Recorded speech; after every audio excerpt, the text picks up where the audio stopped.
inki kera musuya ta kole keli kware ko korai. He can. So, igo nto baisa ko ba sideline Nyasaye ga retire this ministry egere abantaba babe bakolendwa. Now this ministry is all about giving and inclusiveness. Tubaswana ni asekende yonsi meroberiende yonsi elitobwate imeye kanisa na kobwa mono tubarende aliya sebatali konyara. We can advise, we can seminize them. Egere nonyene ne chigurupu nchire chia serikali okonyora batamanye tigo ikiraga bona bali toroche tora suke faster togende tokoleki toreche set these people of ours ejinde na barabu banyore support na kiyego rokonyoranga some other places they are given wheelchairs, they are given what okonyo abandi ba training by given shewing machine bago koreki bago sonera abo montara ali you communicate na kubwa mono ekere bago training ba onye no yo tali koigwa nabo moko moirase sign language egeribu ngabuna bona to korandiga etoke nganto bwate these special people among us omonto ga kobo olio o special special teacher ororo oyo kona gokoreki muna bona abantu bagenda Mombasa I think last week bantu bagweta bagenda Mombasa mwato mete bantu se mwarenga we Igondora moboliseke hwe watu walienda for training asa mangana a special needs na barabu walikuwa na kambi yao for the whole week ali Mombasa abantu baliyekere bagocha bono bayigore yiru bamanyire they can even invite bali bamanyete mona bali mu koru these special schools elinde baiche bagaidia abantu abangaki nkibaranyare gokoreki nkibaranyare okora mbabwate ebiyewa ao baranyare go perform umontonyo obwate umuntu kanisini kali batwanyora bono neba no motino oli otali koigwa ekera bwate oyo komo interpreteri na bago follow up ngenge gekoreteke nkikegendrete bono igo tware otebuga toini forwa bantaba ase ekanisa muna begeni na barabu babe among us asobo kole liwe kanisa umuntu nabo konyora buna bono ondo na kogenda ase KRA office abantu abange gokonyana abakoleteki na obale bale chiposi gali kabisa lakini they are moving with wheelchairs bono ngiyeko era baraje they are performing na ba obisa tokaende seminar segete tokanyoranga nonye na setuarenge barabwe barose lipaka special dome sase bakonyara wa access gokoreki oswa ase nje jobo koreli boli bakolireki babeire bachikiro bono nkoligere litolenga ki inki yesera akorete with these special people ekere yesa arenge enseye Marko 9:17 ase njo yetinsa na wenetie omomuro oli olenge unable to speak olengeri mama asengenze abwate ekerecha imeyaye lakini akamuwene meaning Jesus loved these people na ande na balenge gokoreki na bale gosona na amo na barabwe kararenga sobo koleli bwaye asense yega tachieti go sideline nga hao ni viwete huyu ni nini yeye alipenda wao vile walikuwa na hande to koligeria se Luka 5:18 onagoturumboka na weneti taparalyzed man. You remember sense meyo umusacho oli olengeri gata baetereti korwararia korukera maigoro asengenjo umati wa watu walikuwa wengi wakashindwa kufikia Yesu. Sasa wakambeba wakaenda juu ya roof wakapomoa wakateremusa mugonjwa wao sababu batagete baikerengo Yesu ayena inche gose nobwate bale mabonde oraga nigo ikero mugwenia mate to kanga bana tuyasogete gabono ngambi yatole onye toli physically challenged ose mentally challenged nore no challenge ti spiritual ekia tora manyanga omogweni oyo ningo. Imagine okwege na konganana kibakabogoli rigata bakachiko mu turumbo kikoru irongo igorogo cha segi Yesu egeranya areko bogo koreki okugweniwa na wenetiwe igo Jesus with the special people igo toka nyoranga ere he loved them the way they were na ande togo tebunga na intubo igo ntobwenerete ko banja the way they are kiagera sikupenda kwao omonto oyo koba the way akoleteki the way ale nera itaka igole tubuya asenjire yemo goseyende akenyora ngokolireki ole maire na bakonyora achari obekerema otaibole tukorekere ekerema. Kwa hivyo tusidharau hao wenzetu wenye wako na challenges mbalimbali. Marko 7 verse 32 mpaka 35 kuna yule hakuwa the deaf man and a stammerer. Nyasaye yani Yesu na muwenetie akanyara koboko koreki okoiwa. That's why key text yata tebinga ki those who are blind mbabe medi bakoreki banyare korora.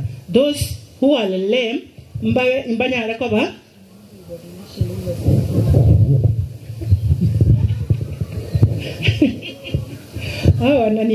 wananiambia nikiongea hiyo lugha nyingine hawaelewi.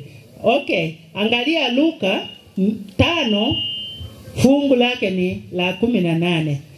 Yesu alipokuwa hapa duniani aliweza kusaidia watu wenye wako na special needs. Wale ni viwete, wale ni vipofu wenye hawaoni na wale wenye hata hawaongei. Lakini alipenda hao jinsi walivyokuwa. Sasa na sisi kama Wakristo tunaambiwa kati yetu hata si kanisa kwa vijiji mahali tunatoka tuko na watu kama hao, lakini hakuna Mkristo amewakaribia awaambie hii good news tunajifunza hapa maneno mazuri ya Mungu. Tufikie hao watu ndio wanataikana na hao tuwalete hapa, sababu kama yeye ni kipofu masikio inasikia na miguu wako naye inaweza tembea. Sasa atakuja tu wapelekwe kwa training, wafunzwe, wapate walimu wale wa special needs. Kuna walimu wametrainiwa wanafunza hao kupitia kwa sign language kama mtu asikii. Lakini kama anasikia ni kuongea aongei, huyu mtu mnaweza fanya kazi na yeye. Ukiongea si anaelewa? Yes, ukiongea anasikia. Ni ile tu hawezi kukuchip. So, badala ya kuacha hao watu, tunajitenga kando. Hata sasa sisi ni Wakristo, tumebatizwa, tunamwamini Yesu. Unamwamini Yesu. Yesu alikuja akafa msalabani kwa ajili ya kila mtu. Na hii injili tunaambiwa inastahili kufikia kila kiumbe. Awe ni kiwete, awe ni mtu mzima, awe vile yako, Mungu yeye anamuhitaji. Na hao watu tunapata wako na vipawa mbalimbali. Anaweza kuja hapa tena afanye kazi vizuri kuliko wewe mwenye uko na viungu yako iko sawa. Ni uongo ama ni kweli? Ndio sababu tunaambiwa asubuhi ya leo tufikie hao watu, tusiwadharau, tusiwatenge kando, tuwalete ili tuwe kikundi moja kwa kufanya kazi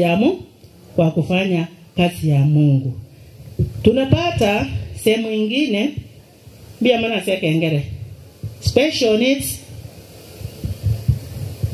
as the spirit of prophecy. Roho ya unabii inasema namna gani juu ya hao watu? Wanasema hivyo, tutengeneze uhusiano wetu na hao wenzetu. Tukitengeneza hiyo uhusiano, watakuwa wamepata hii injili ya malaika watatu, na hao wawe kati yetu tunapongojea Yesu Kristo anaporudi mara ya pili. Hii department vile tulisema, nyinyi mlichelewa kidogo, imetengwa ama imeletwa kwa Seventh Day Adventist Church isaidie wale, itafute wenye wametengwa wako pale nje, sababu walipoangalia wameona kuna kikundi wanadharauliwa, wametengwa, wameachwa pale nje.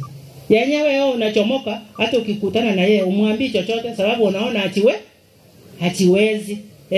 Lakini tumeimishwa asubuhi ya leo tusiwe na hiyo tabia. Kama sisi tumempata Kristo kama mwokozi wa maisha yetu, hiyo injili umepata, pelekea na hao, sababu Yesu na Mungu mwenyewe anahitaji wote. Wakati Yesu alikuwa hapa duniani, alikuwa anabagua, alikuwa anatembea na anashiriki pamoja na wale wenye watiwe. Si ati alikuwa anachagua sasa anaenda kwa huyu sababu yeye ni ofisa mahali fulani. Hapana, hata kwa wanafunzi wake alikuwa anaita wanafunzi mahali amepata mtu anafanya kazi, anamfanya mtu anaacha kazi yake anamfuata. Hakuwa anaangalia ati huyu amesoma ama nataka mwenye elimu kiasi hii. Hapana.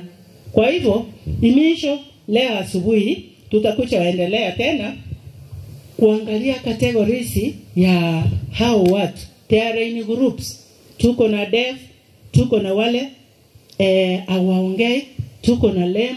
Yani hiyo viwango yote tutakuja angalia, sababu mission ya hii ni kutafuta hao na kuwasaidia, to empower them nao waweze kujiendeleza. We can provide even what they require, resources. Once other business, once a project inaweza generate pesa na yeye atisaidie na familia yake. Asubuhi ya leo tumeonywa. Tunajipenda sana sisi Waadventista wenye tunavaa suti, tunavaa smart, tunakuja hapa kwa kanisa, tunakaa ati tunaabudu. Ukiona huyu mtu hapo hata unapita kando utaki akuguze. Leo hii kwa hii kambi tumeambiwa tusiwatenge wenzetu. Instead encourage them. Because they have talents. Despite their challenges, they have talents. Encourage them to come and join, wakwe kikundi pamoja na sisi, tufutie pamoja na Mungu wa mbinguni aweze kutubariki. Tuombe. Mtakatifu na Mungu Baba ishie milele, ni asubuhi njema umetuwezesha kusimama mbele yako kunena kupitia kwa Roho Mtakatifu kwa wanao. Tunapoendelea kujifunza juu ya hao wenzetu wenye wako na challenges mbalimbali, tusaidie na sisi tunyenyekee, tuwe kikundi moja, tuwe na upendo yenye ulionyesha wakati ulikuwa hapa duniani, tuwapende jinsi walivyo, sababu nao ni watoto wako, unahitaji wapate ufalme wa milele. Toa ile malingo tuko nayo, utujaze Roho Mtakatifu ya upendo, iweze kuonekana, ifute wengi kuja kwa kanisa lako. Tunapotamatisha hii kipindi, tunakabidhi vipindi vingine mikononi mwako, na siku mzima yenye itaendelea uwe wewe ndio kiongozi. Tumeomba tukiamini kupitia kwa jina safi la Yesu Kristo, Bwana aliye mwombezi wetu. Mubarikiwe sana.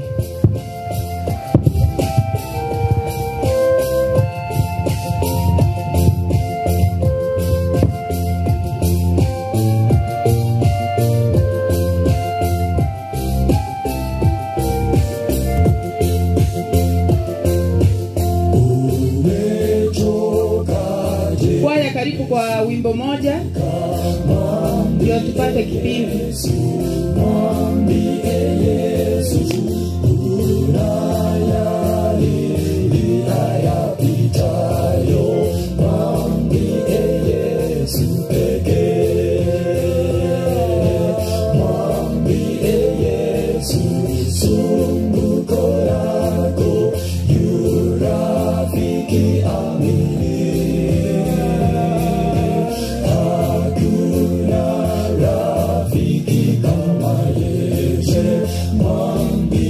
Yesu pekee.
uliangushwa, ulifungwa, uliimarishwa, lakini uliangushwa.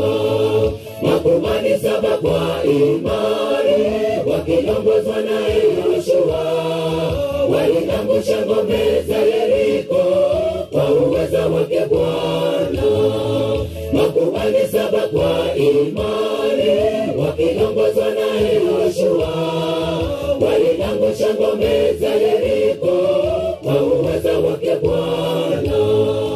Usiku kucha walizunguka, mchana kutwa walizunguka, wakimtumaini ya Mungu mwenye siri ya ushindi. Usiku kucha walizunguka, mchana kutwa walizunguka, wakimtumaini ya Mungu mwenye siri ya ushindi. Walizunguka mji wa Yeriko wakipuliza tarumbeta zao. Mara ya 7 walipozunguka, kuta zote zilianguka.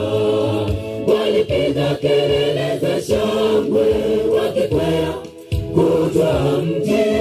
Hosana aliwashindia sababu aliwaahidi. Hosana aliwashindia sababu aliwaahidi. Usiku kucha walizunguka, mchana kutwa walizunguka, wakimtumaini ya Mungu mwenye siri ya ushindi. Usiku kucha walizunguka, mchana kutwa walizunguka, wakimtumaini ya Mungu mwenye siri ya ushindi. Walizunguka mji wa Yeriko wakipuliza tarumbeta zao. Mara ya 7 walipozunguka, kuta zote zilianguka. Walipiga kelele za shangwe wakikwea kutwa mji. Hosana aliwashindia sababu aliwaahidi. Hosana aliwashindia sababu aliwaahidi.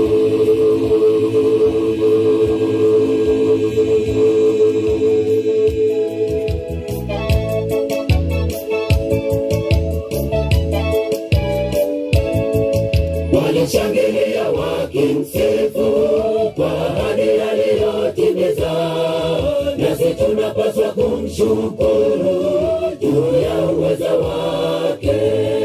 Walishangilia wakimsifu kwa ahadi aliyotimiza, nasi tunapaswa kumshukuru juu ya uweza wake. Usiku kucha walizunguka, mchana kutwa walizunguka, wakimtumaini ya Mungu mwenye siri ya ushindi. Usiku kucha walizunguka, mchana kutwa walizunguka, wakimtumaini ya Mungu mwenye siri ya ushindi. Walizunguka mji wa Yeriko wakipuliza tarumbeta zao. Mara ya 7 walipozunguka, kuta zote zilianguka. Walipiga kelele za shangwe wakikwea kutwa mji. Hosana aliwashindia sababu aliwaahidi. Hosana aliwashindia sababu aliwaahidi. Usiku kucha walizunguka, mchana kutwa walizunguka, wakimtumaini ya Mungu mwenye siri ya ushindi. Usiku kucha walizunguka, mchana kutwa walizunguka, wakimtumaini ya Mungu mwenye siri ya ushindi. Walizunguka mji wa Yeriko wakipuliza tarumbeta zao. Mara ya 7 walipozunguka, kuta zote zilianguka. Walipiga kelele za shangwe wakikwea kutwa mji. Hosana aliwashindia sababu aliwaahidi. Hosana aliwashindia sababu aliwaahidi Hosana, aliwashindia sababu aliwaahidi Hosana, aliwashindia sababu aliwaahidi Hosana, aliwashindia sababu aliwaahidi Hosana, aliwashindia sababu aliwaahidi.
Nande chinga kechi tiamba kwa masimu ya mwana mwezi. Happy Sabbath. Happy day. Sasa ni wakati wa kipindi ya Bible study. Nani anamkaribisha mwenye nasi? Karibu.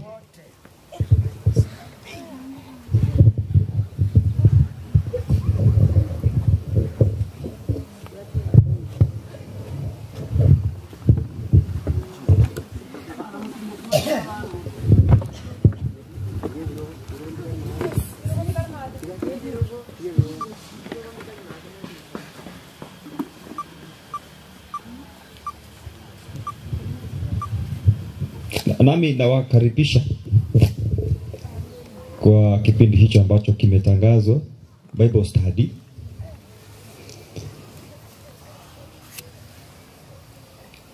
Nani aliangusha kuta za Yeriko?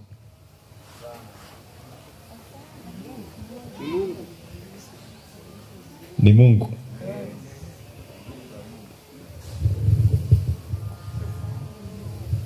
Lakini mwanadamu alifanya nini? Wao ni kuimba na kuzunguka na kupiga tarumbeta. Kwa hivyo si kuzunguka kuliangusha kuta za Yeriko. Hapana. Ni Mungu. Ni Mungu. Waihusu.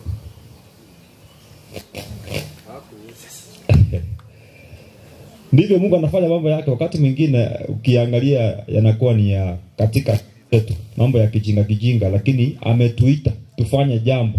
Wewe toka tu mkutana na yeye ukiwa na imani, hata akikwambia kwamba wewe kazi yako tu ni kuzunguka, you take a position, unachukua nafasi yako, na unaposimama katika nafasi yako anatenda.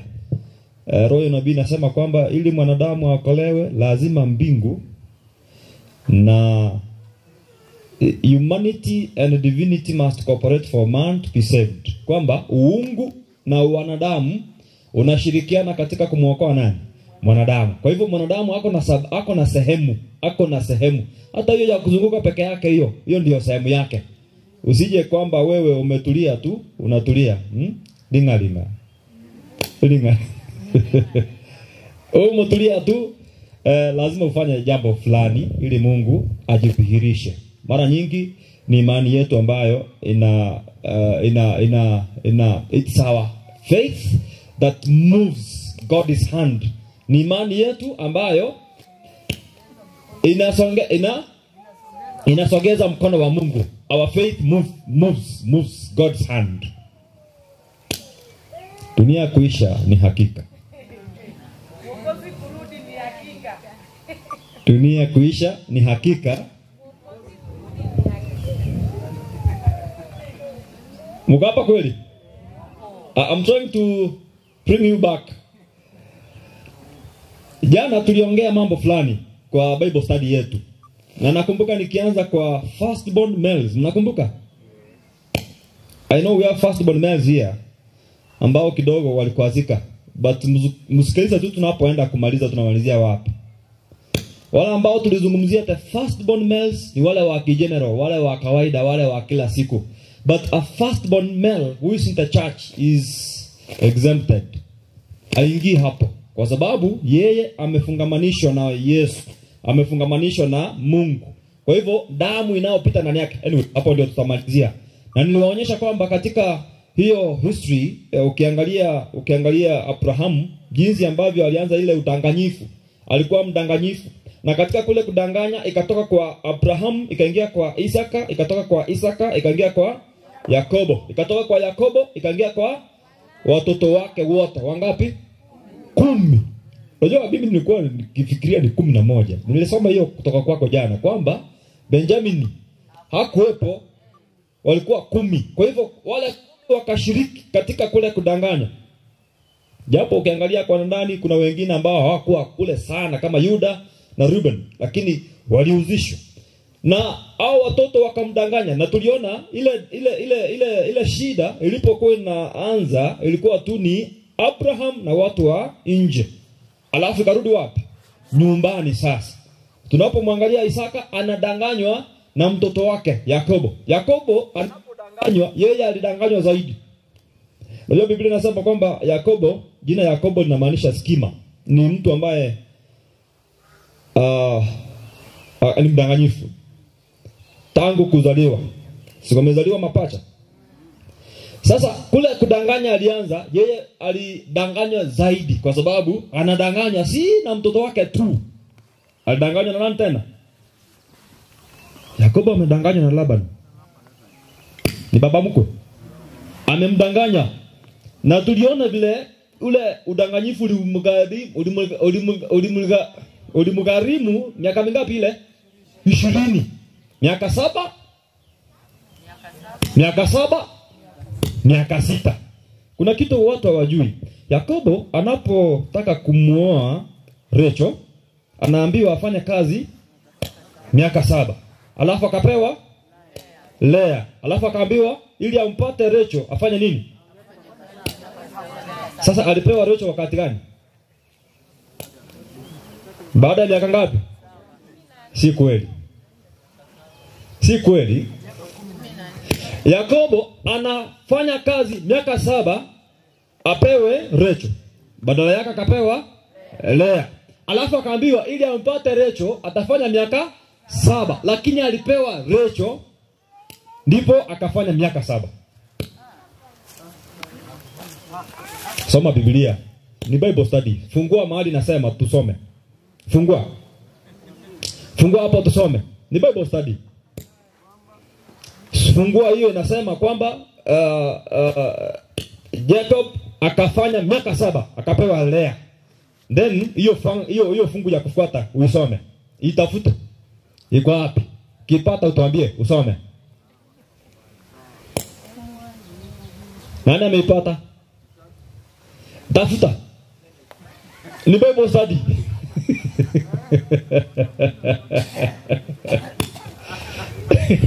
Tafuta wa kwanza atusome. Naomba ni Bible study. Ni Bible study. Tafuta, wewe ukipata ni Ufunuo, fungua, soma. Hatusongi mpaka hiyo imesomwa. Nani yule wa kwanza? Nani amepata?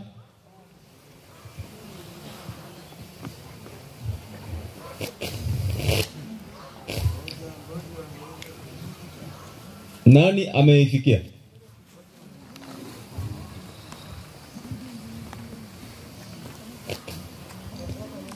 Nani amepata? Hatusongi mpaka tumeisoma. Yes? Aya soma. Mwanzo 29 fungu la kuanzia 28 pale. Mwanzo 29 28 nasema? Maandiko yanasema Yakobo akafanya hivi. Akatimiza siku zake 7. Naye akampa Raheli binti yake kuwa mkewe. Yes. Labani akampa Labani akampa bibi yake Raheli mjakazi wake Bila. Awe mjakazi wake. Akaingia kwa Raheli naye akampenda Raheli kuliko Lea. Akatumika kwa ajili yake miaka 7. Kwa hivyo alipewa lini? Kabla ya miaka ngapi? 7. Kwa Kizungu tunasema it was a prepayment. Is it? Hii mahari ya kumpata Rachel amepewa kwanza, ndio akaanza kufanya nini? Kuilipia. Lakini ya Lea alifanya hiyo kazi miaka 7, akapewa Lea badala ya Rachel. Alafu akaongezewa Rachel, ndio akaambiwa sasa fanya nini? Fanya kazi miaka nyingine 7. Naomba uje wewe ambaye ulipata. Sasa huyu atakuwa mzigo wetu wote. Unaitwa Meshach utaenda kule kwa meza ya vitabu. Uchague kitabu chochote. Sisi ndio tutalipa wote. Wewe soma tafuta kitabu kimoja na sisi wote tutachangia hicho kitabu. Tutamlipia. Haleluya. Haya, tutaendelea na hiyo tutaifanya baadaye. Amechagua kipi?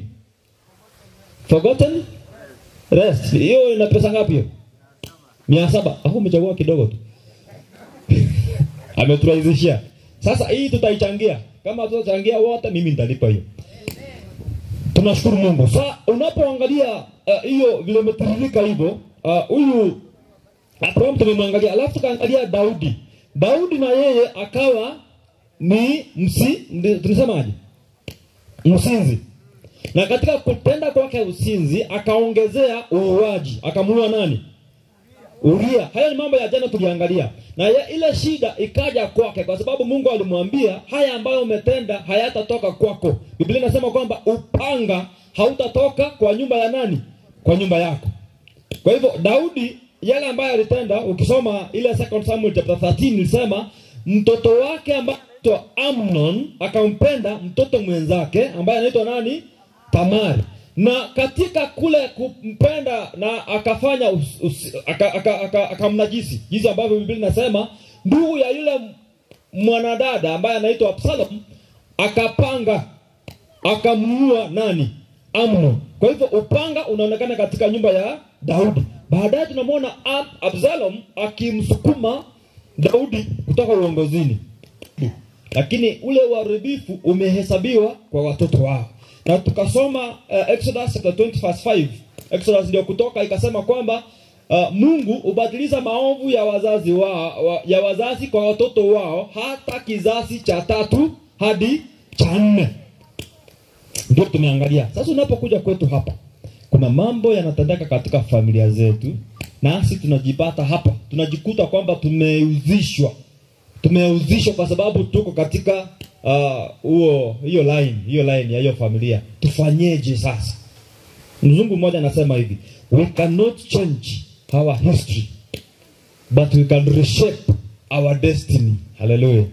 Hatuna uwezo wa kubadilisha historia yetu. Una uwezo. But tuko na uwezo wa kubadilisha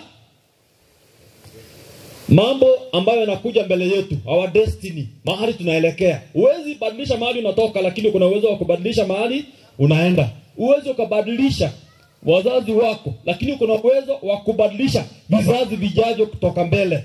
Ndio maana tunaambiwa, Biblia inasema katika kitabu cha Methali kwamba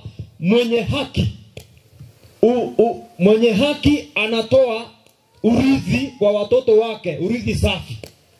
Mwenye haki. So kile ambacho umerithi kutoka kwa wazazi wako, si lazima kiwe ndicho hicho unaridhisha kwa nani?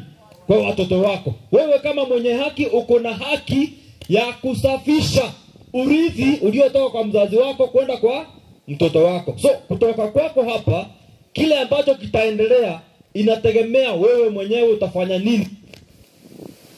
Hivyo kama urithi tabia fulani kutoka kwa mzazi wako, haimaanishi kwamba hiyo tabia lazima itoke kwako iende kwa mwingine. Ndio sababu sisi kama Wakristo tumetengwa kando ili kusafisha vizazi vyetu. Ili hamjalielewa, mtalielewa tu. Kuna mambo ambayo mara nyingi yanatoka kwa vizazi yakienda kwa kizazi kingine. Baadhi ya yale ambayo yanaenda katika kwa jinsi hiyo, there is something they call anger. Anger. Kuberuruka. Kwa Kiswahili inaitwa hasira. Hasira kali. Unapata mzee akona hiyo tabia ya kuchomoka.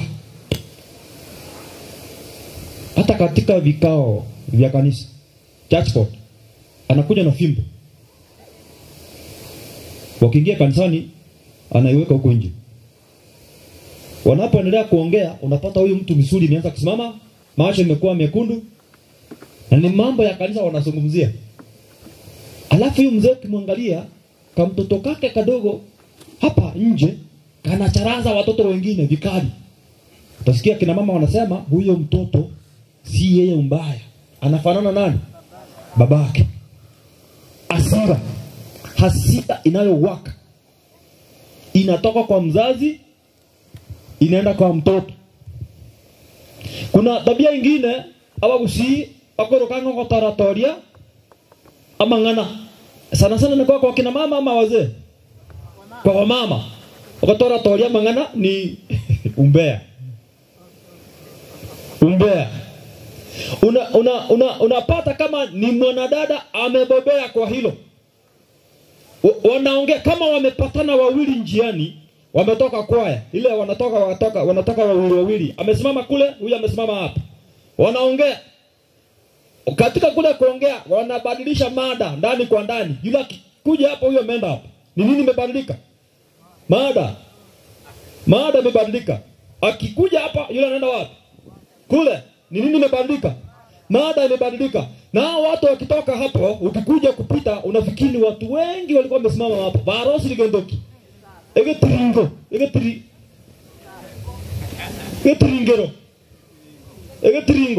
Barosi egetringo hapo. Wametengeneza kitu hapo, unafikiri kwaya mzima ilikuwa hapo, kumbe ni watu wangapi? Wawili. Na wamezungumza. Hiyo umbea, hata kama kuna mvua inanyesha, ile mvua ya mawe, mnaita mvua ya mawe ama ya theluji. Ile mvua ya mawe, kama kitu kimeingia kwako kigeni, mtu anatoka na ile mvua. Akifika kwako, kuna njia wanaanza. Akocha, no create, no magnet. Yoma hata yuko ile story. Aende gacha tabu atiria buri, embule ya magene gotwa. Lakini aganta ikutaka gani, atageteka morue.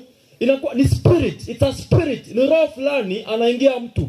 Akipata kitu kageni, anataka kutafuta mtu, yeye tu ampe masikio, amzungumzie. Na ukiangalia huyo mama, utapata visichana vyake vidogo vimeanza kufanya nini? Kumwega. Small things, vitu vidogo. Kuna wengine ambayo inaitwa usinzi, usinifu hiyo sasa. Bagusi bakateba ngamo gaka aregore nyambori nyingi. Kimokegwe to. Egore nyambori nyingi. Hiyo nasema huyu ni beberu ambaye anamiliki kundi la nini? La mbuzi. Mbuzi jike. It happens that it passes. Inatoka kwa mama, inatoka kwa mzee, inaenda kwa vitoto vyake. Kuna roho wa kujinyonga. Wale wa kitambo walikuwa wanagundua mtu akionyesha tabia fulani ni kama anataka kujitia kitanzi, walikuwa wanafanya kafara ili yule roho awaondokee. Sasa unakuja kugundua kwamba hii nayo imekuja kwetu hapa. Unasikia kwamba mtoto alienda akafanya mtihani akaanguka. Alafu ndio yeye akapita akapeduka tu nyuma ya nyumba, akachukua kamba akachinyonga. Utasikia tu watoto wazee wakianza kujinongonesha hapo. Huyu mtoto ametoa wapi hilo? Alafu anaanza kuuliza babake alikuwa hivi, babu yake alikuwa hivi. Utasikia mwingine anasema babu yake alijaribu, wakamnyang'anya nini? Kamba. Kwa hivyo huyo roho wako wapi? Hapo. There is something they didn't do, they were meant to do. Ndio sababu hiyo shida sasa inakuja kujitokeza hapa. Ndio ile tulisema huko kwamba inatoka kwa kizazi cha kwanza, cha pili hadi cha nne kama haijakatwa. Kuna roho mwingine ambaye anasumbua watu sana, anaitwa roho wa uoga. Fear. The spirit of fear. Nyakati kama hizi za baridi hivi, wakati upepo unapiga, kuna zile nyumba kama hizi, alafu kuna ile miti sambuli hii, mesabi. Mama tena sabi. Ile miti ambayo ukipigwa inajikunja. Sasa you can imagine mtu kama huu umejikunja, alafu ni usiku wa manane. Kwa nyumba hapo kwa paa. Nyumba iko romo tokno yogo kurudi alafu decide. Napata mtu hapo ni mama tu anakaa kwa nyumba hiyo. Baba yupo. Omoto mdogo kurudi ile nenda ya ina beko nganya. Paka mwingine anatoka kwa kitanda. Anaingia ufunguni. Ili yule mtu aliye nje asije akamfikia. Wengine mpaka naacha kupumua. Kwa sababu anaona akipumua atamlocate. Ako wapi?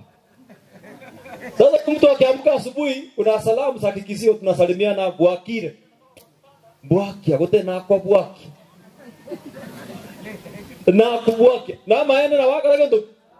Na wako bwaki. Sasa anaamka yule mama jana alikuwa anafundisha kwamba mtu anaamka asubuhi anaanza kupumzika. Huyu mtu amefanya kazi usiku. Amefanyishwa kazi usiku. Apumui. Ametoka kwa kitanda ameingia chini funguni kule. Akijifunika apumui. Sasa akiamka asubuhi huku kwetu unapomsalimia anakuambia nimekufa usiku kucha. Sasa huyu mtu anaamka asubuhi kupumzika. Kwa sababu ya uoga.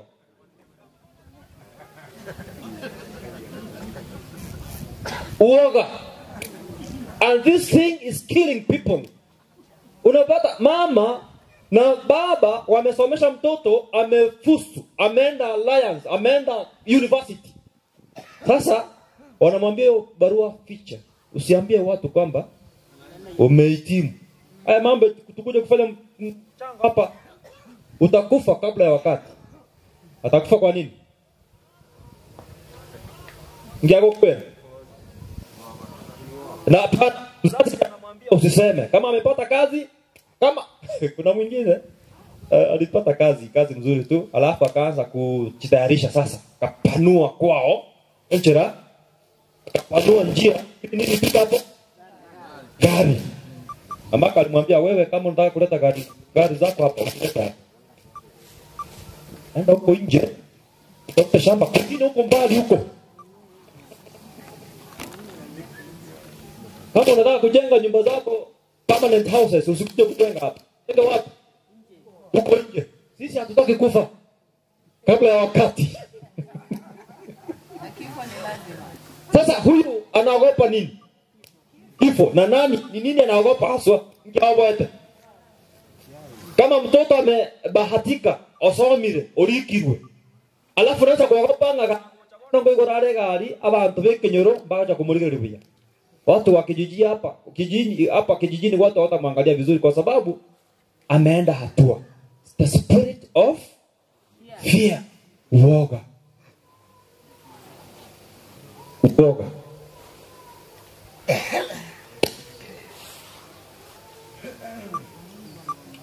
Hata hii kanisa yetu mara nyingi ukiambia watu toa ushuhuda.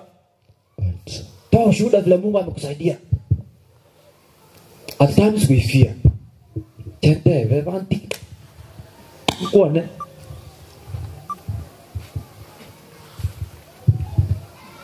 Wakati wengine ng'ombe zao zinabarikiwa, unapata imeleta ndama 2 na anakamua vizuri, hiyo inafichwa.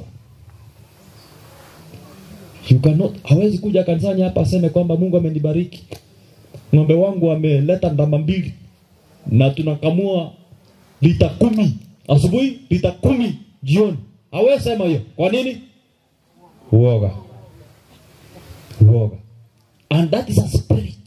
So hiyo spirit inatoka kwa mama, inatoka kwa baba, inaenda kwa watoto. Unasikia tu watoto ambao wako grade 6 itako na sasa. Ametoa wapi? Uoga. The spirit of fear. Na inatoka kwa mama, inaenda kwa mtoto. Now, what shall we do? Hapo ndio nataka tumalizie. Tufanyeje? Naomba mtu asome kitabu cha Waamuzi 6:25 tunapomaliza hiyo Bible study. The book of Judges chapter 6 verse 25 and 26. Naomba mtu asome. Inasemaje? Yasemaje? Ikawa usiku huo. Naomba hii msikize kwa makini sana. Ikawa usiku huo. Aha. Bwana akamwambia, huyu ni Gideon. Mtwae ng'ombe wa baba yako. Mtwae ng'ombe wa baba yako. Huyu ni Gideon. Waamuzi 6. Waamuzi 6:25 26. Aha. Yaani ng'ombe wa pili. Ng'ombe wa pili wa miaka 7. Aha. Ukaiangushe madhabahuni. Uiangushe madhabahu ya Baali. Hujasoma vizuri. Rudia. Yaani ng'ombe wa pili. Aha. Wa miaka 7. Naam. Ukaiangushe madhabahu ya Baali. Aha. Aliyo nayo baba yako. Aha. Ukaikate Ashera ile iliyo karibu. Naam. Ukamjengee Bwana Mungu wako madhabahu juu ya ngome hii kwa taratibu zake. Ndio hivyo. Ukamtwae yule ng'ombe wa pili na kumtoa awe sadaka ya kuteketezwa. Thank you. Achia hapo. Hapa tunamzungumzia Gideon ambaye anaambiwa kwanza usiku kucha akaharibu madhabahu ya Baali aliyemjengea nani? Baba yake. Naomba tumsikize hii kwa makini sana. Gideon anaambiwa haribu madhabahu aliyojenga baba yake. Alafu ile sehemu madhabahu yalikuwa yamejengwa, ajenge madhabahu mapya. Amjengee nani? Mungu. Ile ngome, you know, there's something we call strongholds. Ngome katika familia zetu. Kuna madhabahu yamejengwa katika miji yetu, yamejengewa ibilisi, yamejengewa shetani. Sasa haya madhabahu ndio wewe ambaye unasikia ujumbe unastahili kuyabomoa. Utakapoyabomoa ujenge madhabahu ya Mungu. And that is one way of dissociating yourself from these curses. Unayabomoa, literally so. Unayabomoa. Let me break it further. Niileta karibu kidogo. Kuna miji tunatoka na vitu vimefanywa. Kuna vitu vimefanywa hapo. Watu wamezika vitu. Kinyongo chitinde kile. Your father maybe, baba yako, kuna vitu walileta watu wakaweka kwa miji yenu. Mashindiko. Kuna mashindiko wameweka katika miji yenu ili kuprotect watoto wake. Kuna mababa na mababu wamefanya mambo kama hayo. Wameleta watu kutoka nje, wengi ni wachawi, wameleta kwa hiyo boma, wameweka vitu strategically katika miji yenu ili kulinda wale watoto, kulinda in quotes. Na wewe kama uko katika huo mji umeshikwa na hayo madhabahu. Bahati nzuri umeona wakifanya. Kwa hivyo utakapokuwa wa umri vile umekuwa hivi na umemjua Yesu, yale madhabahu fanyaje? Yabomoe, ukamjengea Mungu yake, madhabahu yake. And that is the only way you can dissociate yourself from those curses. Hiyo huenda haijafanyika. Kuna vingine walikuwa wanafanya. Huku kuna vitu wanaita ogosaraga. Mama ogosaraga. Kupiga chale. Unapiwa chale alafu wanaweka majivu kule. Ogosara. Ogosaraga kwa beko ogosara. Dojo ogosaraga amangana ale bako kuana. You know, where there is blood, kama kuna damu, hapo kuna agano. Mahali damu ipo kuna agano. That's a covenant. Unakatwa. Bakoge goromoke wa kuchintaro chiria gosaragwa. Babeko bosarogete obosaraboria iko dedicated.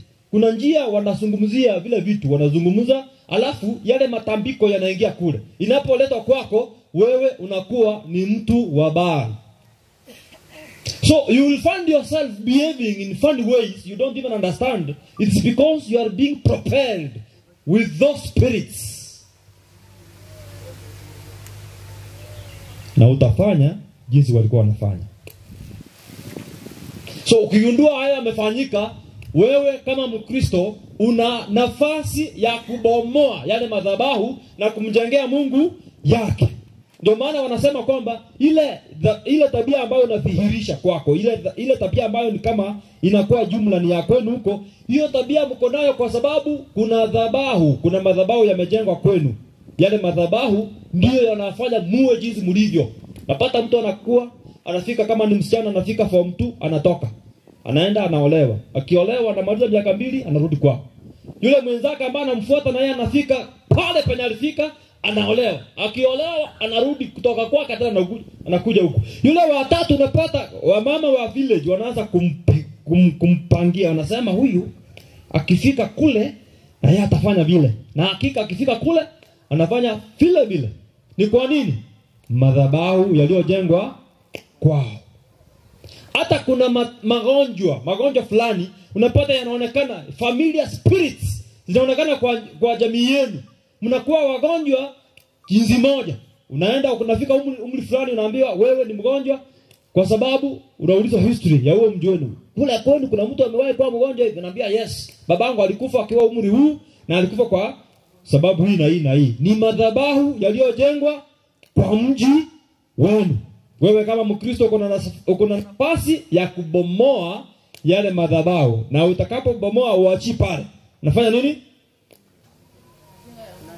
Unajenga madhabahu ya Mungu. How do you do this? Naomba nitumie hiki. Hii mnaita aje kweli? Enderema. Ndemra. Sasa hii ninauliza swali. Hii ni hapa nimetoa hapa, lakini nataka kuitumia kwa kufunza ninapomaliza. Hii ndemra enderemeje iko yametekurwe choo. Hii imetoka kwa sewage ndani ya choo. Alafu umeambiwa uko na shida na unastahili kula hii nderema ndio upone. Lakini hii lazima uisafishe ndio ukule vizuri. Ikiwezekana imee katika shamba lako. Sasa hapa iko kwa hiyo fence, iko kwa fence, imekuja kwa fence yako, lakini mizizi iko wapi? Chooni, choo ya jirani huko. Sasa imekuja kwa fence yako. Utaifanyaje ili imee kwako kwa shamba lako bila kuikata? Yes sir. Unaweza hii yani unaweza ikuja mpaka hapa. Weka mchanga juu hapo. Uweke mchanga juu hapa. Ukiweka mchanga juu yake inatoa mizizi. Alafu nakata hii. Hallelujah. Wewe ni mtu mwerevu. That's what to do. To explain it further, hii nderema utaizika kwako, kwa shamba lako. Uisikate, unaizika hapa. Vile amesema uimwagie mchanga lakini iende chini. Utakapoizika itatoa nini? Mizizi. Inapotoa mizizi, ukihakikisha imetoa mizizi ya kwako, ufanye nini? Ukate. Sasa ukate hii. Utakapokuwa umeikata vile umekata hivi, hapa kwenda hii side, hii nderema inatumia rutuba gani? Ni ya choo ama ni ya shamba lako? Ni ya shamba lako. Na hili ndilo tunastahili kufanya kama Wakristo. Unapokuwa Mkristo unazikwa ndani ya nani? Ndani ya. Naomba mtu anisomee 2 Corinthians chapter 5 verse 17. Wakorintho wa pili 5:17. Biblia inasema aje? Wakorintho wa pili 5:17. Inasemaje? Wakorintho wa pili 5:17, na mwingine afungue Galatia 3:13. Inasema hata imekuwa mtu anapokuwa ndani ya nani? ndani ya Kristo amekuwa kiumbe kipya. Tazama ya kale yamepita. Ndio haya. Mambo yamekuwa mapya. Kwa hivyo ndani ya Kristo sasa si ile damu ya kizazi inatembea, ni damu ya nani? Damu ya Kristo. Damu ya Kristo. You become a new creature in Christ. Ndio hiyo tunasema unainua madhabahu mapya. You believe in Christ. Unaamuka asubuhi unaomba. Na ukiomba, unajua katika maombi unavunja ngome za ibilisi. Ukigundua kwamba kuna vitu uliwekewa, kama huku kwetu, tulibala kwa enda nyangi, mama atachinya mumbo. Chinya bubu. Mwakina bwangu yokaro. Tulibala kwa enda nyangi. Hivi ndio bale kwa korerwa. Basongera chigwawa. Manda kwa unajua kuna mambo watu wanazungumza kwetu. Mambo, maneno yako na nguvu. Those are altars. Maneno yanazungumzwa. Aso anapokuwa unaenda jandoni wakati ule unazungumziwa maneno. Na damu ile vile imetoka hivi nimewaambia damu, mahali damu iko, hapo kuna nini? Agano.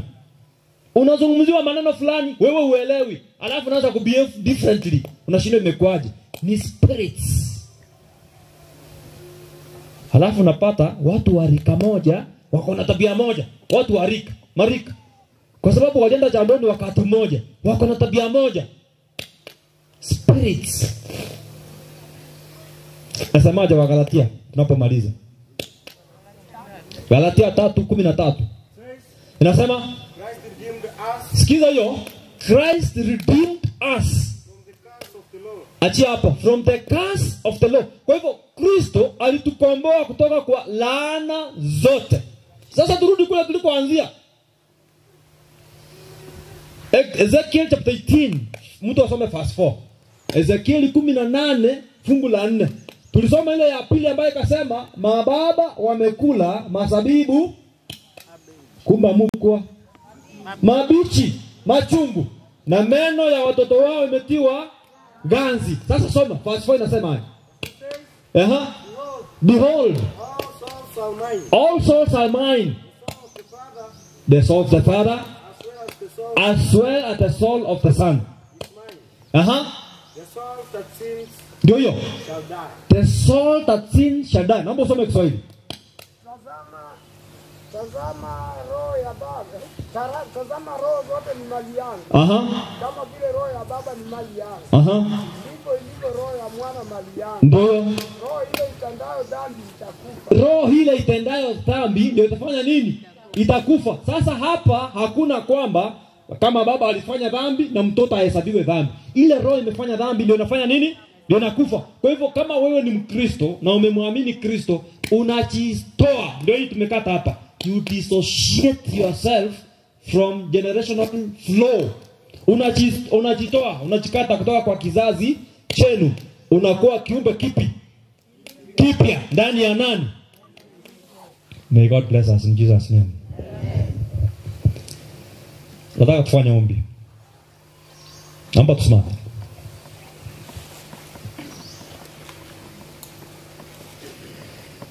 Tunataka kufanya ombi na kila mmoja atajiombea. Hapo angalia maisha yako. Uangalie kwenda nyuma.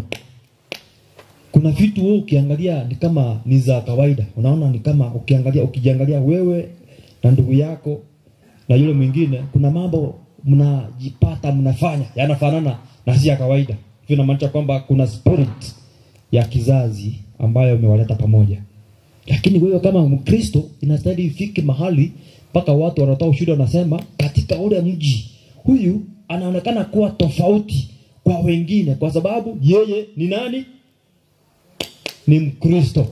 Haya mambo hayampati. Kama wengine wanang'ang'ana na wizi, wewe haupo. Hawa wanang'ang'ana na usinzi, wewe haupo. Hawa wanang'ang'ana na uoga, wewe haupo kwa sababu umejikata na uko ndani ya nani? Ndani ya Yesu. So wewe ndio unaelewa ni nini ukiangalia kwa familia yenu.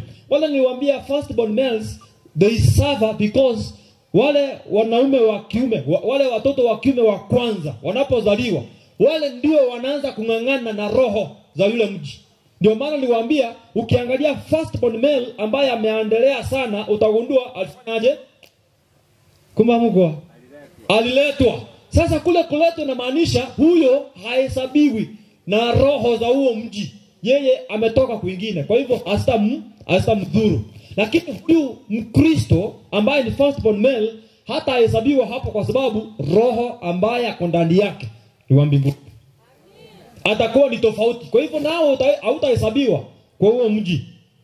Firstborn males wakizaliwa tu hivi wanaanza kung'ang'ana na roho mbaya za miji. So if you are one and you are a Christian, you need to dedicate yourself because you are fighting. Pastor jana na juzi alisema sisi hatupigani vita ya damu na nyama. Ni vita ya nini? Ya kiroho. So lazima tuende tukipigana vita ya kiroho. Na hii lazima ikuwe ni deliberate. Like you set time aside and pray. Unaweka muda kando, unaomba kwa ajili ya kusafisha kizazi chenu. Ili kwamba utakaporidhisha, utakapotoa urithi kwa watoto wako, uwe ni urithi ambao umemea kwa rotuba safi. Haleluya. Isikuwe ni urithi ambao umetoka wapi? Chooni. Kwa sababu wote tumetoka bahari fulani. Ili kwamba sasa nasi tuhesabiwe kwamba kuwa viumbe vipya, we must be deliberate and we must be intentional. Lazima tuchukue sehemu na lazima tutangaze msimamo kwamba sisi ni Wakristo. Haya mambo mengine hatumo. Hallelujah. I want to welcome Pastor to come over and lead us in prayer. But again, ninaomba kama kuna mtu kwa hili fundisho anaona anastahili kupata special prayers, uje mbele. Piga hatua. Ukiangalia kwenu kule kuna vitu ambavyo unastahili kupata special prayers. Make a step, come forward. Tunapofanya ombi. Wewe ndio unajielewa na unaelewa kwenu. Na ni azimio lako yale ambayo yako katika miji yetu yasiende kwa watoto wetu sasa. Tutoe inaitwaje? Urithi safi kwa ajili ya watoto ambao wanakuja nyuma yetu. Ninamshukuru mwalimu kwa sababu ya funzo hili zuri ambalo amelileta, funzo la kutuweka huru. Pili, tumejiangalia sote na tukagundua kwamba lipo jambo moja ama jingine linalohitaji kung'olewa ili Ukristo wetu uweze kuwa sawa sawa. Na kwa sababu hiyo, tutawaomba tupige magoti yetu wale tunaweza, tuinue sauti zetu kwa Mungu.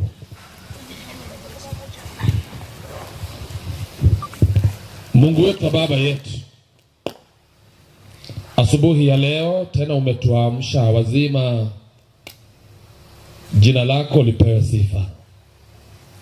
Asante kwa sababu ya fundisho hili ambalo limekuja kutuweka huru.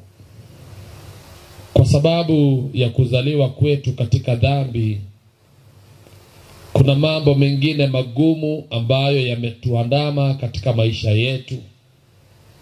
Mengine ni ya kurithi kutoka kwa wazazi wetu. Mengine ni kutoka kwa mababu zetu. Ndio sababu tunapojichunguza tunagundua hatujaenda salama.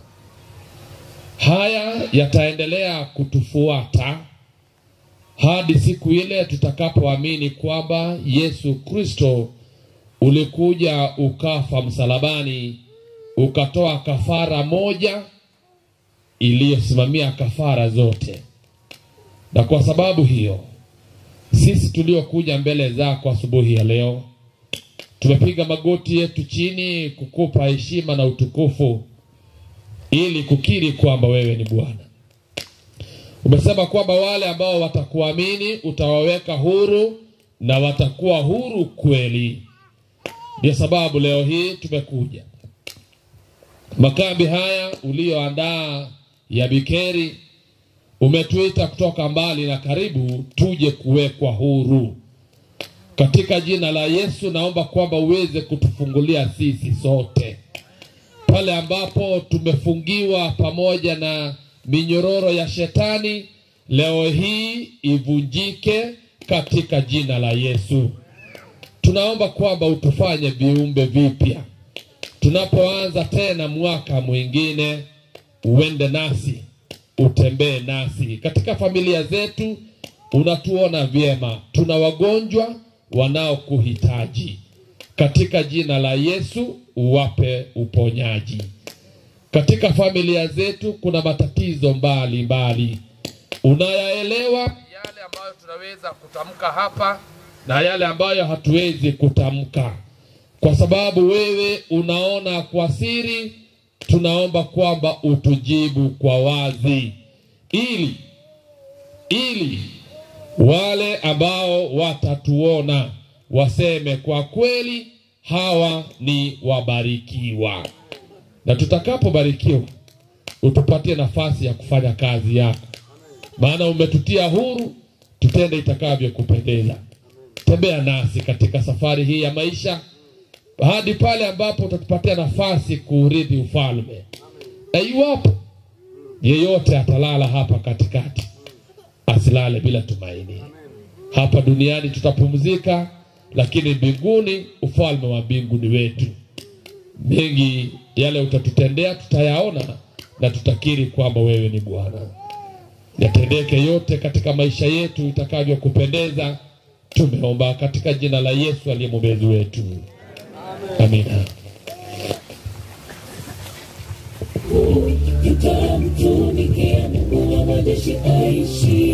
Yule mkono wa kitabu wapi? Kuja na kitabu.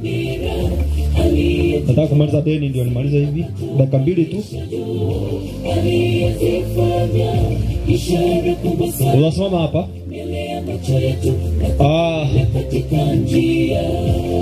Namaliza deni na kipindi changu. Si mnaelewa vile tulielewana? Huyu naye atusaidia kupata fungu kwa haraka, kwa hivyo tunamzawadi hicho kitabu na ni 700. So kama kuna mmoja anaweza lipa kwa pamoja kwa mara moja, just come and pay. Tunataka kulipa ndio tumalizane hiki kipindi. We need 700. Niletea 700. Mimi sitoke hapa. I'm taking 700. Ukiniletea shilingi 200, 300, 400, 100, 700 kwa pamoja, hiki kitabu tunanunua kwa sababu tunamzawadi huyu.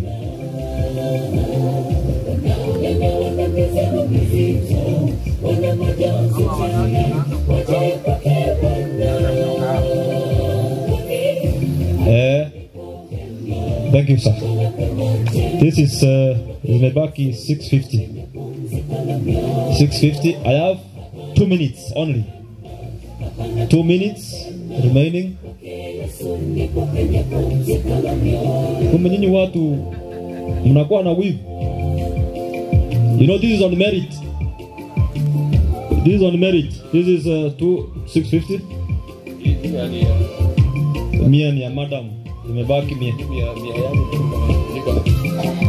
Hiyo tatuma kwa tumetoa imefika 250. 250 out of 700. 250. I have 1.5 minutes. 1.5 minutes. Nimepata 250.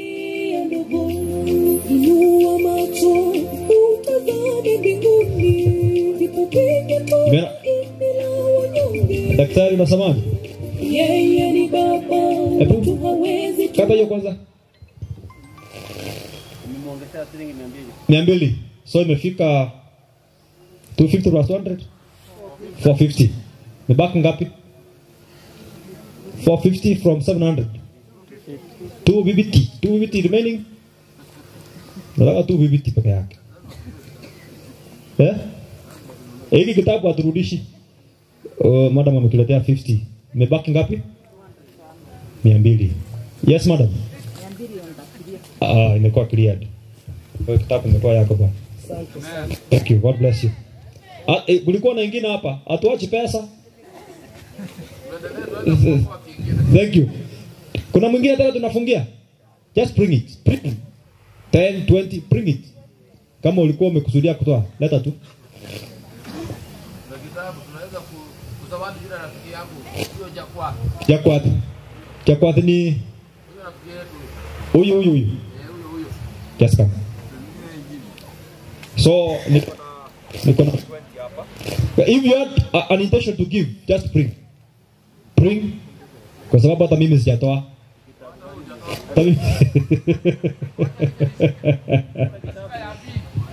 Hata mimi sijatoa. Kwa hivyo nami natoa. Kitabu yenyewe. Leta kitabu. Kitabu tujue ni Kitabu kipi. yenyewe ni gani? Kitabu ni kipi? Kama ni Jakwat nimekuja. So anzia hii yako hii. Hiyo ndio iko juu. Hata kitabu Na 200 yangu iko hapa sasa. nina 220. Yeah. Hiyo tunafanya haraka. Watu tulikuja kufanya nini? Tulisema it is through reading that we enjoy intercourse with big minds. Wakati unasoma akili inaenda juu. Elda unachelewesha sisi. Achague kitabu aje nacho. Kai. Yes, nilikuambia. Silisema. Kuna kitabu. Huyu mzee anataka kujua siri ya kufanikiwa katika biashara. Haleluya. Na anataka kufanya kazi. Kitabu hiki chaenda kwa hela ngapi?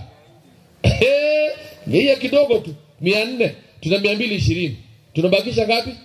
180. Nitoke hapa.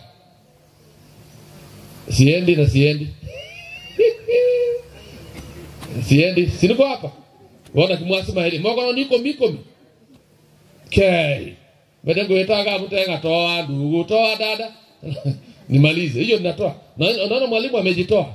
Mimi nimebaki na yako wangu. Very good. Imebaki ngapi? Hata sijui hesabu. Ilikuwa 150 remaining. 150. Elda apata kitabu. 150. Naona mkigusa tu. Nikiona mkigusa najua pesa inakuja. Nitagoja. Sendo nchege tukuru 18. 150 Elda apata kitabu ili aende kusoma. Nchugo cha bali moko ndangeringiche ngoji.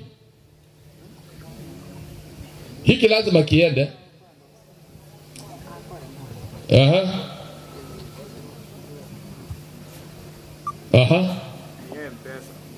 Ngapi? 100 M-Pesa. Elda utampatia namba yako. Kaenda kuchiaria. Ndio kwa reso yetu kedu wako nyari. Imebaki ngapi? 50. Ndusia.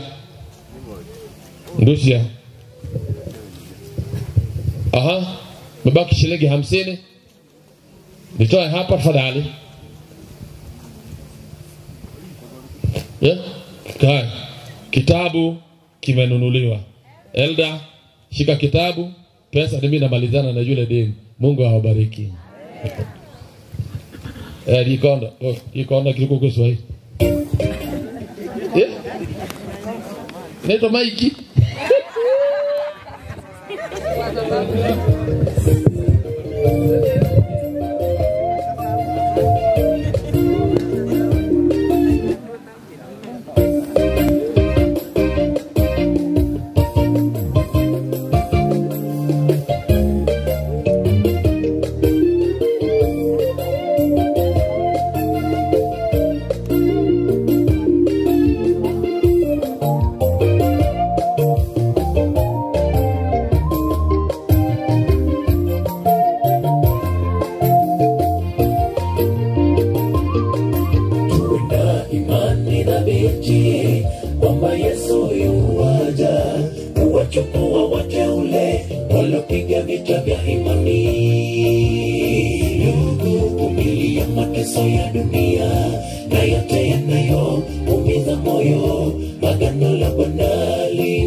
mateso ya dunia na yote yanayo umiza moyo, magano Agano la Bwana li wazi, na kifo kitakwisha. Na tujipe moyo ndugu, tusilie sana, mateso ya dunia ni sote tutasahau. Tufikapo mbinguni kwa Baba tutafurahi. Tutakanyaga taratibu na kwa kishujaa, tukikaribishwa mbinguni kwa Baba yetu, akitulaki kwa shangwe na furaha. Karibu kwangu. Na tujipe moyo ndugu, tusilie sana, mateso ya dunia ni sote tutasahau. Tufikapo mbinguni kwa Baba tutafurahi. Tutakanyaga taratibu na kwa kishujaa, tukikaribishwa mbinguni kwa Baba yetu, akitulaki kwa shangwe na furaha. Karibu kwangu.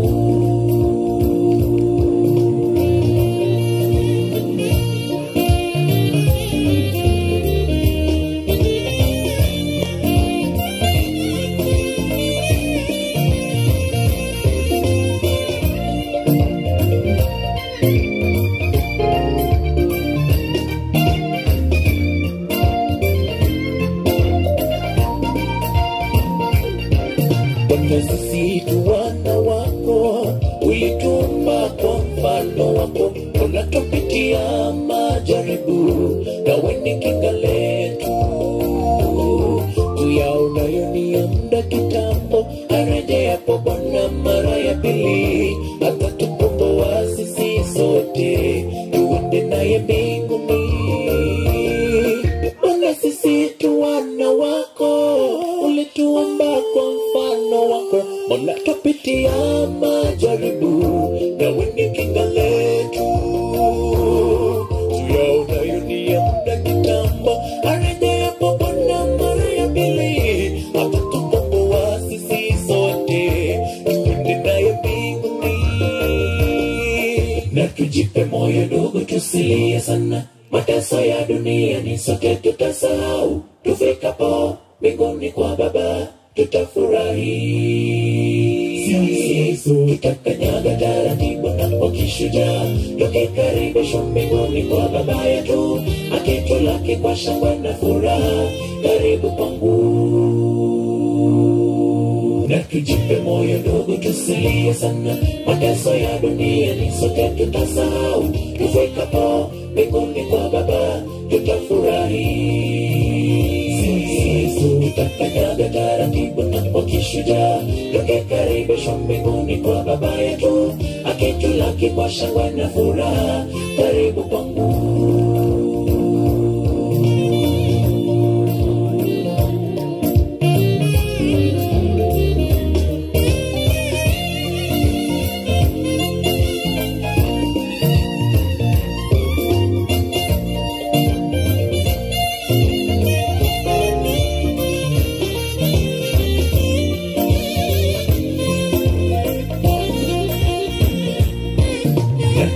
Moyo ndugu, tusilie sana, mateso ya dunia ni sote tutasahau. Tufikapo mbinguni kwa Baba tutafurahi.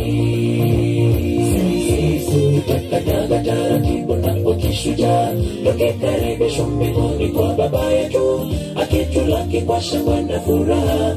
Karibu kwangu. Na tujipe moyo ndugu, tusilie sana, mateso ya dunia ni sote tutasahau. Tufikapo mbinguni kwa Baba tutafurahi.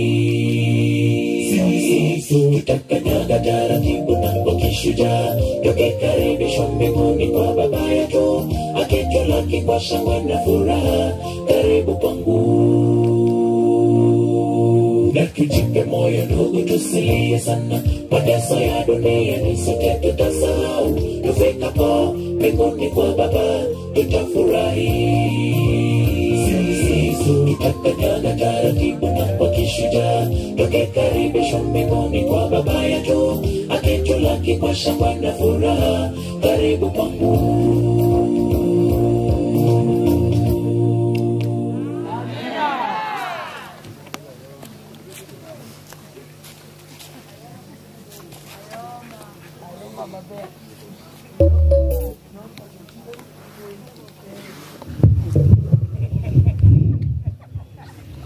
Biamona singing cho yawatero kuya. Handi tingamba kwani wakire bia. Ono tigato mwari gani omorandi singing cho yeke pindi kyoborai. Bari ngana inche toko mwari gani. Mwagani karibu.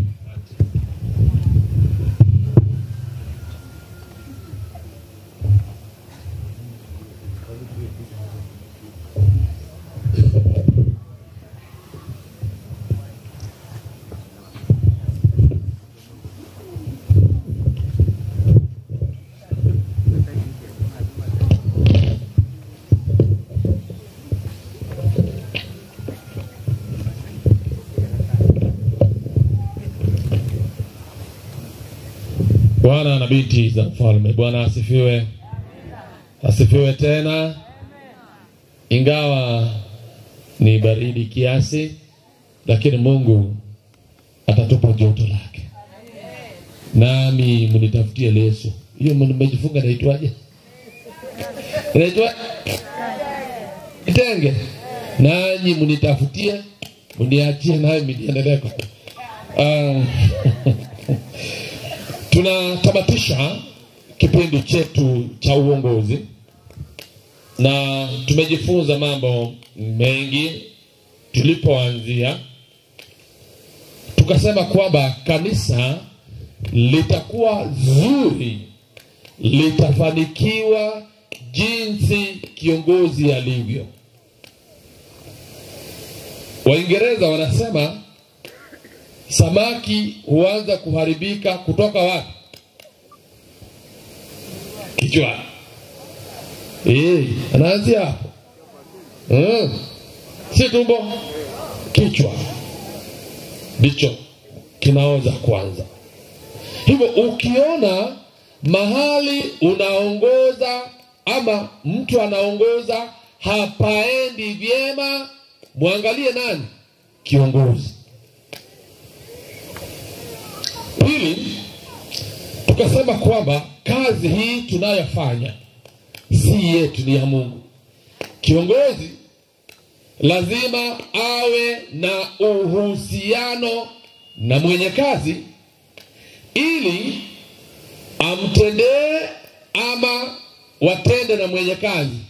Watende na mwenye kazi.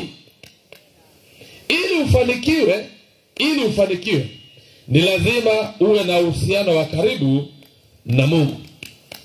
Kwa nini? Duniani majaribu ni mengi. Bure tu hatutaweza kwenda. Ninakumbuka tukitaja P7. Moja ikasema praying, pondering, planning, preparing, presenting, performing and producing. What you see, kila ambacho unaona ni kila ambacho kimepangwa. Leo hii nitaanza kwa kutaja P nyingine zinaitwa proper, prior, planning, prevent, poor, performance. Ni P.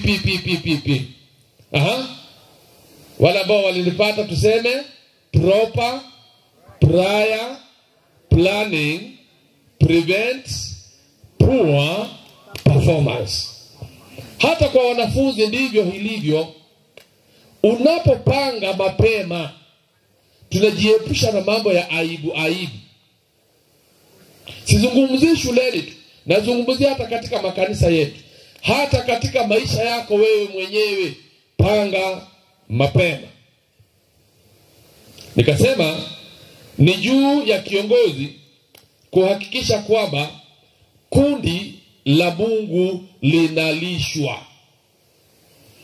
Ili uweze kulisha wengine ni lazima nawe ule na kushiba kwanza. Unapowekwa kuwa kiongozi, ni wengi wanakuhitaji. Mtu alisomee 17 fungu 24 Yohana 17:24 Yohana. Anasemaje? Hamjaamuka. Nitawapatia ile story ambayo hamjui. Nitawaamsha mjipange hapa. Tupige story ambayo hamjui lakini story itakamilika. Inasema 17:24 Yohana. Inasemaje? Baba. Tuanzie sasa. Baba.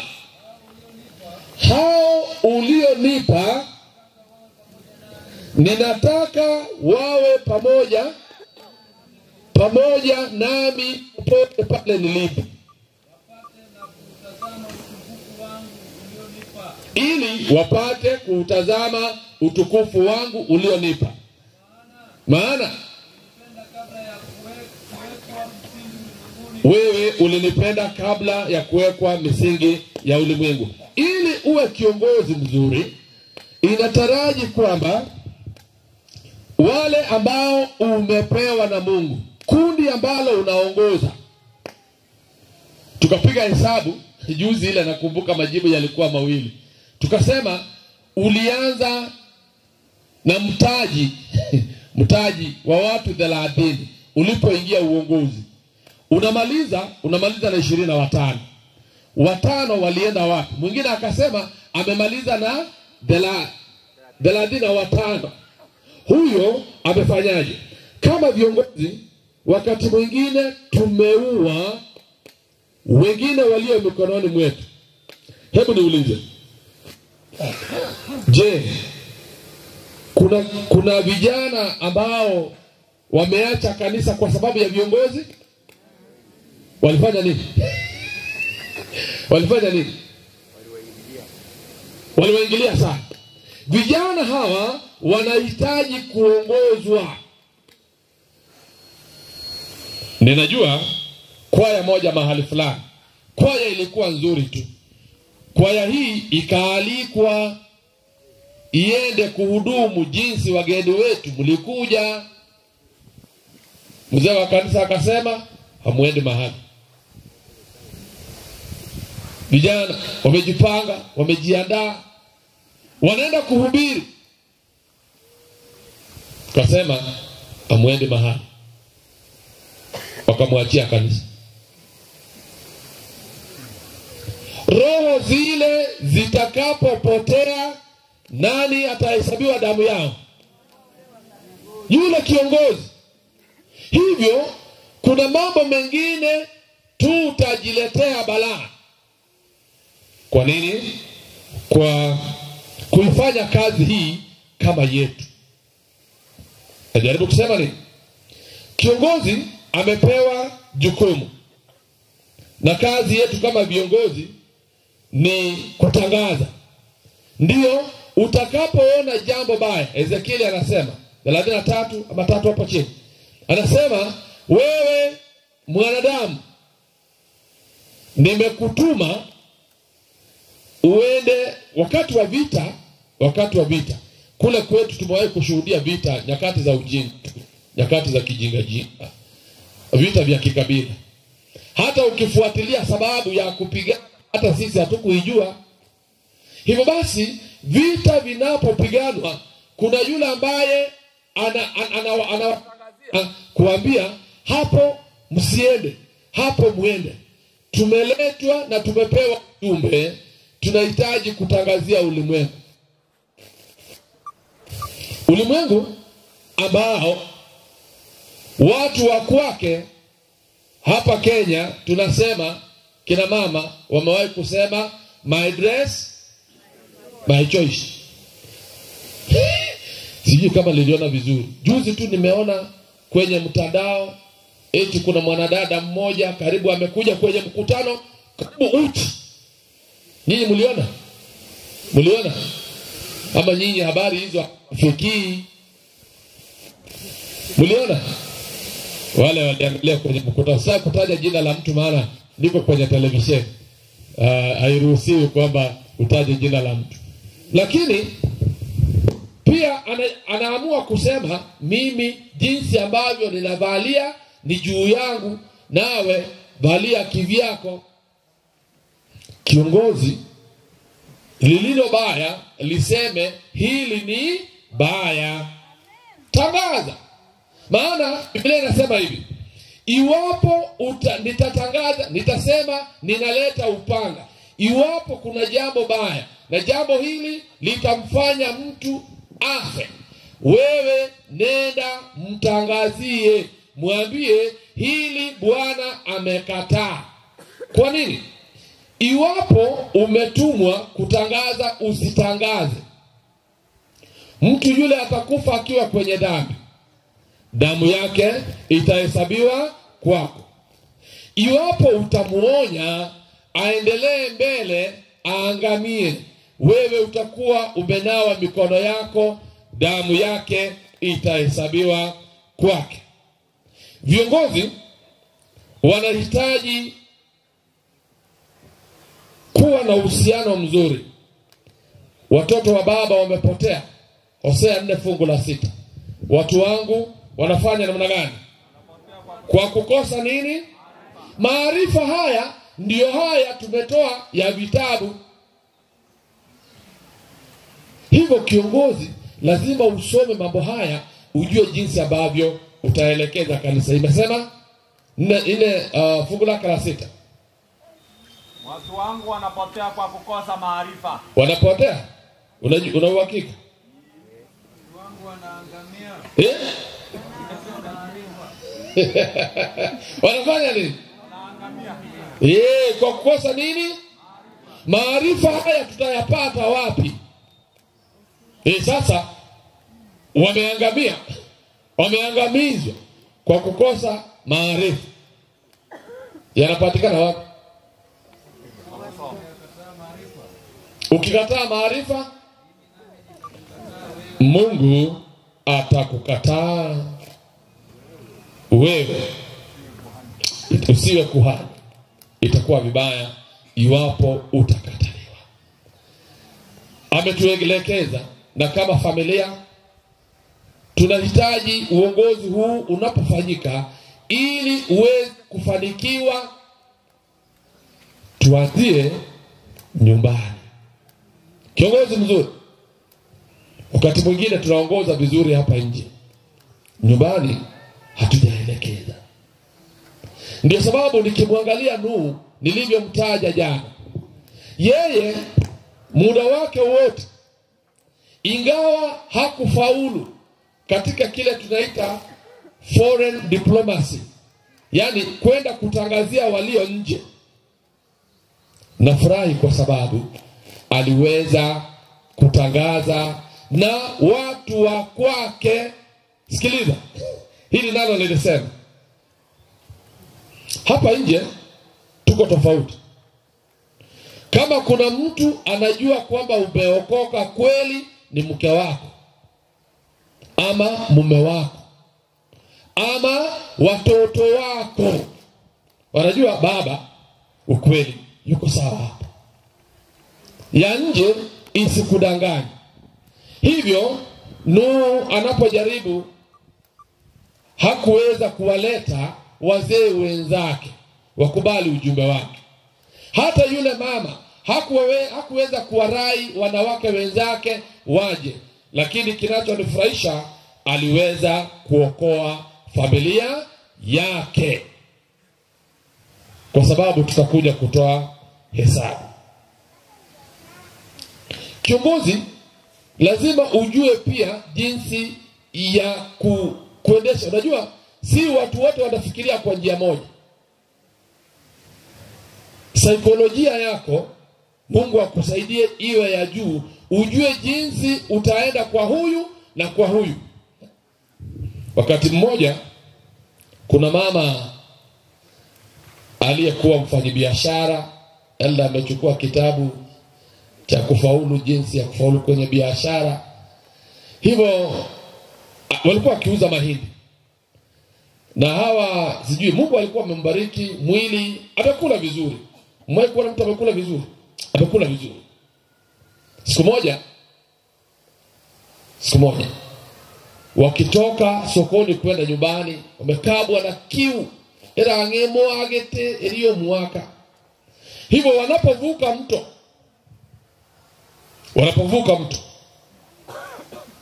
kulikuwa na kijito, wakatumia mikebe ile yao kuchota maji. Alipokuwa akimeza, nikana kwamba alihisi amemeza kitu tu, kidogo tu.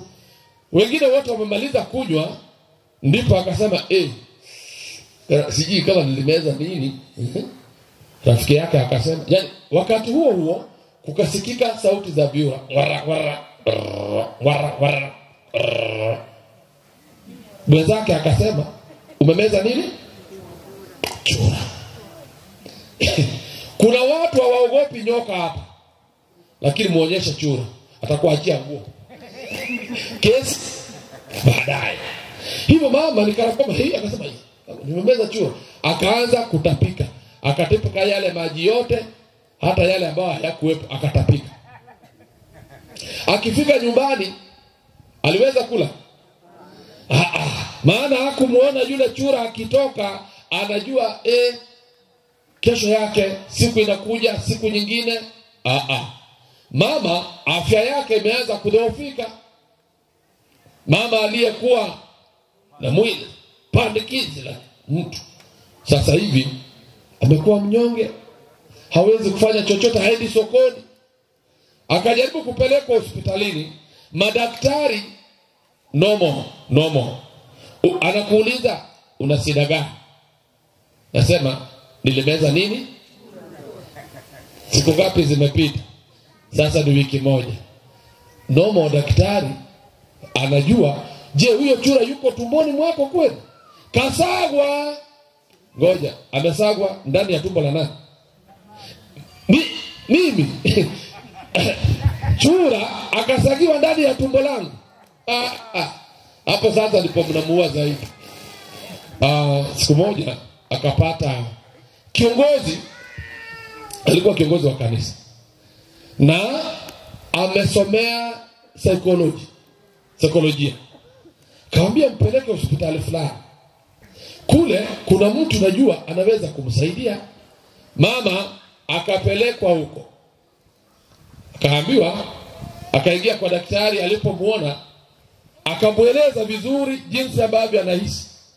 Kwa mara ya kwanza akapata mtu aliyemhakikishia kwamba vile umeeleza, huyo chura yuko ndani ya tumbo lake na tutamtoa bila kufanya upasuaji. Haleluya. Mama akili kaanza kurudi. Halafu akamwambia, wewe wako amekaa wiki ngapi? Wiki 2 sasa. Tumboni. Jana tulimtoa mwingine chura wake, alikuwa amekaa tumboni mwezi mmoja na alitoka vizuri. Unajua, imeanza kuona matumaini ya kuishi. Kisha wakamwambia, huyo chura utamtapika, kuna dawa inayomlenga yeye tu na atatoka. Sasa kutapika kule utachoka. Tafadhali, hata kama ujisikii kula hata kidogo. Wakamtafutia kanyama choma, wakamletea maziwa. Kula tu mama, pole pole. Dawa inaenda kutafuta nani? Direct.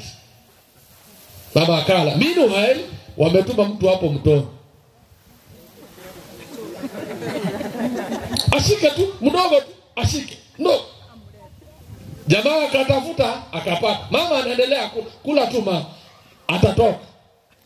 Wakapigiana ishara, umepata? Uko nani? Sawa. Wacha wampe mama dawa ya kutapika. Umewahi kutapika? Ukitapika unaweza kufumbua macho. Ukitapika unafumbua macho.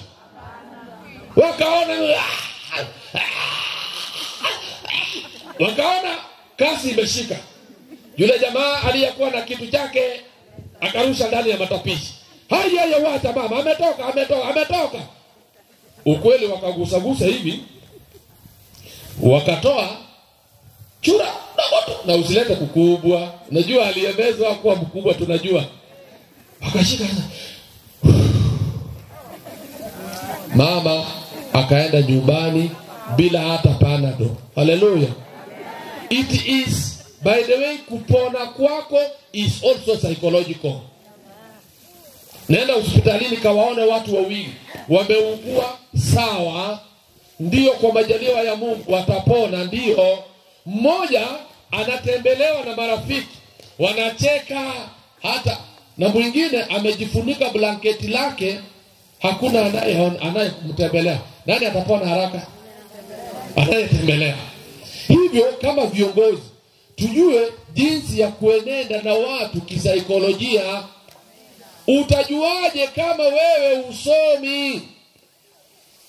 Nasema ninapokaribia kuhitimisha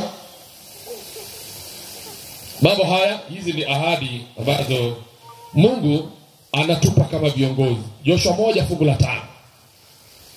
Na iwapo tutatengeneza uhusiano mzuri na Mungu, Joshua 1:5, Biblia inasemaje? Hapata kuwa na mtu afanya nini? Hapata kuwa na mtu yeyote atakayeweza kusimama mbele yako siku zote. Siku zote za maisha yako. Kama nilivyokuwa pamoja na Musa. Sikiliza. Mambo haya nani anayasema? Mungu. Anamwambia nani? Joshua. Joshua ni nani? Joshua ni mmoja kati ya wale wawili waliofika Kanaani. Yani walianza safari kutoka Misri na wakafika Kanaani. Katikati hapa Musa ameaga. Joshua amechukua hatamu za uongozi.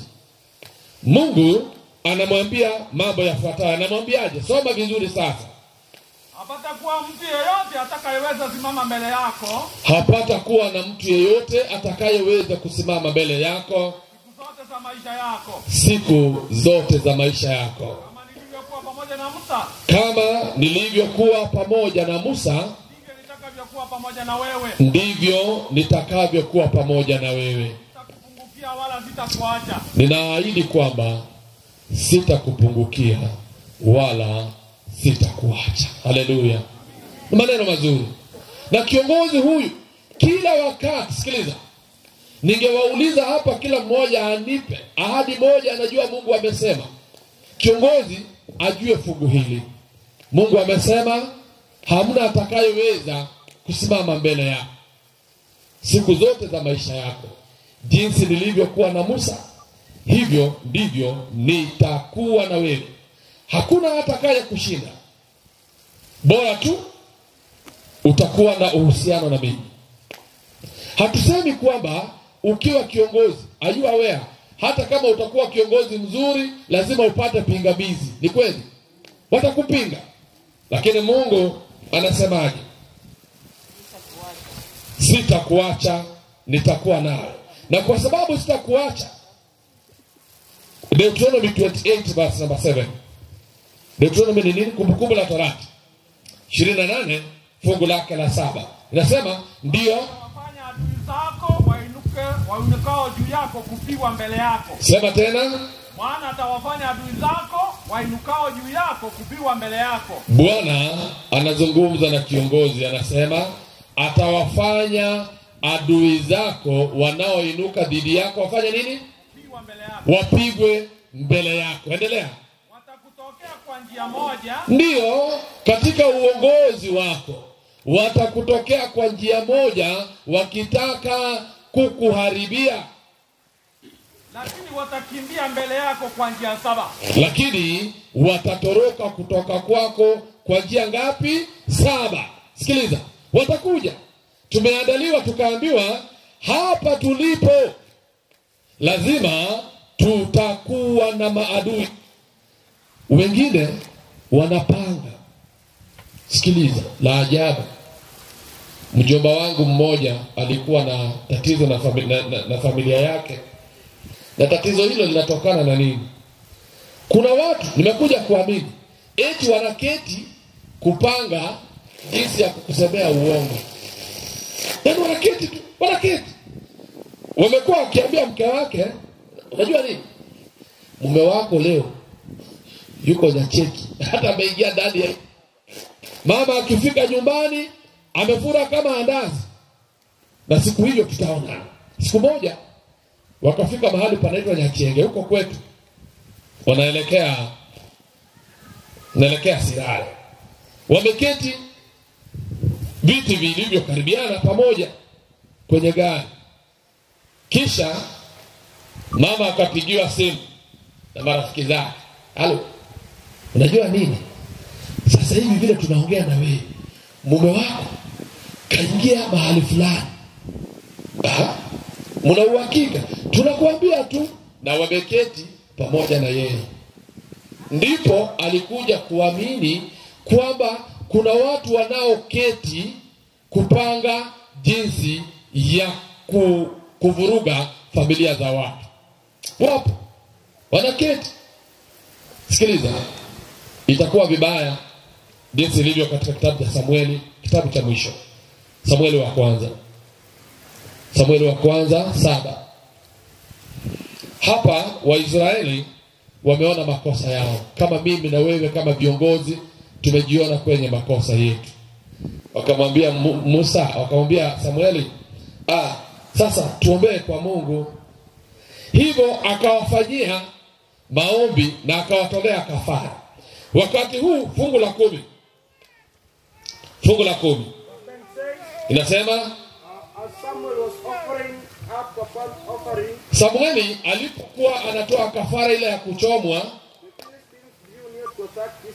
Wafilisti wakakaribia ili kuvamia Waisraeli. Mungu akaleta sauti ya radi kubwa dhidi ya Wafilisti. Ndipo akawaweka wakatatanishwa. Hawakuelewa kitu kilichokuwa kifanyika. Nasema nini? Wewe fanya sehemu yako. Ole wake. Tulisema wa mbingu fanyeni nini? Furahini. Lakini wa dunia wanaambiwa ole wako iwapo utaenda dhidi ya aliye na uhusiano na Mungu. Hapa Waisraeli walikuwa wameacha miungu yao. Wamesema ni Mungu tu ambaye tutamtii. Hivyo wakawa wanatolewa kafara. Wale walipokuja mataifa matano, viongozi 5 hivi wakaleta watu wao. Na walipowaleta kukatokea nini? They were drawn into confusion. Watakuja kwa njia moja, watarudi kwa njia ngapi? 7. Hao ni maadui zetu. Na kwa sababu hii Mungu anaahidi ataenda pamoja nawe katika maisha yako kama kiongozi. Ukumbuke hapa tulisema when the going gets tough, the tough ones get going. Uwe imara, kuwa chonjo, ukifahamu kwamba tuko kwenye ulimwengu wa vita. Tuko kwenye vita. Hata wewe kiongozi uko kwenye vita.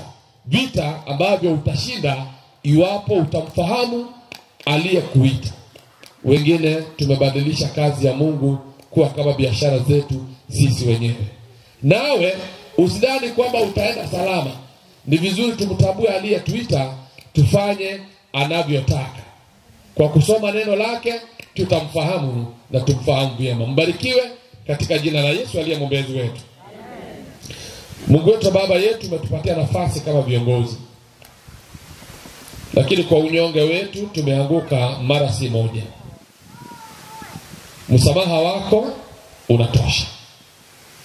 Tunaomba kwamba utupe nafasi nyingine ya mwaka ujao wa makambi, ili wale uliotupa katika mikono yetu tuwatendee jinsi ambavyo wewe mwenyewe ungewatendea. Utusamehe dhambi zetu. Utuandae kwa ajili ya ufalme wako. Maadui watakuwepo, lakini umeahidi kwamba hutatuacha. Hii iwe ahadi yetu sisi sote katika Yesu aliye Bwana na mwombezi wetu. Amen. Barikiwe sana.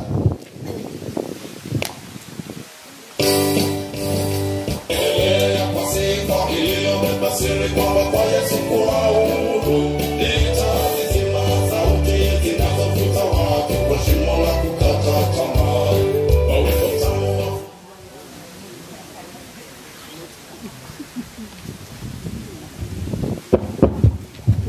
69.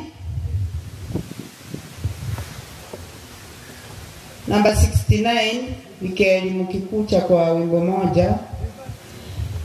Cha kutumaini sina ila damu yake Bwana, sina wema wa kutosha dhambi zangu kuziosha, kwake Yesu nasimama.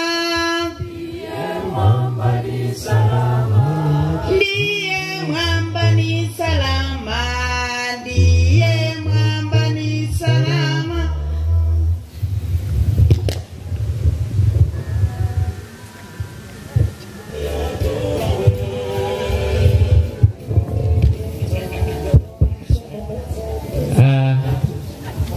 Mukonga chakigwo asinini lakini akwanireke gito igo kwa ya kirake God is good.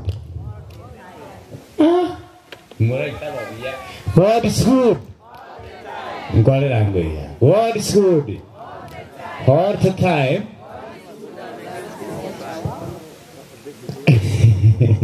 Biamono. Nataka kuleta our pastor Freddy Ogango natoka field yetu ya Omodera. Nimefika hapa. Ni wangapi wanamfahamu? Wacha nione kwa mikono kwanza. Ai. Basi mimi kanita kirasi. Njwangu wanaona wao. Mwaka mzima kwa sasa umekwisha, na Mungu wetu ametulinda salama. Ni watu wengi waliolala zamani, wapumzika wakingoja hukumu. Uhai wangu ni deni, ninatakiwa nimufanyie Mungu kazi, japo nilale nikiwa naye Bwana, nitapumzika usingizi wa Eli. Ya kabiri najiuliza, mimi najiuliza, je, maisha yangu yakikoma leo, nikilala kimya kaburini, je, deni langu litalipwa na nani? Uhai wangu ni deni, ninatakiwa nimufanyie Mungu kazi, japo nilale nikiwa naye Bwana, nitapumzika usingizi wa Eli. Happy Sabbath. Happy day. Nimaete mumanyete Pastor Fred Ogango Pastor Nyacheki, lakini ndega ile capacity ya office Pastor Oburu na role kwa, lakini kwa niaba yake naongola tena naonda ambali chikambisa to na etire kambi kurukumo mokubo baba kwani marawa babinare ngesimiti baba kwaneti na inuiga ngakimogenderete. Bono tinda itiese ngechi program nechi nyinge ni maite time to kunere squished kwa na beire mogenia sikambi ne kambi ya nyenye kinegenderete tinda itiko ganda tame ndato some ko bunga kamo abagane bali bache mutu amba sabere alafu mbolinge kerongo ganda mabera ngimokonga mangana yakolera mangana na ala isigo. Deuteronomy 16:16 akiagotaba 16:17 omosomi 16:16 Deuteronomy 16:16. The Bible says, "Three times a year all the males shall appear before the Lord your God at a place which he will choose, at the feast of unleavened bread, Mhm. of weeks, and at the feast of booths.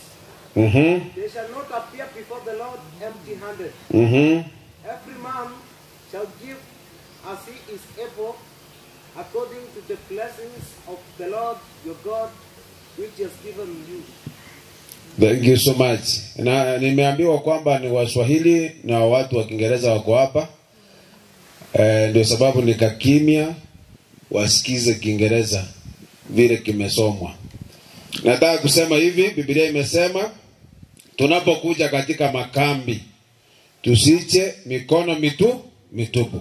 Kila mmoja aone kile ambacho Mungu amembariki nacho, akuje nacho. Wakati nimekuja nimeona ndizi, nafikiri kuku wamekuja hapa, ng'ombe, kondoo, kila kitu, kwa sababu Mungu ametubariki. Ukisoma hiyo 7 inasema kwamba kila mmoja atoe. Each of you must give a gift in proportion to the way the Lord your God has blessed you. Kwa hivyo hatuwezi tukatoa kitu ambacho kinalingana, kwa sababu kila mmoja Mungu amembariki kwa njia iliyo tofauti. Kwa hivyo ukibarikiwa vingi, fanya namna gani? Toa vingi. Ukibarikiwa kadri, toa kadri. Na vile Mungu kitu ambacho anahitaji tutoe kwa moyo wa uaminifu. Kwa hivyo ninafikiri kwamba kila mmoja anaendelea kutoa, na zaidi ya yote tujitoe sisi wenyewe. Unajua watu wa kanisa la Makedonia walipojitoa kwanza kwa Yesu Kristo, walitoa zaidi ya wao. Kwa hivyo Mungu awabariki, na kila mmoja tunapokuja katika makambi tusikuje mikono mitupu. Kwa hivyo ningependa wale wageni ambao wamekuja kutoka mahali popote, wale wageni wa makambi, kujeni hapa mbele, alafu nipate kuwaombea. Ninajua kwamba mmefanya introduction, kila mmoja anajulikana kipindi. Yangu ni kuwaambia wa salute, mara ya pili ni waombe, alafu nitoke. Koraiga na roli nunu ara mbando wasero bwato.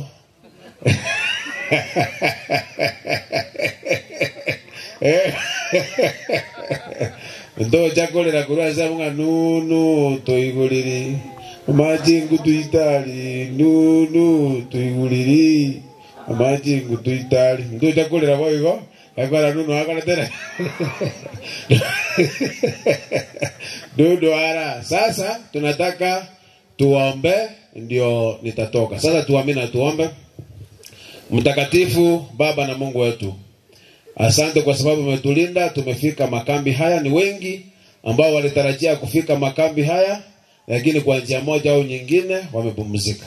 Umetupatia wakati huu tupate kusikiza neno lako, the good news about the great controversy. Mambo haya yanapoendelea wiki hii yapate nafasi katika mioyo yetu. Asante kwa sababu ya wageni ambao wamekuja hapa, unaendelea kuwatumia kwa njia iliyo nzuri. Tunajua waliacha familia, uendelee kuzilinda, wape afya, na zaidi ya yote tutakapomaliza tupate mavuno kupitia kwa wale ambao wataingia kwa ubatizo. Zaidi ya yote vile tunaendelea kusikiza neno hili, unapoandika watakatifu katika kitabu cha uzima, nasi utukumbuke siku ile ambao utarudia ufalme. Tuseme Bwana, ni vizuri kwa sababu ni wewe tulikuwa tunangoja utuletee wokovu. Endikuwa nasi siku hii na siku ambazo zimepaki, tunajua kwamba utaendelea kutulinda. Tumeomba tukiamini katika jina safi la Yesu Kristo Bwana kiongozi wetu. Mbarikiwe sana, Mungu azidi kuwa nani. Na babo linge keronga ndangi ngoira.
watubu dhambi zao, uwahubirie.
Anakuita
asogotera.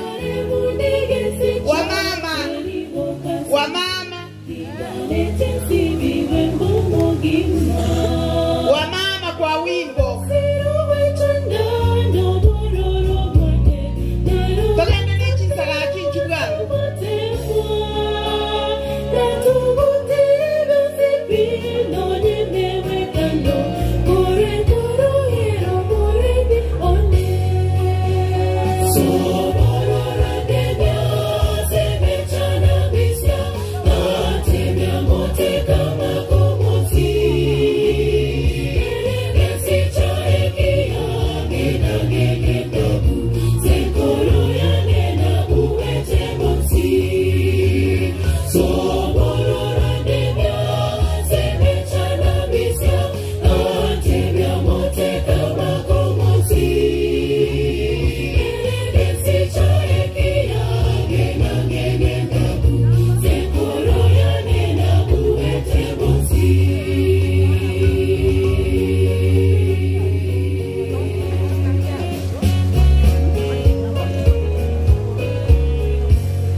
Se combo toka omwegenete na combo korera omnitere no morero tikobo akende igo tirene na gera yego soborora nega se mechana visya atikote kama komosi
Labda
mwafu.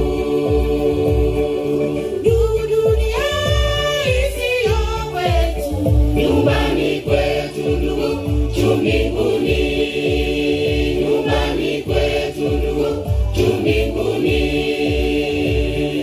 Ndugu, vumilia dunia hii, si kwetu dunia hii ni ya mwafu. Si kwetu dunia hii ni ya mwafu. Tutaenda mbinguni kwetu juu, tutapewa kila mtu kati yake. Tutaenda mbinguni kwetu juu, tutapewa kila mtu kati yake.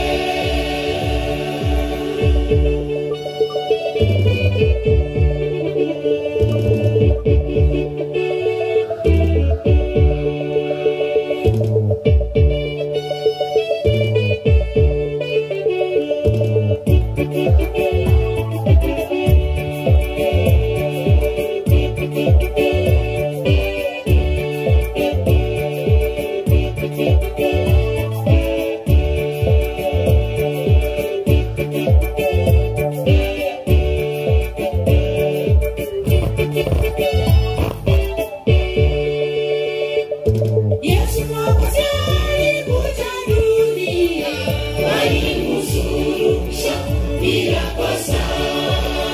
Walimsulubisha bila kosa. Dhambi zetu zote zimeisha, kwa sababu Mwokozi alikufa. Kwa sababu Mwokozi alikufa. Yesu Mwokozi alikuja dunia, walimsulubisha bila kosa. Walimsulubisha bila kosa. Dhambi zetu zote zimeisha, kwa sababu Mwokozi alikufa. Kwa sababu Mwokozi alikufa. Tutaenda mbinguni kwetu juu, tutapewa kila mtu kati yake. Tutaenda mbinguni kwetu juu, tutapewa kila mtu kati yake.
Our guest choir, one item, come for one item. Mogeni ngoterore singenje request utaimba baadaye.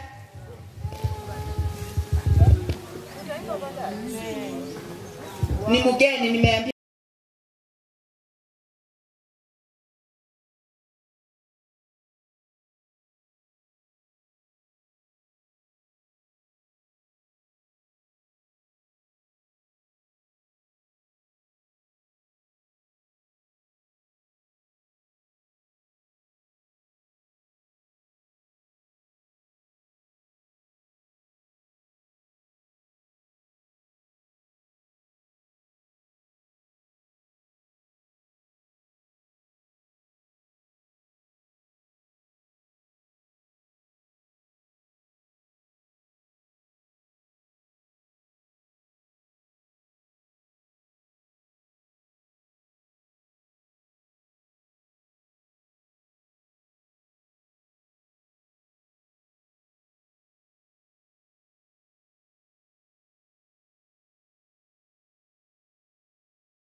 Nyimbo za ushindi neema tumeshinda, uso kwa uso na Baba tutakaana, tuishi milele.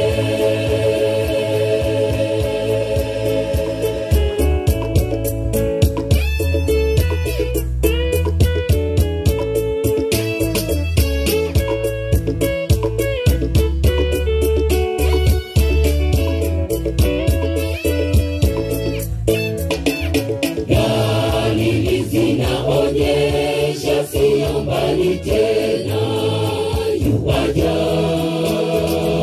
Mwokozi aliyekwenda kuandaa makao.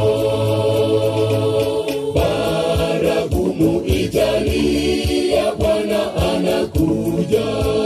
Je, shangwe walolala katika Kristo wataamka tupae.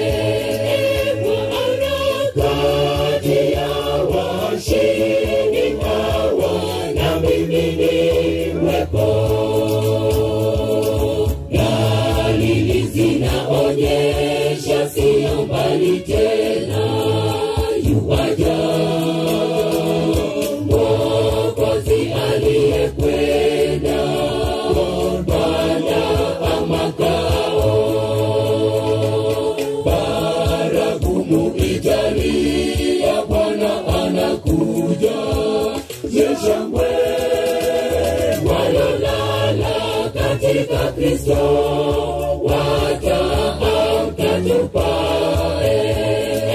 Bwana kati ya washindi hawa, na mimi niwepo.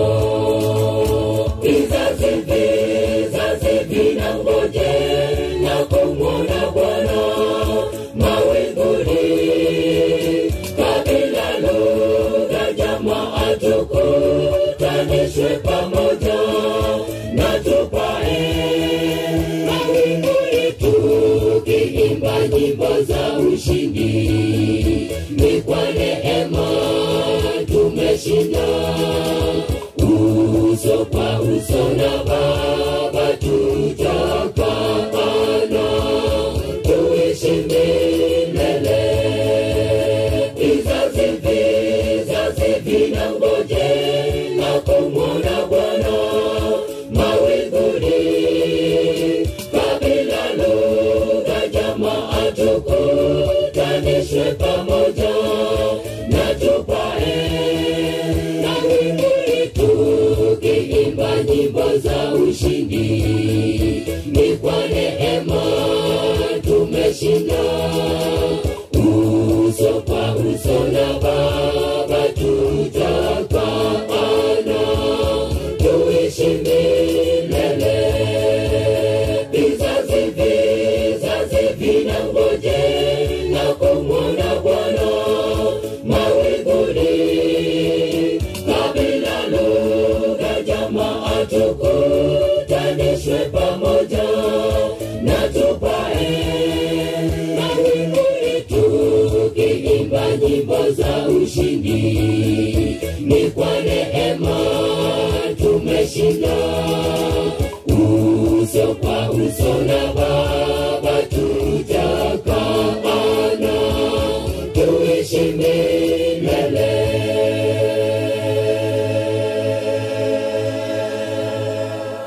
Amen.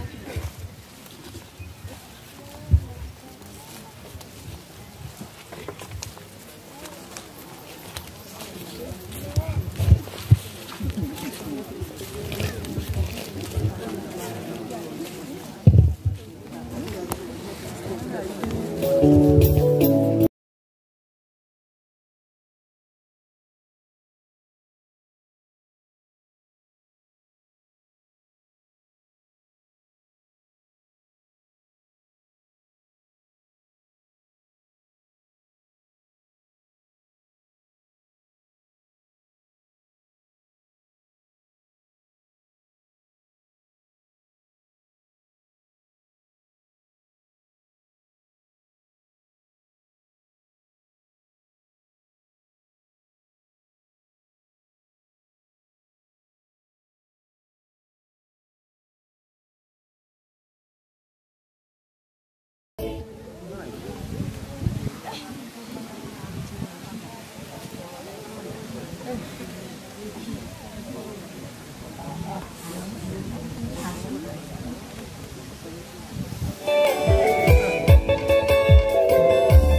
mama vipi? Karibu angalia meza mbele ya watesi wangu, chini ya mbawa zake napata utulivu. Karibu angalia meza mbele ya watesi wangu, chini ya mbawa zake napata utulivu. Sisi ni bali ni Kristo anayekaa ndani yangu. Sisi ni bali ni Kristo anayestahili sifa. Katika kila maneno yangu ajulikane, na katika kila tendo langu ajulikane. Katika kila maneno yangu ajulikane, na katika kila tendo langu ajulikane.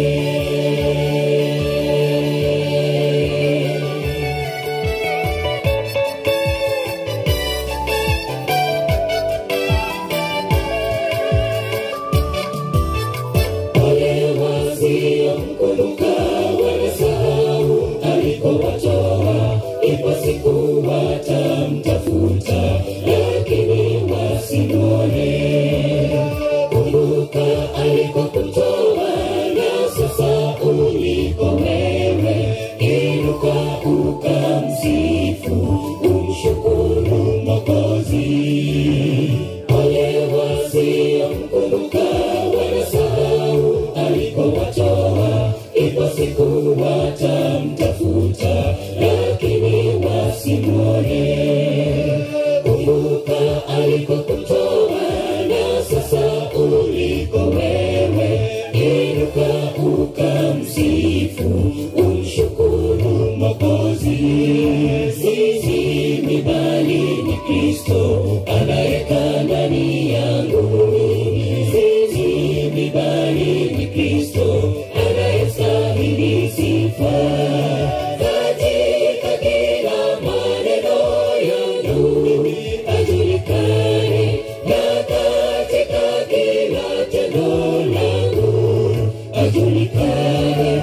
Katika kila maneno yangu ajulikane, na katika kila tendo langu ajulikane.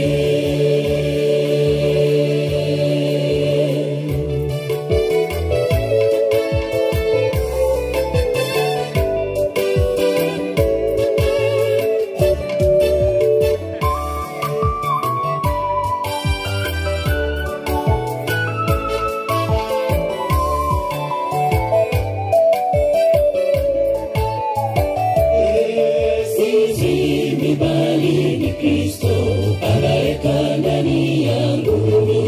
Sisi ni bali ni Kristo anayestahili sifa. Katika kila maneno yangu ajulikane, na katika kila tendo langu ajulikane. Katika kila maneno yangu ajulikane, na katika kila tendo langu ajulikane. Sisi ni bali ni Kristo anayekaa ndani yangu. Sisi ni bali ni Kristo anayestahili sifa. Katika kila maneno yangu ajulikane, na katika kila tendo langu ajulikane. Katika kila maneno yangu ajulikane, na katika kila tendo langu ajulikane.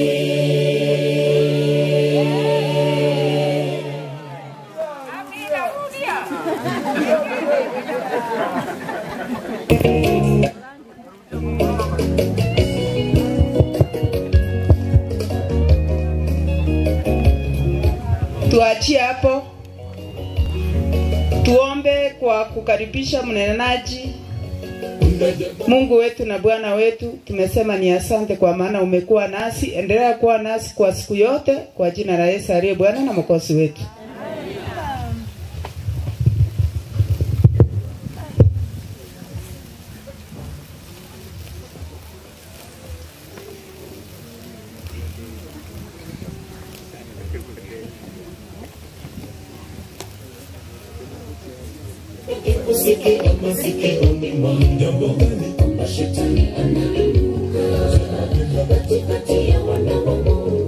Habari ya asubuhi kanisa.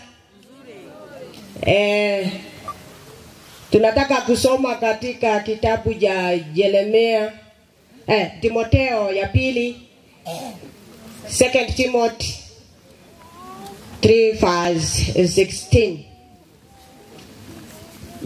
na 17. Inasema hivi: kila andiko lenye pumzi ya Mungu lafaa kwa mafundisho na kwa kuwaonya watu makosa yao na kuwaongoza na kuwaadibisha katika haki. Hii mtu wa Mungu awe kamili, amekamilishwa, apate kutenda kila tendo chema. Kifungu kitafunuliwa na mnenaji wa saa hii. Asante kwa kunisikiliza.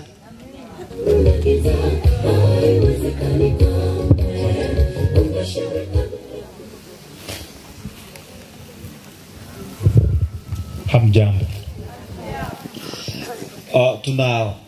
Tumeingia kwa kipindi kingine cha education. Education hivyo si ni elimu. Education. Na tumesomewa fungu ambalo ningependa turudie fungu la 17. Inasemaje? 17. Ili mtu wa Mungu awe amekamilishwa, apate kutenda kila tendo jema. Kiingereza nasemaje? Thoroughly equipped. Nani kuna hiyo version? Sema, so that the man of God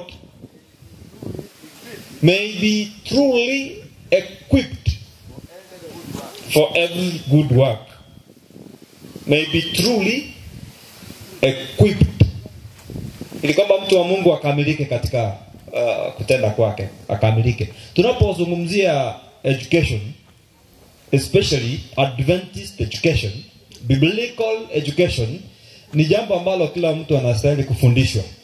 Mara nyingi huwa tunasema kwamba kuna watu wamepitia kusoma. So tunaposema mambo ya elimu, eti ni ya watoto.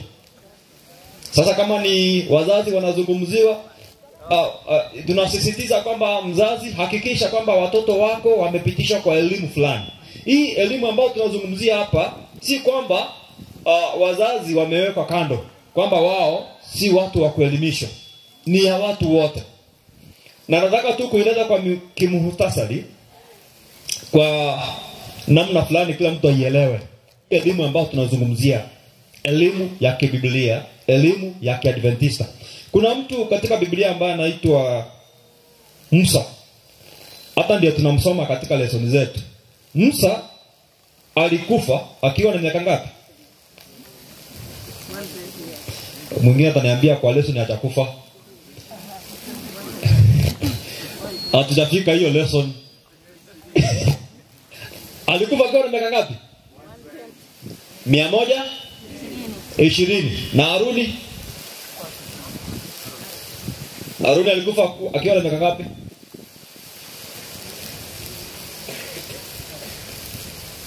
Haiko kwa Biblia yenu, najua. Si ndio? Ipo. Hamjaisoma. Kuna mmoja alikufa na miaka 120, mwingine akafa na miaka 123. Sasa tutumie hiyo mmesema 120. Kama Musa alikuwa na miaka 120, hii miaka yake hata ilisemwa jana kwamba Musa miaka yake ilijigawa mara 3. Si ndio? Dini Ukigawia 3 ni ngapi? 40. Kwa hivyo kulikuwa na miaka 40. Na katika hiyo miaka Musa alikuwa anafundishwa. Miaka 40 kuna mambo alifundishwa, miaka 40 kuna mambo alifundishwa, na miaka 40 ya mwisho kuna mambo alifundishwa.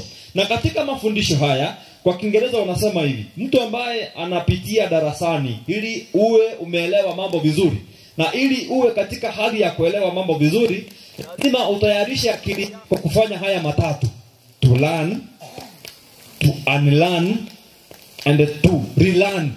Nimesema nini? Ya kwanza to learn, ya pili to unlearn, ya tatu to relearn. To learn kwa Kiswahili tunasema ni kufanya nini? Kusoma ama kujifunza. To unlearn ni kufanya nini? Hakuna jina moja. Kuondoa yale ambayo umesoma. No, umeenda mbele. Unlearn. Unlearn ni kufanya nini? Kutojifunza. To ignore. To ignore learning. That's not it. Sio hiyo inamaanisha. Unlearn. Unaitoa. You erase it. Kama kuna tabia ulikuwa umejifunza, uitoe. Ujifunze kufanya nini? Kuitoa. Na si rahisi. Unlearn is more expensive than learning. If you have learned something like Moses, there is something he learned for 40 years. It took 8 years kukitoa. In fact, let me put it the way it is. Moses anapoenda kwa palace alikuwa miaka ngapi? Musa anapoanza kufundisha mambo ya Kimisri alikuwa miaka ngapi? 2 years. Mamaka anamwacha akiwa na miaka ngapi?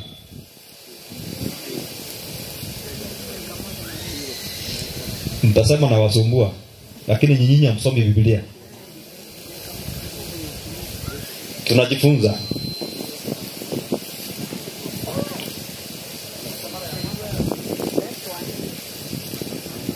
Moses anakuwa jangwani kwa miaka ngapi? 40. It took him 40 years to unlearn what he learned for around 26 years.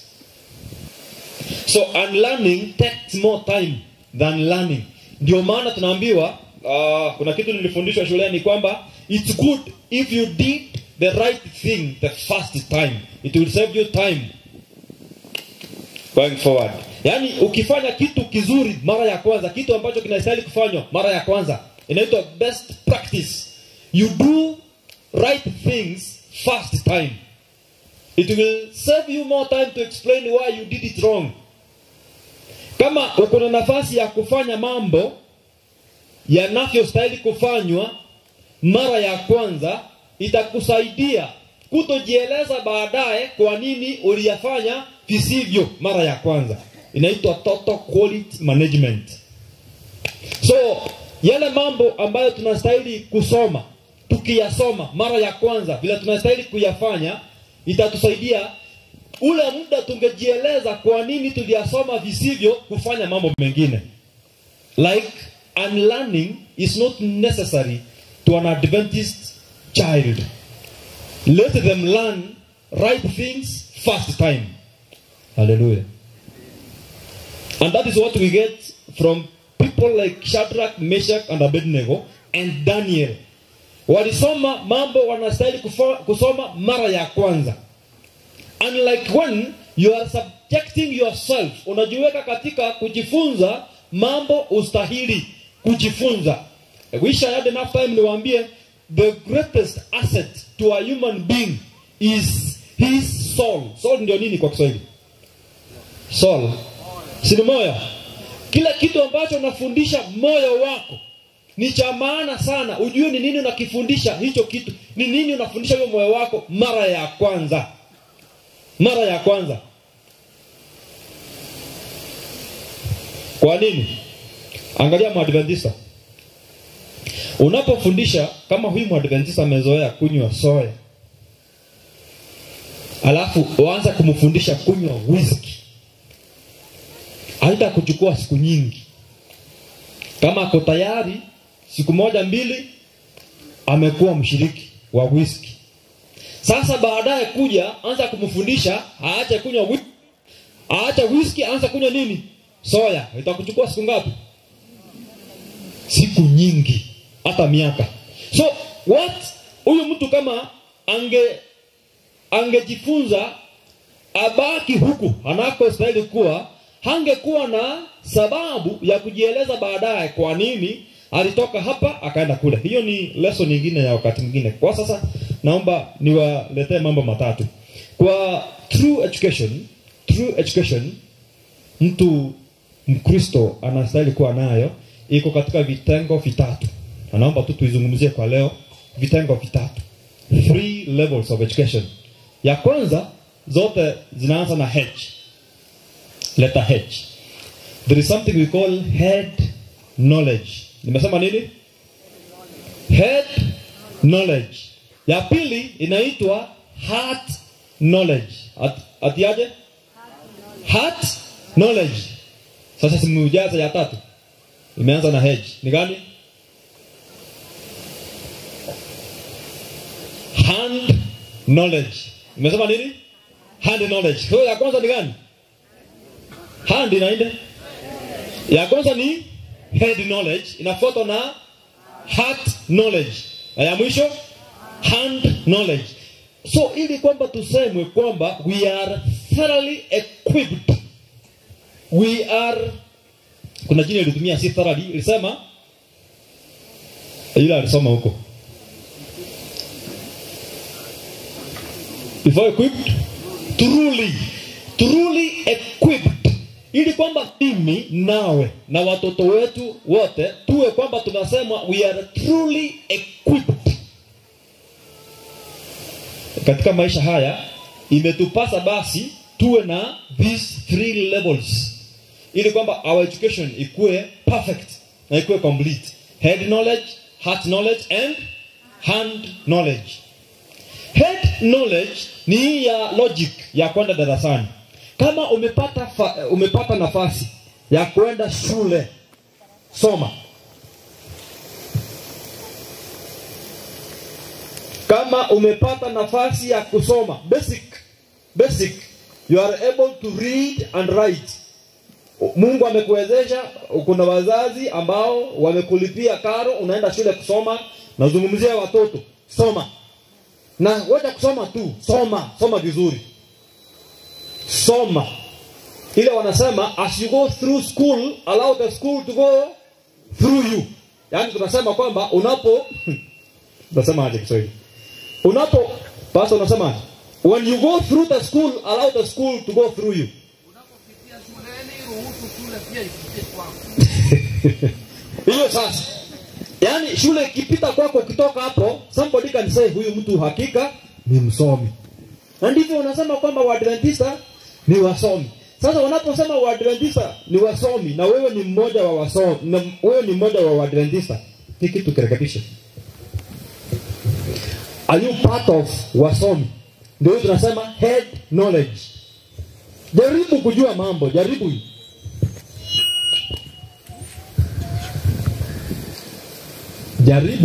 uwezavyo kujua mambo. Basics, nazungumzia basics. Si lazima ujue kuendesha ndege, rocket science, ana mambo mengine, si lazima ufike kule. The basics. Enda shule na wewe jua. At least have some head knowledge. Naomba tusome kitabu cha Acts chapter 22 verse 3. Acts ni matendo ya mitume. 23 verse 20. Mji huu miguuni pa nani? Gamalieli. Gamalieli alikuwa nani? Mwalimu wa sheria. So hii inamaanisha kwamba mbali na kujua Mungu na mambo mengine, Paulo alilelewa chini ya mtu msomi ambaye anaitwa nani? Gamalieli. Sasa ndio hivyo tunapokutana wewe, kuna yule mwalimu ambaye alikufundisha chekechea, nursery school, ile lower primary. What did you learn from this person? Are you able, una uwezo wa kusimama mbele za watu useme kwamba kuna mwalimu mmoja alinifundisha jambo fulani? If you are able to do that, then it means you have something substantial you can give people. Kuna jambo ambalo litoka kwa mwalimu wako, unaishi kwa hilo jambo na una uwezo wa kulishiriki kwa wengine. Head knowledge. Head knowledge.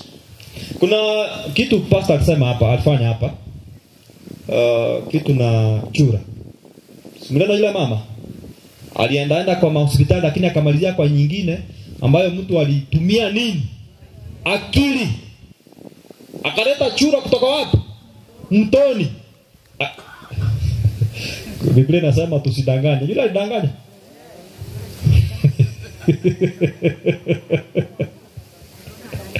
But you see, that is tactical approach on issues.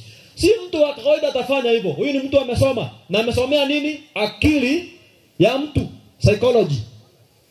So nawe jitume ukiwa katika ile miaka ya kusoma. Jitume kwa sababu hiki ambacho nasoma kinapoingia kwa akili yako itakuja kukusaidia baadaye. You know, most people are rich because they give solutions to find problems. Hapa ndani hapa kwetu hapa kutokea shida ambayo kila mtu ako nayo. Alafu kutokea mtu mmoja aliye na suluhu kwa hiyo shida, huyu anakuwa tajiri.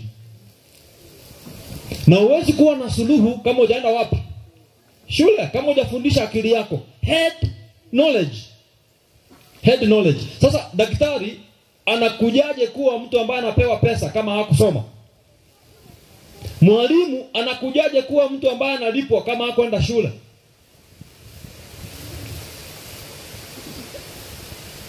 So ninasisitiza haswa kwa wale ambao wako katika miaka ya kufundisha akili zao, tafuta muda utoshao.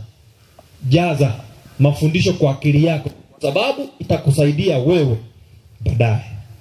Hallelujah. Head knowledge. Jaribu jaza kitu kwa akili yako, fundisha akili yako.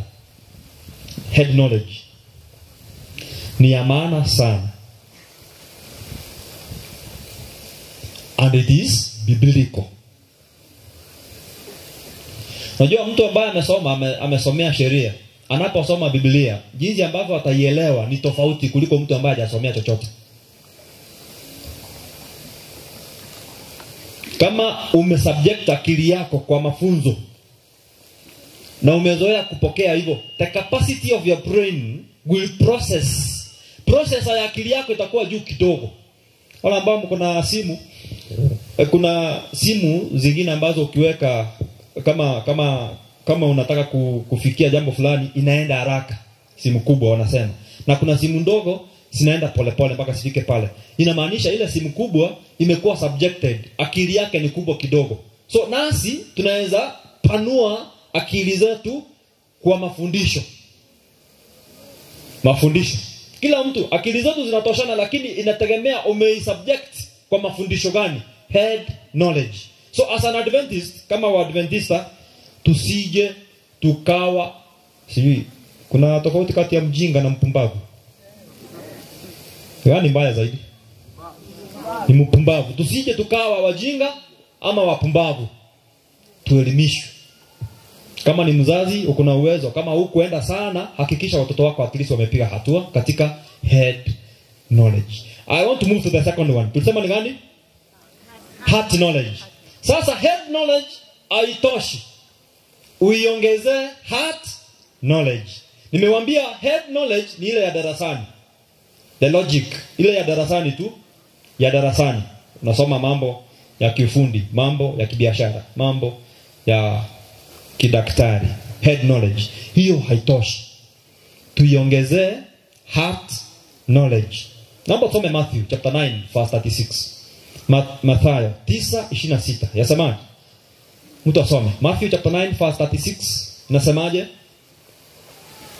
Na ningependa tu kutumia mifano ile ile. Musa nimtumie Yesu na nimtumie Paulo. Hawa watatu wametosha kwa leo. Musa, tumtumie Yesu, tumtumie na Paulo. Hii ya head knowledge ukiangalia Musa alifundishwa. Maana akamfundisha kwa miaka fulani, alafu akatoka pale akaenda kwa shule za Kimisri akafundishwa mpaka university. Na ilimsaidia sana katika kuongoza Waisraeli. Ilikuwa ni amana.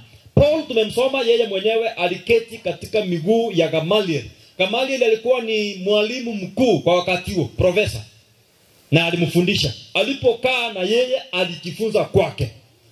So mbali na kwenda shuleni, na hapa mimi ningetoa changamoto tu kwa washiriki wetu, aswa wale ambao wamekuwa na exposure.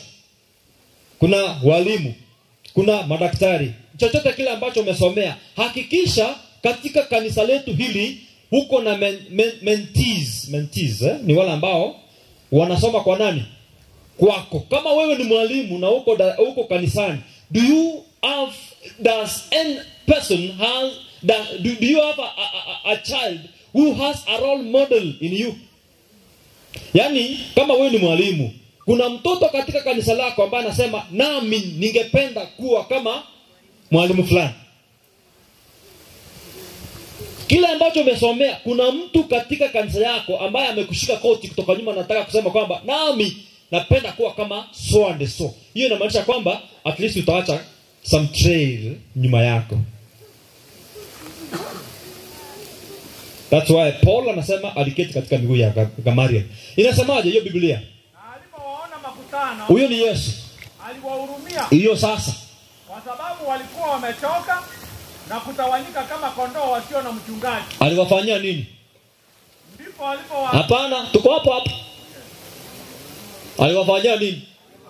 Aliwahurumia. Huruma. Kizungu inasema nini? Nasema hivi. Aha. When he saw the crowd, he had compassion for them. Kekusine keote. Agachakorore meganda y'abantu. Akabarorera amabebe. Ekigesanira heart knowledge. We are talking about education. Heart knowledge. Train yourself to love others. Jifunze kufanya nini? Kupenda wengine. Jifunze kuhurumia wengine. Ni ya maana sana. Mbali na kuwa na akili ambayo imefunzwa mambo mengi, fundisha moyo wako kuwa na huruma kwa wengine. Ni ya maana. Heart knowledge. And heart knowledge mostly goes with what you believe in. Unaamini nini? Kuna kitu tulifunzwa hapa APM. APM tuliambiwa inamaanisha nini? Kumbe mko umefika. Adventist Possibility Ministries. Mlikuwa hapa kweli? Kuna kitu madam alifunza akasema wale ambao ni walemavu na wao ni watoto wa nani? Wa Mungu. So kama hujajifunza kuwaona kama watoto wa Mungu, utawapita. Mnakutana wao njiani, unafanya nini? Unawapita. Siku nyingine niliwauliza hapa, kama mtu anaweza kufa kifafa. Si unajua kifafa? Kifafa ndio nini?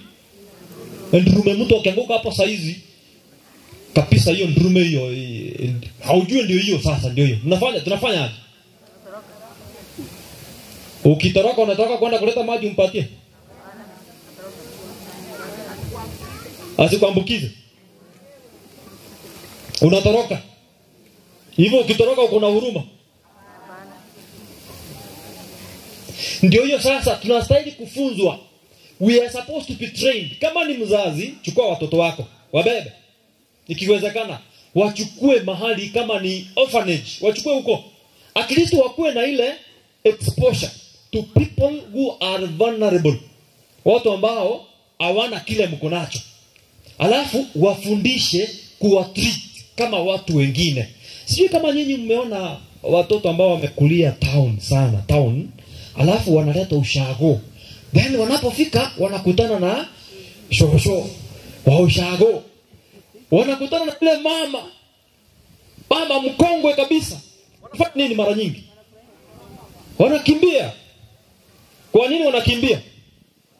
Wanamuogopa kwa sababu hawajamuelewa, hawajamuona na hawajazoeshwa. Sasa ifike mahali huyu mama mkongwe ajiwezi. Hawa watoto wamefika umri, tuseme umri wa adolescence hapa, wako high school hapo, alafu unatuma mtoto wako mtoto msichana na mvulana, labda tuseme msichana, ni msichana wa adolescence, alafu unamtuma, unamwambia nenda kuhudumie bibi yako. Bibi yako hivyo ni shosh. Unajua Kiswahili cha huku kwetu bibi ni mke. Nyanyako. Si atafanya vizuri sana? Anaweza tafuta fare rudi Nairobi. Hajafundishwa huruma. Hajafundishwa kuwa na huruma. Huyo mtoto hajafundishwa. Kwa hivyo anaona ni kama nobo unyinyeri. Na ifike bahati mbaya upata huyu mama yeye anajua ile desturi ya Kikisii. Unajua huku kwetu ukienda kwa mama mkongwe amekupikia ama anataka kupatia maziwa lala. Urusi ya mabere kerandi. Ekero atara umwana ya nyingi yako. Igakora asiba. Wana rojo muminoyo na mogotu kabisa.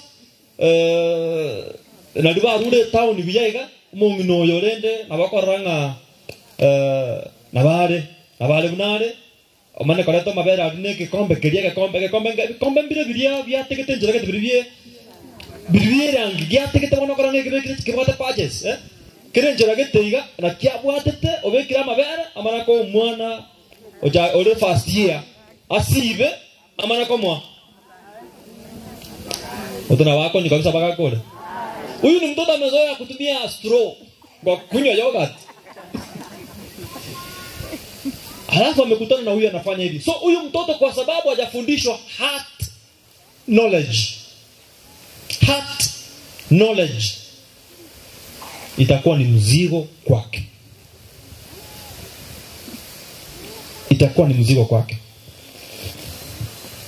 So ni ya maana sana mbali na kufundisha watoto nasi tujifundishe.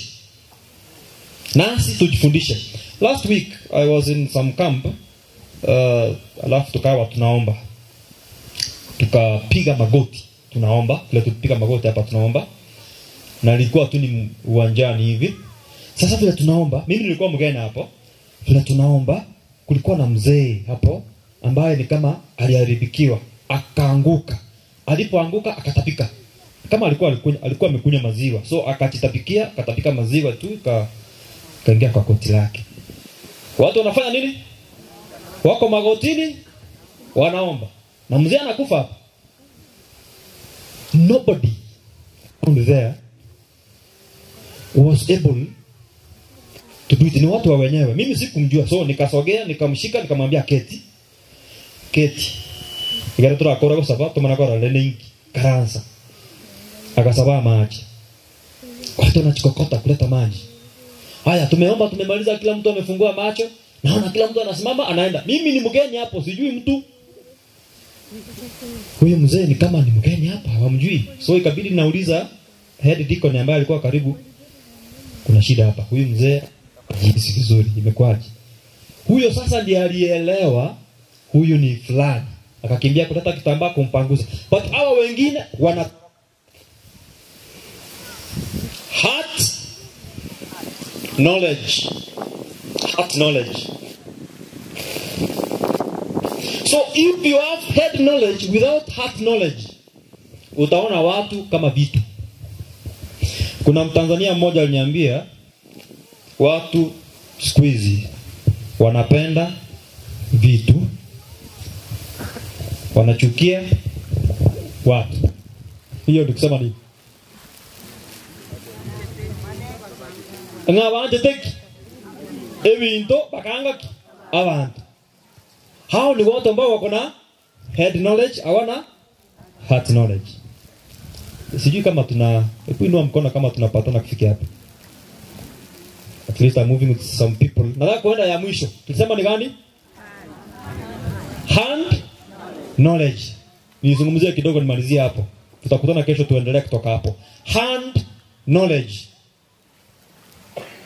Hand knowledge ni ya muhimu sana. So if you have hand knowledge and you have heart knowledge, then you don't have hand knowledge.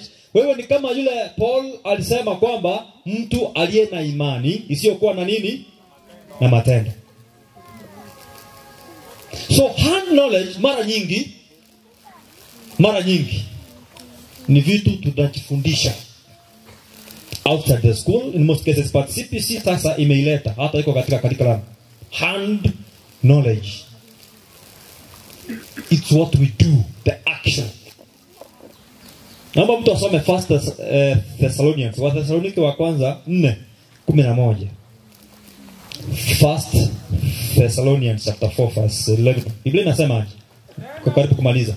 Tena mjitahidi kutulia na kutenda shughuli zenu na kufanya kazi kwa mikono yenu wenyewe. Na kufanya kazi kwa mikono yenu wenyewe. Kama tulivyowaagiza. Huyu anayezungumza haya mambo ni Paul ambaye alifundishwa na mwalimu mkuu sana anaitwa nani? Hapana. Nimewatangulia. Mko hapa kweli? Paul tulisema alifundishwa na nani? Gamaliel. Lakini anaambia kwamba wafanye kazi kwa nini? Kai, rudia fungu. Mjitahidi kutulia na kutenda shughuli zenu na kufanya kazi kwa mikono yenu wenyewe. Kufanya kazi kwa mikono yenu wenyewe. Kama tulivyowaagiza. Na ndio nimesema this is somebody speaking from the perspective. Iko mara mbili amefunzwa na profesa na anawaambia sasa kile yeye mwenyewe anafanya. Kazi ya mikono. Mara nyingi tunadunisha kazi ya mikono. Mara nyingi. Ndivyo hii shule ambayo tunasoma imetufundisha kwamba ukiingia kwa manual work that's punishment. Punishment. Yaani kwenda kuokota kama ni hapa hivi. Sasa hizi tukiambia niulize. Hapa sasa hizi kama tuko na church elders, tuko na deacons na kuna vijana. Ni kina nani wanaweza ambiwa waokote hapa? Mbona wasikue elders?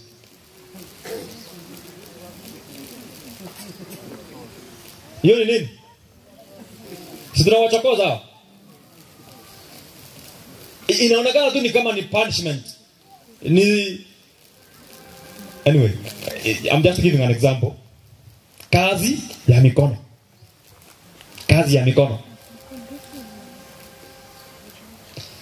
Nataka kuongeza fungu ambalo limekuja akilini. Kitabu cha Ayubu 1:10. Mtu asome. Ayubu 1:10. Tunazungumzia education mkumbuke. Ayubu 1 fungu la 10. Nasema wewe hukumsikia kwa ukingo bande zote. Huyu ni shetani anaongea na anaambia Mungu juu ya Ayubu. Pamoja na nyumba yake. Yake yote. Kazi za mikono yake umezibarikia. Amesema nini hapo? Kazi za mikono yake. Ati hapo tu ni shetani anaongea na Mungu. Ayubu ndiye mada. Anasema kazi ya mikono yake umezibarikia. So kwa hivyo Mungu anabariki nini? Kazi ya mikono yetu.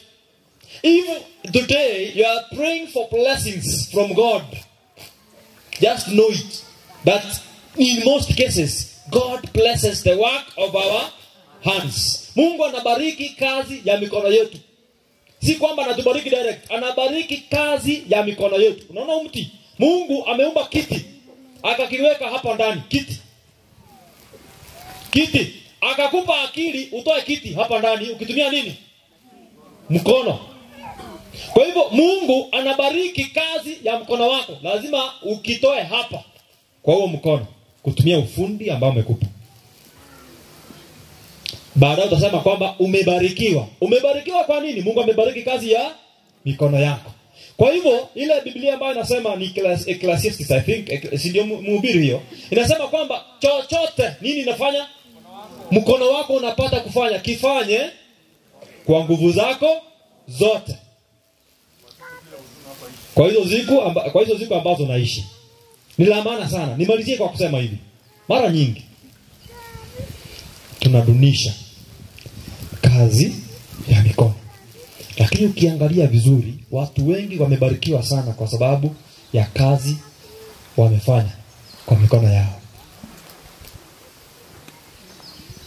Tuombe Mungu kwamba mbali na head knowledge atusaidie tukue na heart knowledge. Na tuongeze hand knowledge. Na tufundishe hata wale ambao wako chini yetu. Si lazima wakoe watoto wako tu. Hata watoto jirani wafundishe.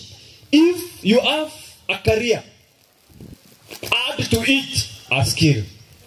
Sasa hiyo sijui nitasema aje pastor. If you have found a career, add to it a skill. Naomba niwekee kwa Kiswahili ya kueleweka. Wana njanaema automatic Kiswahili. If you have found a career in this life, add to it some skill. Kama umepata taaluma katika maisha. Yes, add to it some skills. Uiongezee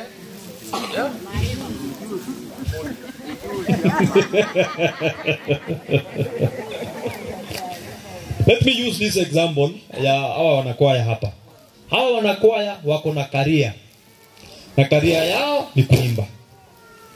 Head knowledge. Add to it some skill. Skill kwa huu mfano nimetumia kwaya. Kwaya mko na chochote ambazo mbali na kuimba mnaweza uzia mtu. Mnaweza patia mtu. Mimi sijui kama wako nayo. Nataka kuwatumia kama example. Sasa kama sasa hivi si mmetoka Tanzania mkakuja huko. Kuna kitu mko nacho hakiko hapa. Kama nini?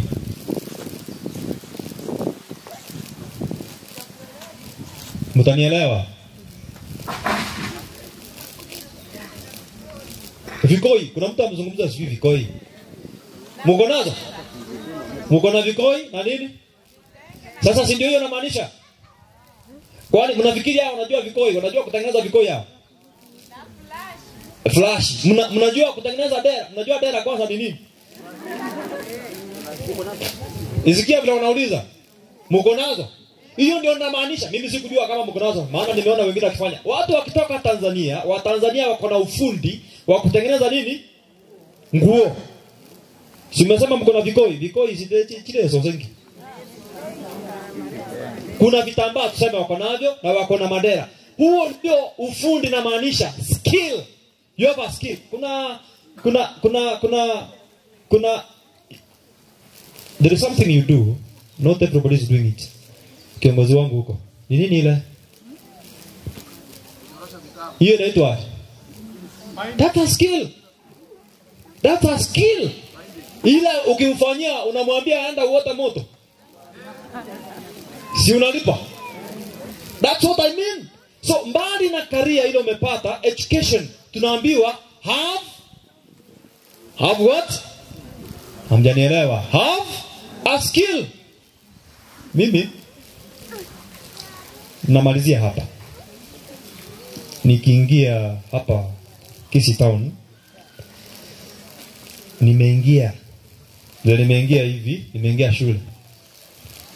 Mimi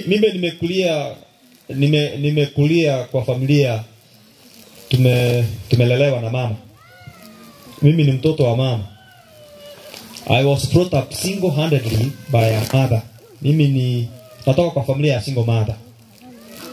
Bahati mbaya ninapo transit kutoka high school kuja college, yule ambaye tulitegemea sana, my mother, akafa.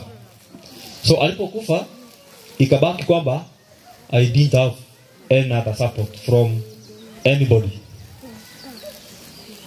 So nimeingia mjini. Nilitumia kamera. Huyu ndiye ataelewa. Unajua kamera? Kamera ndio nilikuwa nayo. Nilikuwa napiga picha. Napiga watu picha. Na kupiga picha unanilipa. And if you didn't know, kamera unatengeneza faida 400%. Kwa sababu unapiga picha mtu, unaiosha na shilingi 10, unaiuza 50. Umepata pesa ngapi juu yake? 40. Hiyo profit ni ya percentage ngapi? 400%. Sijui kama hiyo ni extortion. It's 400. Wewe usisumbuke na calculation because it is 10 divided by 10. No, it is 40. Tunafanya aje ile hesabu? 50. Nimetumia 10 kutengeneza. Nikapewa 50. Nimepata ngapi? 40. So it is 40 over 10. 40 over 10 times 100 equals to 400%. Hiyo ni faida. Kama ni ng'ombe ununua 10,000 unaiuza 1,400. And that way I was able to finish my first degree. Kutumia kamera. Nalipa shule, nanunua chakula, nalipa rent. Nikamaliza shule na Mungu akanishikilia. Nilitumia nini? Skill. May God bless us in Jesus' name. Naomba tusimame kwa ombi.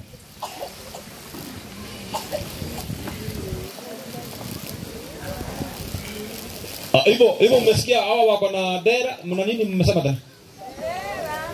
Dera, kanga. Kuja mama, kuja uende tutuombea. Kuja tuombee kwa sababu tunasoma mambo ya education. Kuja utuombee. Utatufanyia ombi baada ya kutangaza hiyo mko nayo ni gani, na Mungu awasaidie. Bado na kuwa na taaluma ya uimbaji, wako na taaluma ya mkono, hand knowledge. Waelezee kwanza ndio ufanye ombi. Tuna madera, tuna mitandio. Hiyo ni nini? Mitandio ya kujitanda kama hivi nilivyojifunika. Hiki ni kitenge. Kuna kanga zile za Tanzania.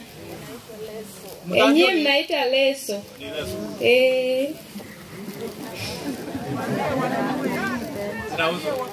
Tunauza, karibuni sokoni.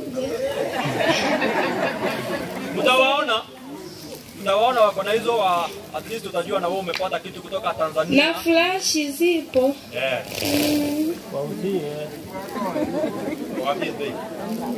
Bei ya flash ni 800. Bei ya dera ukija tutaelewana, bei maelewano. 800 ya Kenya. Ya flash ni ile kuna nyimbo zote zao. Basi tuombe.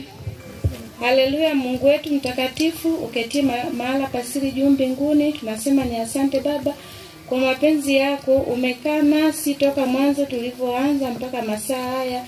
Jina lako litimizwe Baba. Tazama Mungu wetu, tumetoka mbali sana kuja kufanya kazi yako kwa njia ya nyimbo. Mungu wetu, tusiwe tunaimba tu, bali yote tunayojifunza tuyashike, tukiwafundisha na wengine. Mungu, tunaomba utushikie hii mvua, isituvuruge kabisa mpaka tumalize. Tunaomba tukiamini utatenda katika pendo la mwanao Yesu Kristo. Amen. Thank you.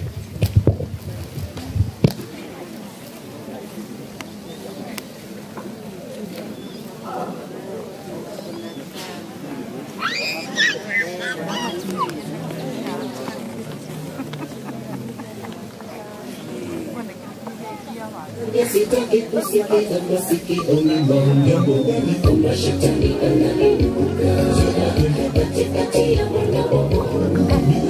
Kuna shirika gani kati ya nuru na giza? Haiwezekani kamwe. Kuna shirika gani kati ya nuru na giza? 69 hiyo stanza 2. Njia yangu iwe ndefu, yeye unipa wokovu.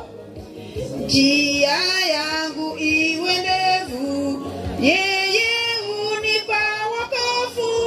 Mawimbi yakinipiga, nguvu zake ndizo nanga.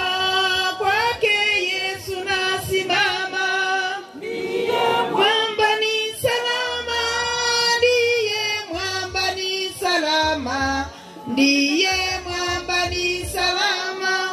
damu na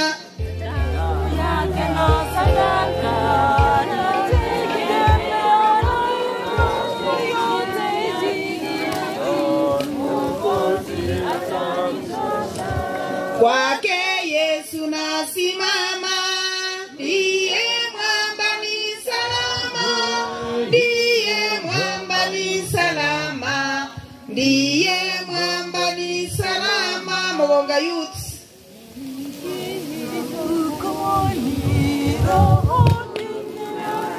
Nikiitwa hukumuni rohoni na kifika haki yake, sina hofu mbele zake. Kwake Yesu nasimama, ndiye mwamba ni salama, ndiye mwamba ni salama, ndiye mwamba ni salama. Mogonga Youth.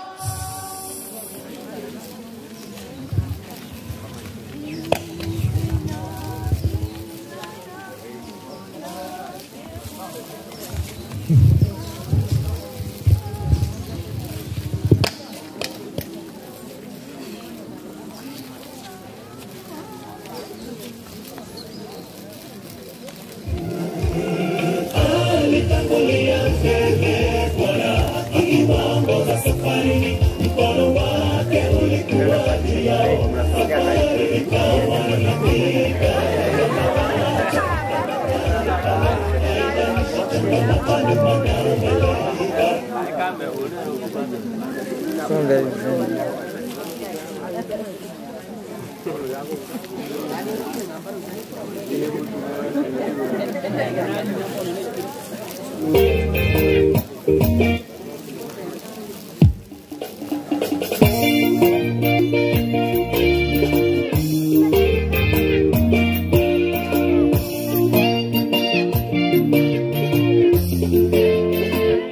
Tumepewa nguvu na ujasiri, tuliimba neno la Mungu, nawe unaposikia wito usifanye moyo mgumu. Tumepewa nguvu na ujasiri, tuliimba neno la Mungu, nawe unaposikia wito usifanye moyo mgumu.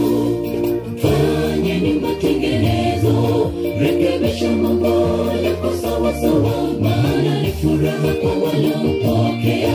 Watakanyaga taratibu mteule, wakiimba wimbo wa mwana-kondoo. Fanyeni matengenezo, rekebisha mambo yako sawa sawa, maana ni furaha kwa waliompokea. Watakanyaga taratibu mteule, wakiimba wimbo wa mwana-kondoo.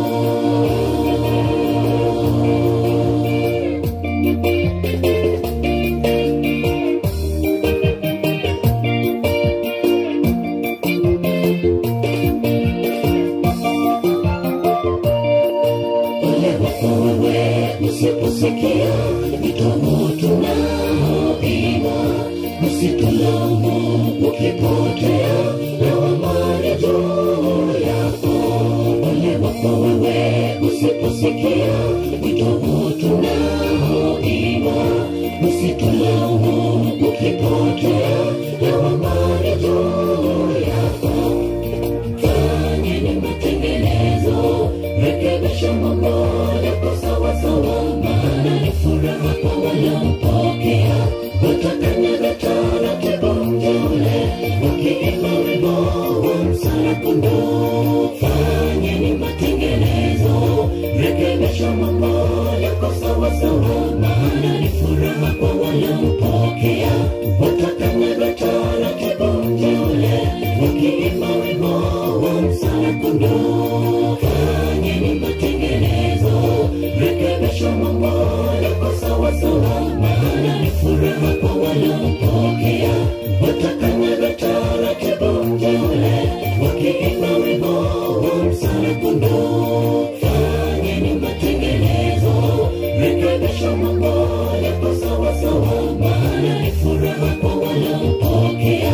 Watakanyaga taratibu mteule, wakiimba wimbo wa mwana-kondoo.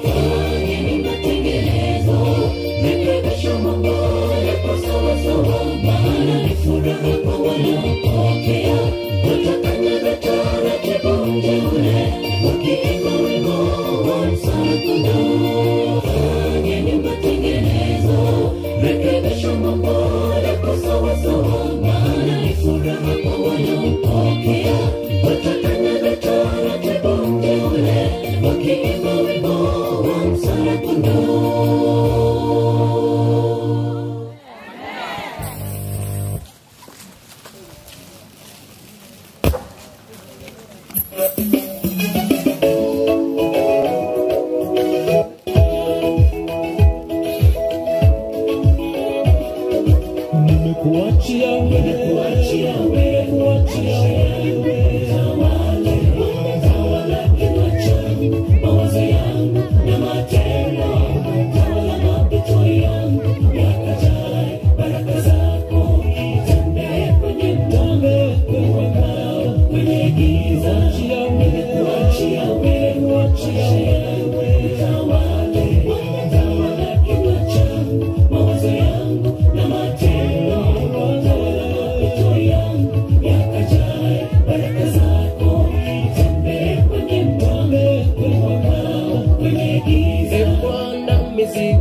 Byamali mwezi chinse chibana nechia ekepindi ya Dorcas Women Ministry tawara rakango tatara ko number 244 keusi keuba kama na chorus toiroka avavisa Nyasaye na korende isase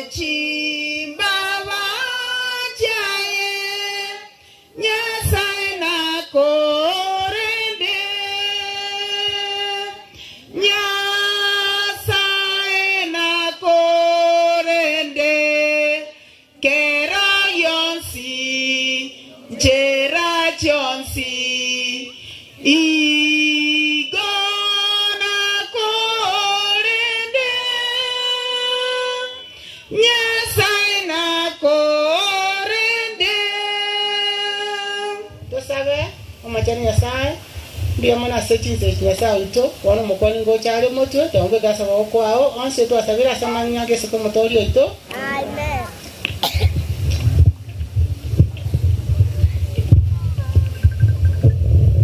Happy Sabbath. Happy day.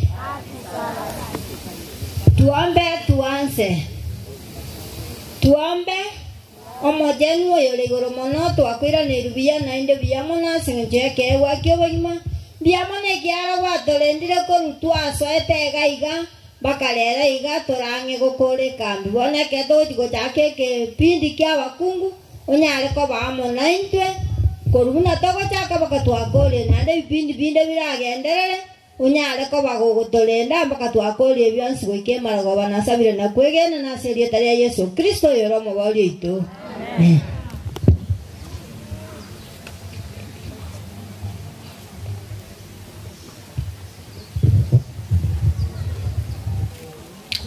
Nataka tujifunze leo, nataka tujifunze juu ya wanawake ambaye wanamjua Mungu, yani wanawake wa Mungu. Nataka tujifundishe juu ya wanawake wa nani? Wa Mungu. Hao wanawake wa Mungu wacha tusikie vile wanastahili kuwa. Tusome katika kitabu cha Tito 2:2-5 tusikie vile inasema. Msomaji wa Kiswahili.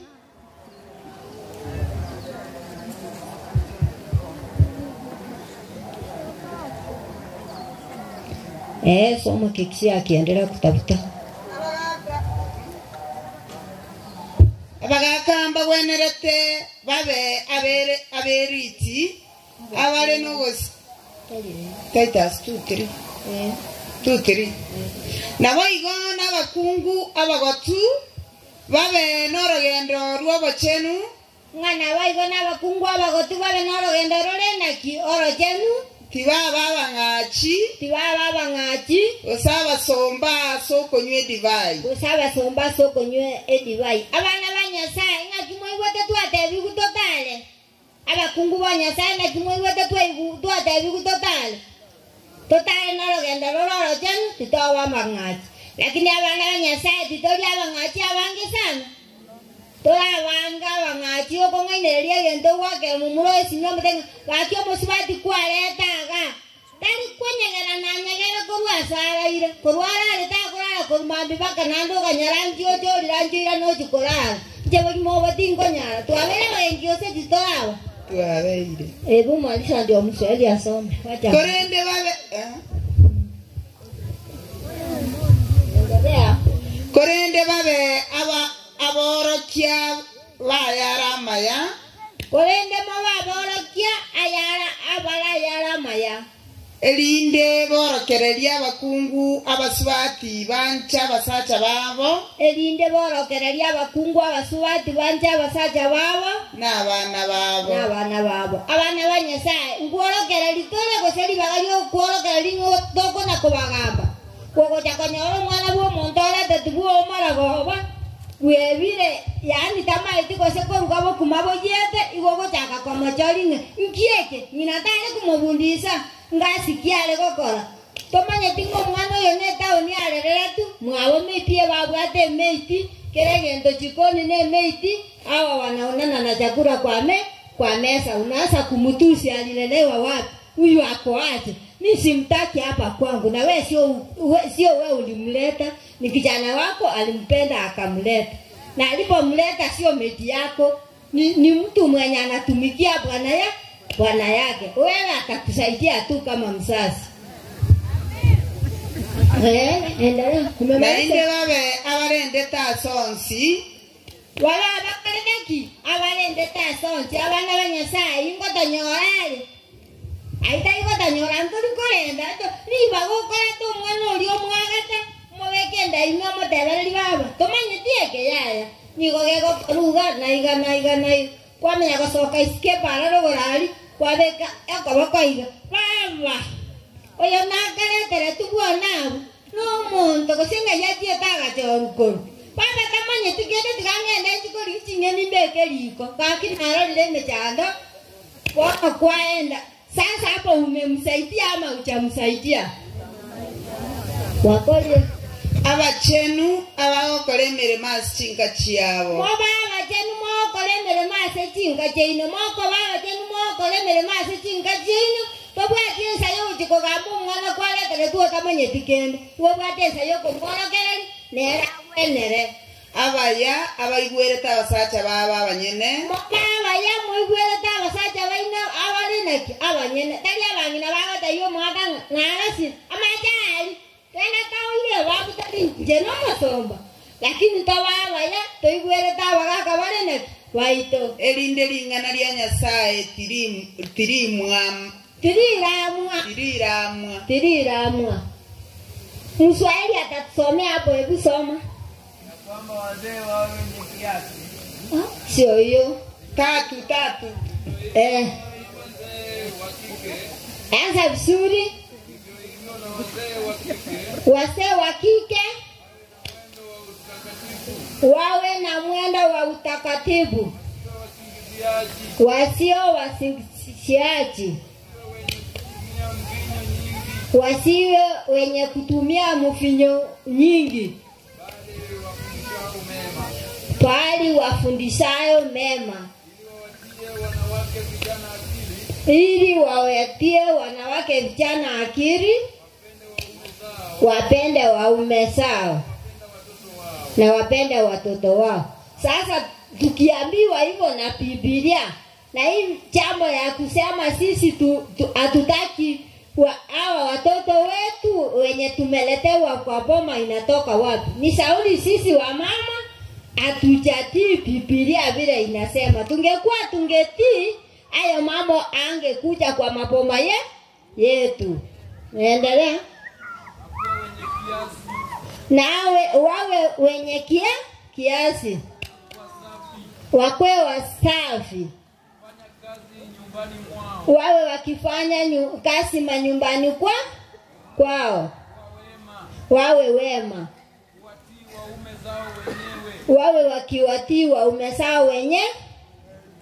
Wasiwe watu mume akisema kitu tufanye hii na yeye anasema naenda kufanya ile. Kisema tuende kulima mimi naenda Nyacheki. Sasa hapo wataelewana. Sasa ukiwa mtiifu mkiongea tuende kulima naenda kulime, baada ya kulima utaenda Nyacheki za zingine zako. Sasa hapo ndio mtaelewana kwa poma. Lakini mtu mwingine akisema tuende kulima, mwingine anasema naenda mtoni, naenda siki kufua nguo. Sasa hiyo haitakuwa maana kwa nyumba yenu. Mtakuwa mkifurugana kila mara. Kwa hivyo tunaambiwa wamama tuwe watiifu na tuwe watu wa kufundisha watoto wetu watoto.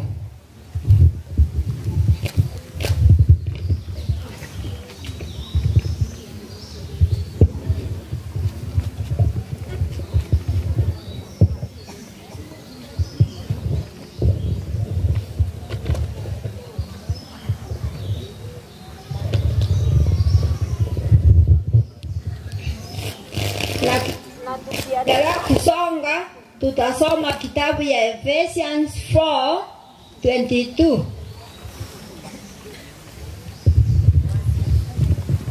Waefeso.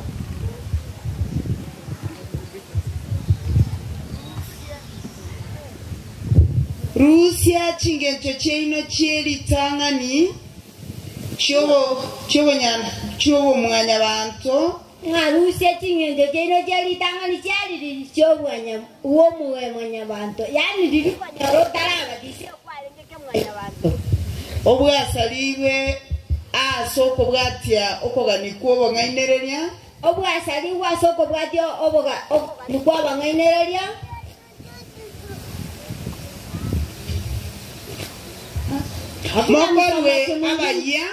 Mokorwa abaya asemeika na ebirengererio byaino. Asemeika na ebirengererio byaino. Mweba y'omuntu omoya. Mweba y'omuntu omoya. Oyo tonge twasoma wekano onyasaye. Oyo tonge twasoma wekano onyasaye. Asoboronge na obachenu bwekene. Asoboronge na obachenu bolenaki bwekene.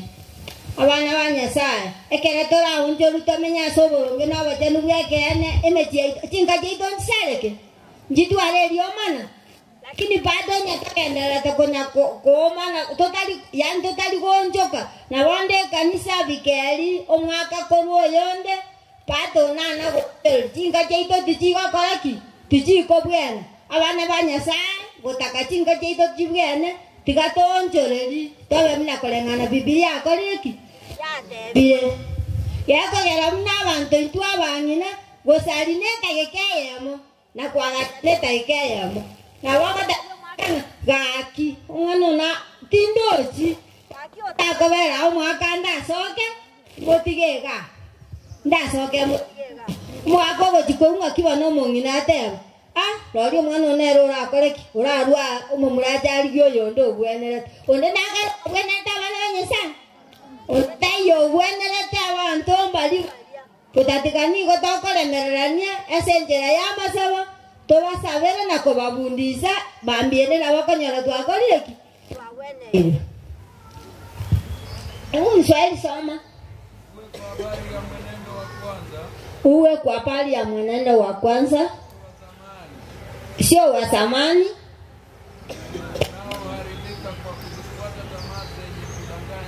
unayoharibika kwa kusifuata tamaa ya kutanganya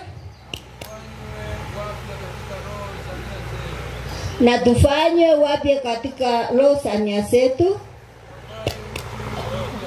tukafae nini utu mupya ulioumbwa kwa namna ya Mungu katika nini? Katika haki na utakatifu wa kweli. Basi uweni uongo, useme ukweli. Kila mtu na jirani yake. Suwa tunasema uongo kwa majirani yetu. Labda ng'ombe imekula sijui mahindi 2-3, sasa unakaa kwa mlango hivi ukiokelea mzee akikuja umwambie mahindi yetu imeliwa yote imeisha, sasa tutafanya aje? Mzee naye anakasirika, anabeba lungu sijui msale, anaenda kupigana huko. Sasa mmepata amani ama amani imekosa? Tukae wa mama ambaye ni wakili katika miji yetu, tusaidie watoto wetu, tusaidie kila mmoja, kwa sababu ikionekana vizuri wa mama ndio kila kitu kwa boma. Wakitaka kuharibu wanaharibu, wakitaka kujenga wanajenga. Wa mama sasa tujiangalie na tufikirie sana. Kwanza tujitie kwa maombi.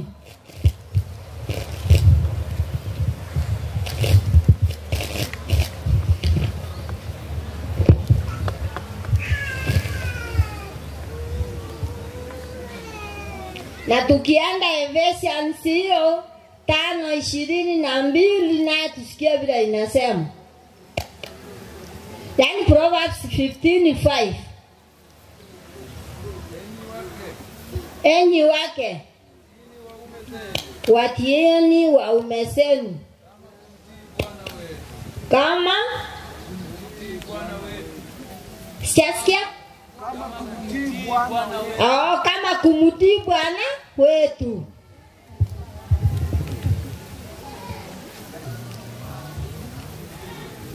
Na tusome hiyo Mithali 13:20 tusikie vile inasema.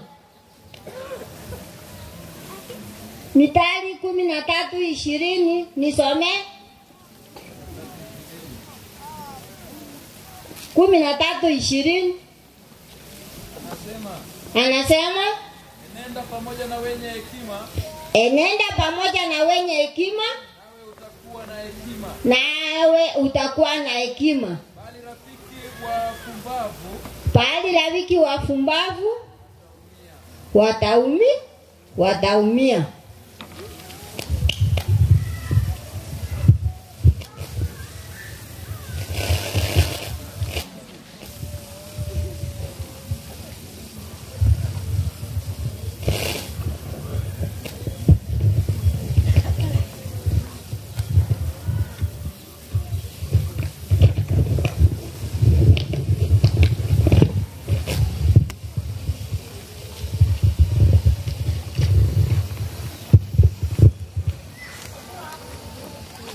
Na tunataka tuendelee tusome kitabu cha Yohana 15:16 tusikie vile itasema.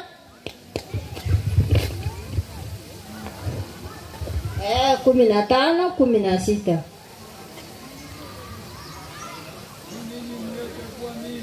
Sio nyinyi mliochagua mimi, bali ni mimi niliyowachagua nyinyi. Si Mungu ndiye alituchagua kwanza? Sio sisi tulimchagua, ni yeye alitupenda ndio akatuchagua. Na yeye akatuweka tuende tufanye nini? Tukasae matunda. Na matunda yetu yapate kufanya nini? Kukaa.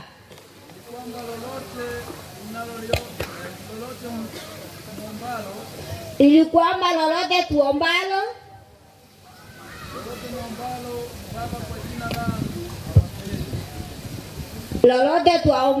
Baba kwa jina lake atufanye nini? Atupe.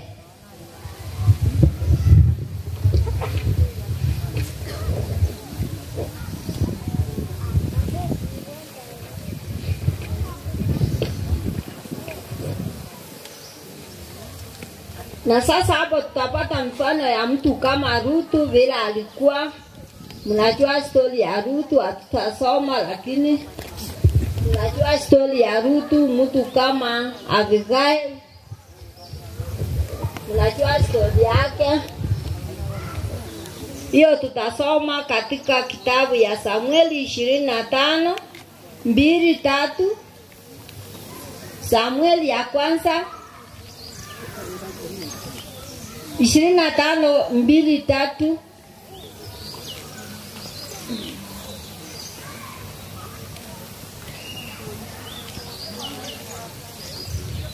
Eh?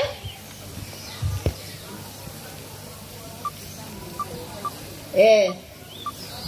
25:2-3.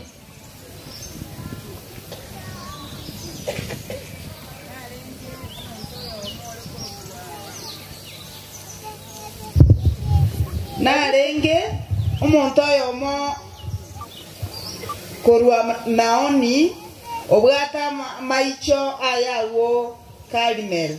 Narenge umuntu oyo mo korwa Naoni obwata maicho aye Karimel. Era nigarengo munda mono.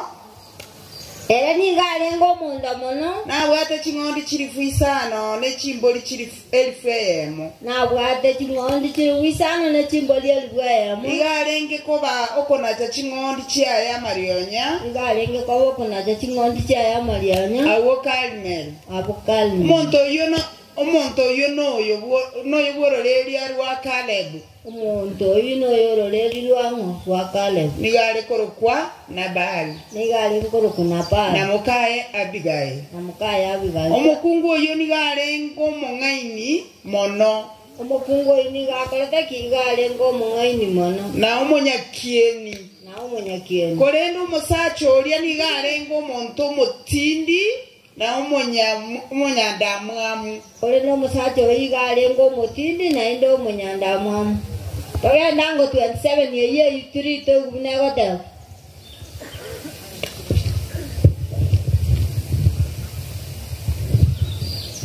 Daudi amona abantu baye bakamenya mona Kis awo Gat. Kero monto niga menyete amona abantu baye amate yaye. Nga Daudi amona abantu baye bakamenya amona awa Kis na Kis. Hebu tusome Kiswahili hiyo. Kulikuwa na mtu mmoja. Na huko maoni kulikuwa na ni 27:3. Hiyo 27:3. Hiyo first Samuel. Eh?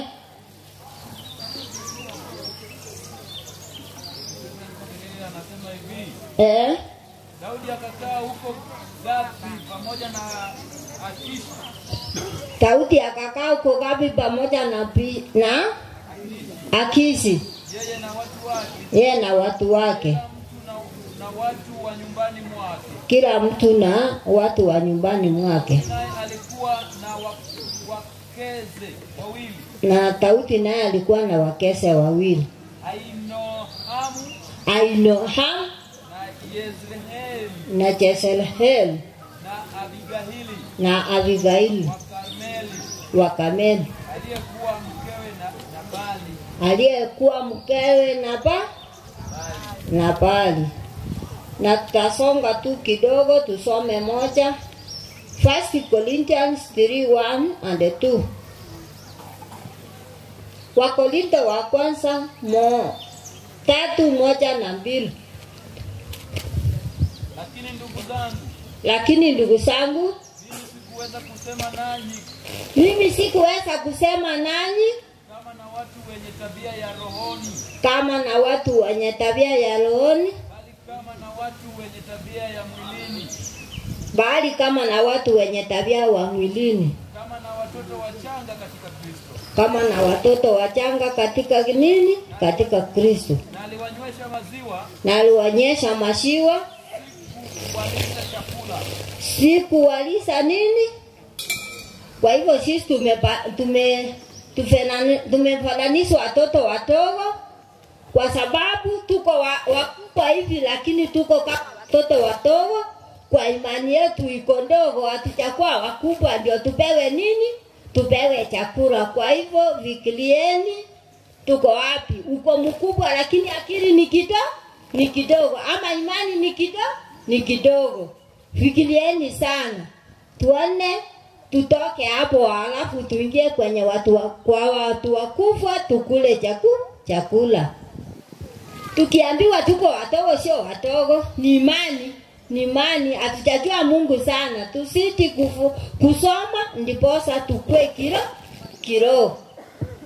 Sauli ya nini ya saa tutaachia hapo, tuombe na tutasonga pali ingine. Wacha tuombe. Mungu wetu, ni asante kwa maana umetukubalia saa hii kusimama hapa. Tumeendesha kipindi cha wanawake mpaka tumefika mwisho. Tunaposonga kwenda pande zingine, uwe nasi mpaka tumalize hii siku. Ninaomba na kuamini ni katika jina la Yesu aliye mkombozi wetu.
mikononi mwa marafiki tunaowathamini. Machoni mwetu mbali watabasamu, na nyuma yetu upanga wa ghadhabu. Ni Yesu pekee rafiki wa thamani, rafiki wa kweli wa kutegemewa, ngome imara hata wakati wa shida. Tumeangamia mikononi mwa marafiki tunaowathamini. Machoni mwetu mbali watabasamu, na nyuma yetu upanga wa ghadhabu. Ni Yesu pekee rafiki wa thamani, rafiki wa kweli wa kutegemewa, ngome imara hata wakati wa shida.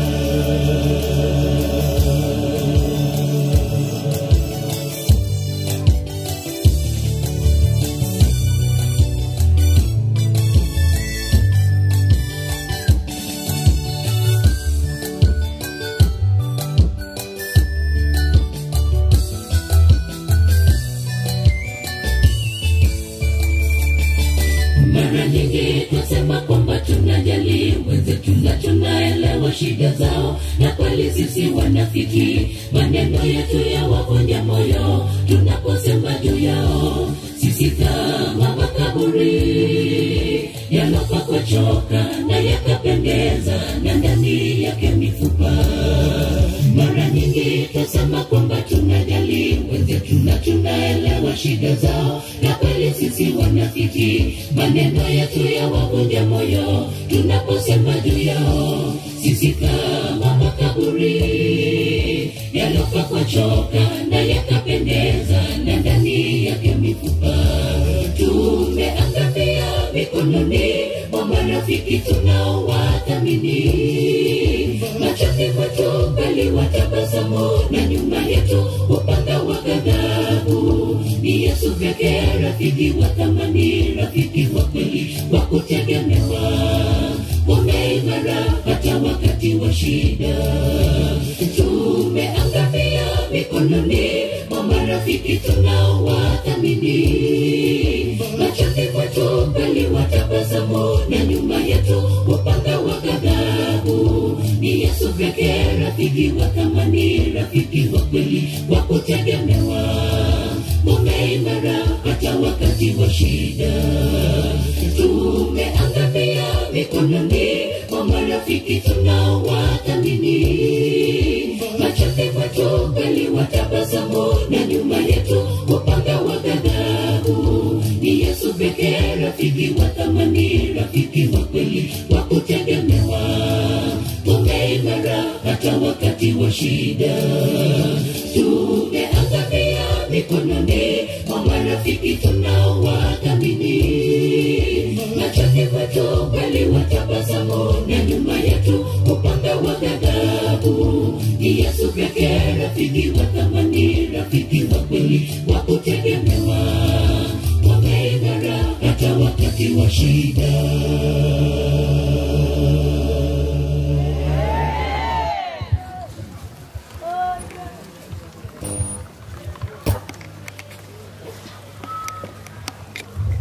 Biamona senge nchego tero kuya. Ekipindi kia rumotu kiarenge Dorcas Stroke Women Ministry. Tunataka kuona wakina mama wote katika camp center hii wa Matabekania wa Ensoko, mlete ripoti zenu ambao inaonyesha wakina mama wanaendelea kufanya kazi ya Mungu kanisani. Na sasa kwa hivyo nawaita Matabekania Women Ministry Dorcas na Ensoko Women Ministry Dorcas, sababu tunataka kuandika report yenye inarudishwa field. Tafadhali harakisha. Ekebusi abanyina ba Matabekania, abanyina ba Bikeri, abanyina b'Ensoko Kamuranje, tutagete konyole reporting ya ekogenda field yagera Women Ministry na representative ase kamsente ye mora ngeti report jeino muna kwenye mukumira na ase kanisa ase chenu kanisa na magena muna mogenderete gokore mirimo ya Nyasaye ase kanisa kamora nje wangu jinsa jitoganyete. Time waits no man. Come.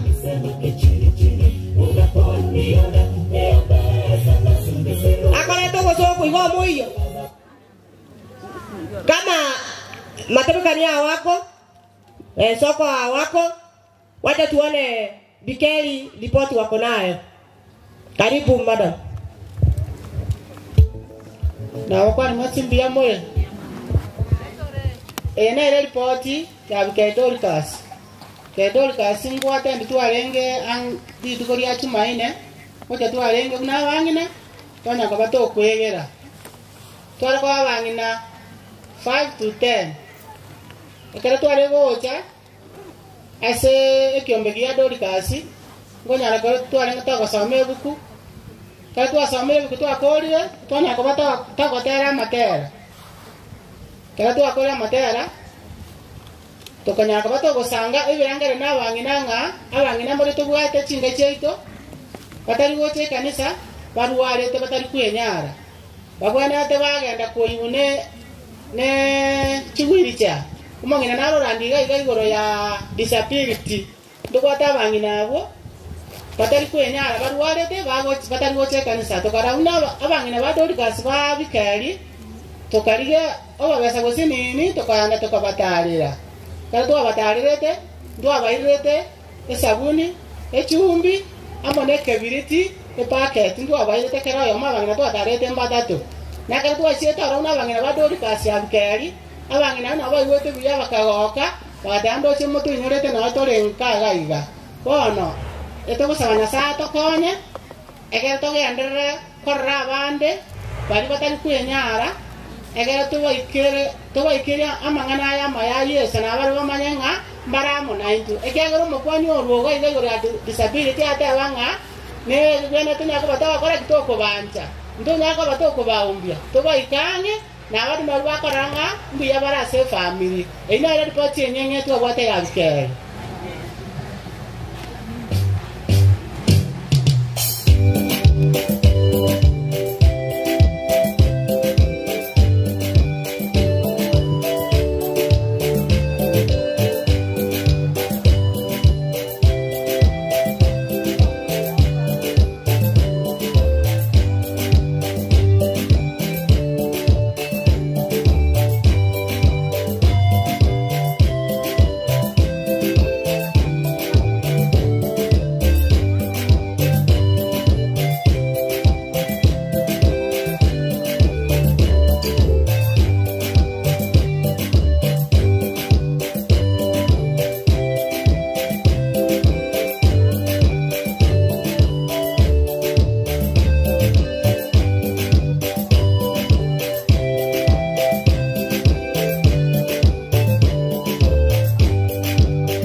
Permission is granted.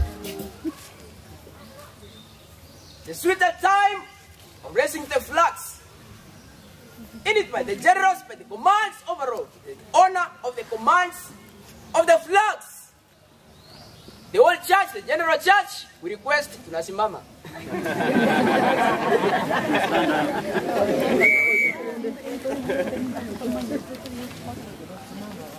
The general congregation is stand attention. This, the flag bearers, the church of Pathfinder flag, move forward and perform your duty. The duty captain, present your arm. General Brett, present your arm.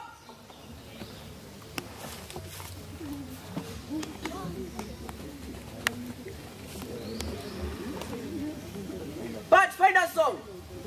Oh, we are the Pathfinder song. The servants of God are we. Faithful as we mountain. He guides to the purity. The message to the world. The truth that will set us free. In Jesus' Savior is coming back for you and me. Orders of Pathfinder flag, that's your up. General Brett, present your up. The whole congregation stand attention. The flag bearer, the church of Adventurous flag, may you perform your duty. The duty captain, present your arm. Over Brett, present your arm.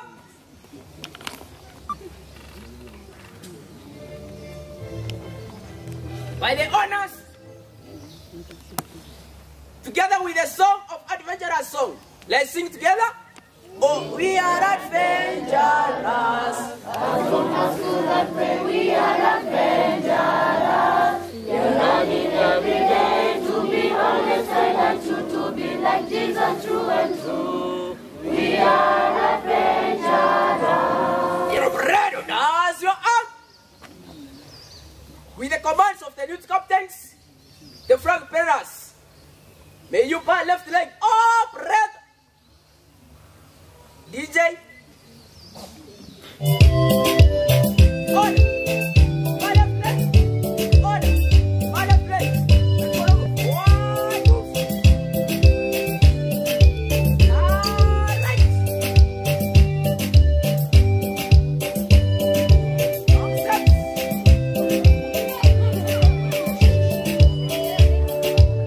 The others of Pathfinder keep quiet.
Is the bread.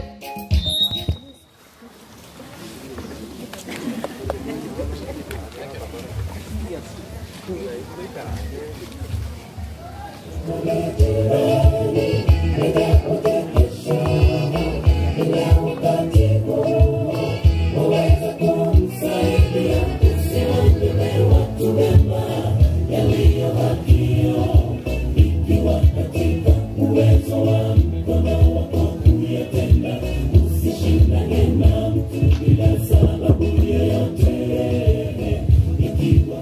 Tusimame na wimbo nambari 11 Kiswahili, nambari 12 Kiswahili. Sifu Mungu wa rehema,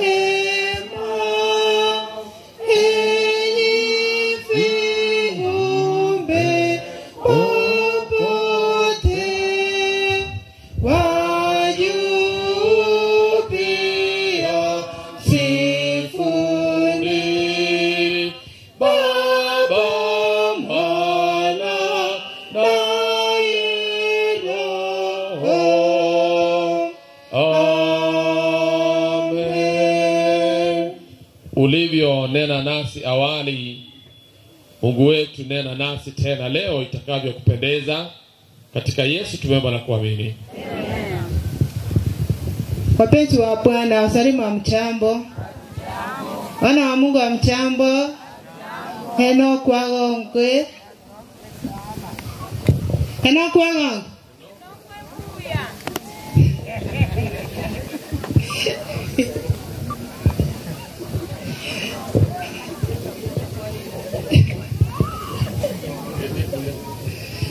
Nawakaribisha nyote msikie mko nyumbani mwa baba yenu.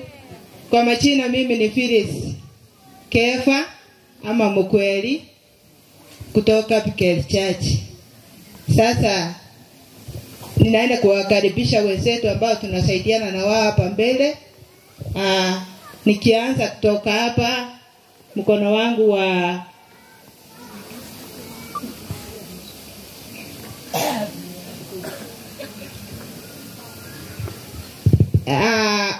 wacha atiseme China na aseme chenye na anasimamia. Na wasalimu nyote ya mchambo. Mimi kwa majina naitwa Hana Nyaboko Lina.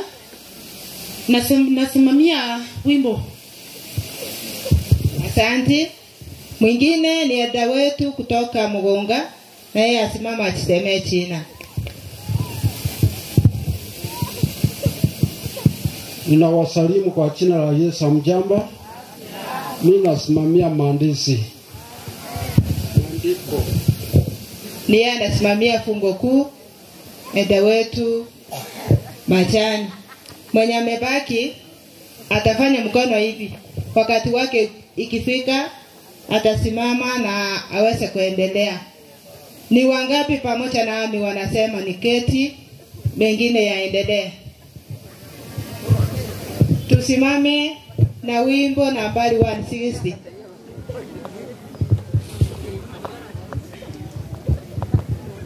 Kidogo tu, wacha tusome neno kwanza.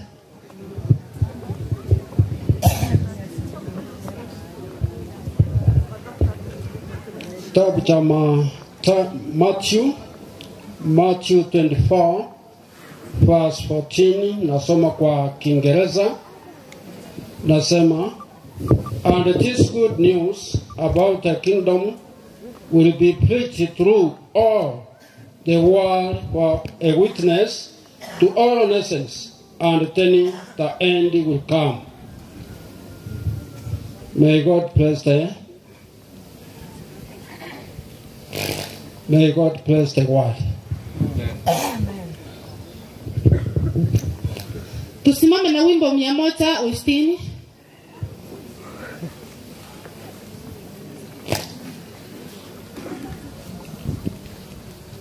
Kwa Kiswahili.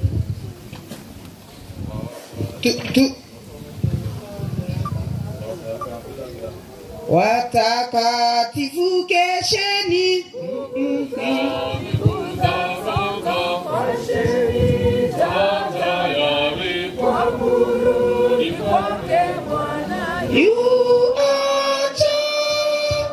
Yesu mfalme, yuacha mwenye fahari. Yesu yuacha enzi, karibu Yesu uje.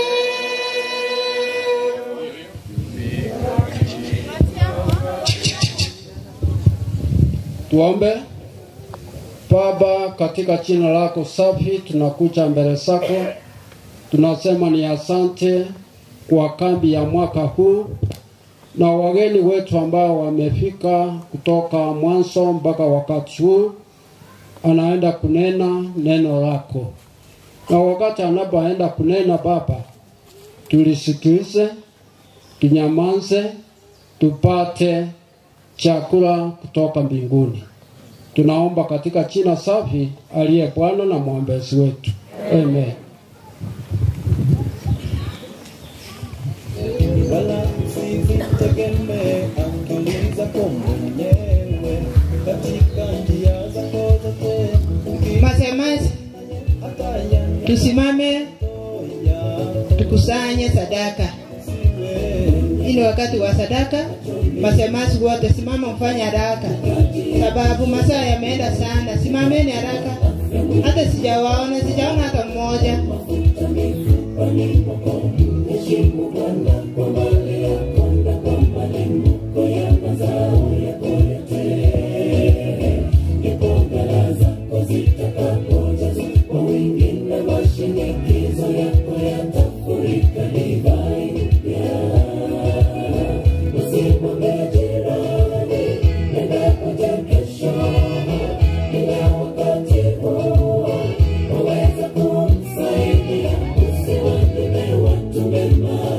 Yeah.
mali yako sasa Bwana tumetoa,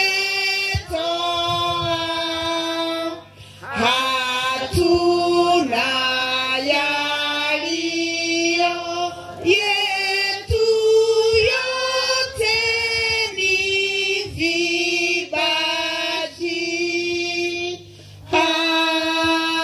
Amen.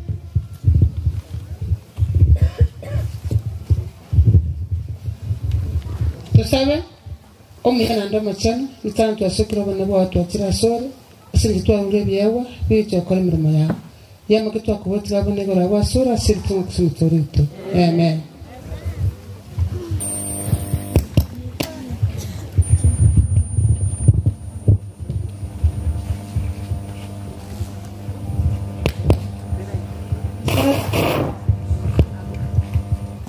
Sasa tukae tukimye, halafu mnenaje asimama atupe neno la Mungu. Ni wangapi pamoja nami tunamkaribisha? Karibuni mnenaje.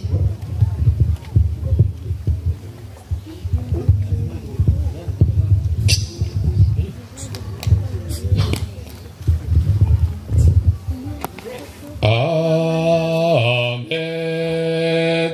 Amen.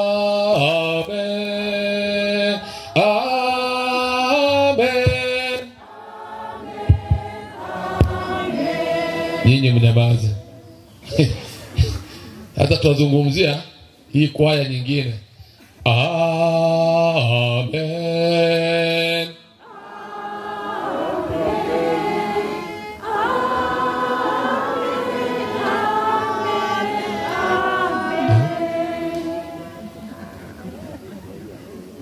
Sikondakta ni mmoja, mbona kwaya ni 10? Amen. Amen. Amen. Amen. Amen. Tumeelewana? Tuenda sote sasa. Amen. Amen. Amen.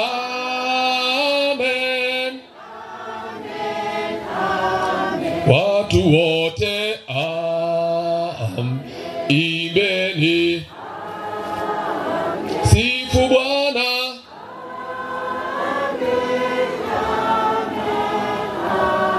Nasi sote tuimbe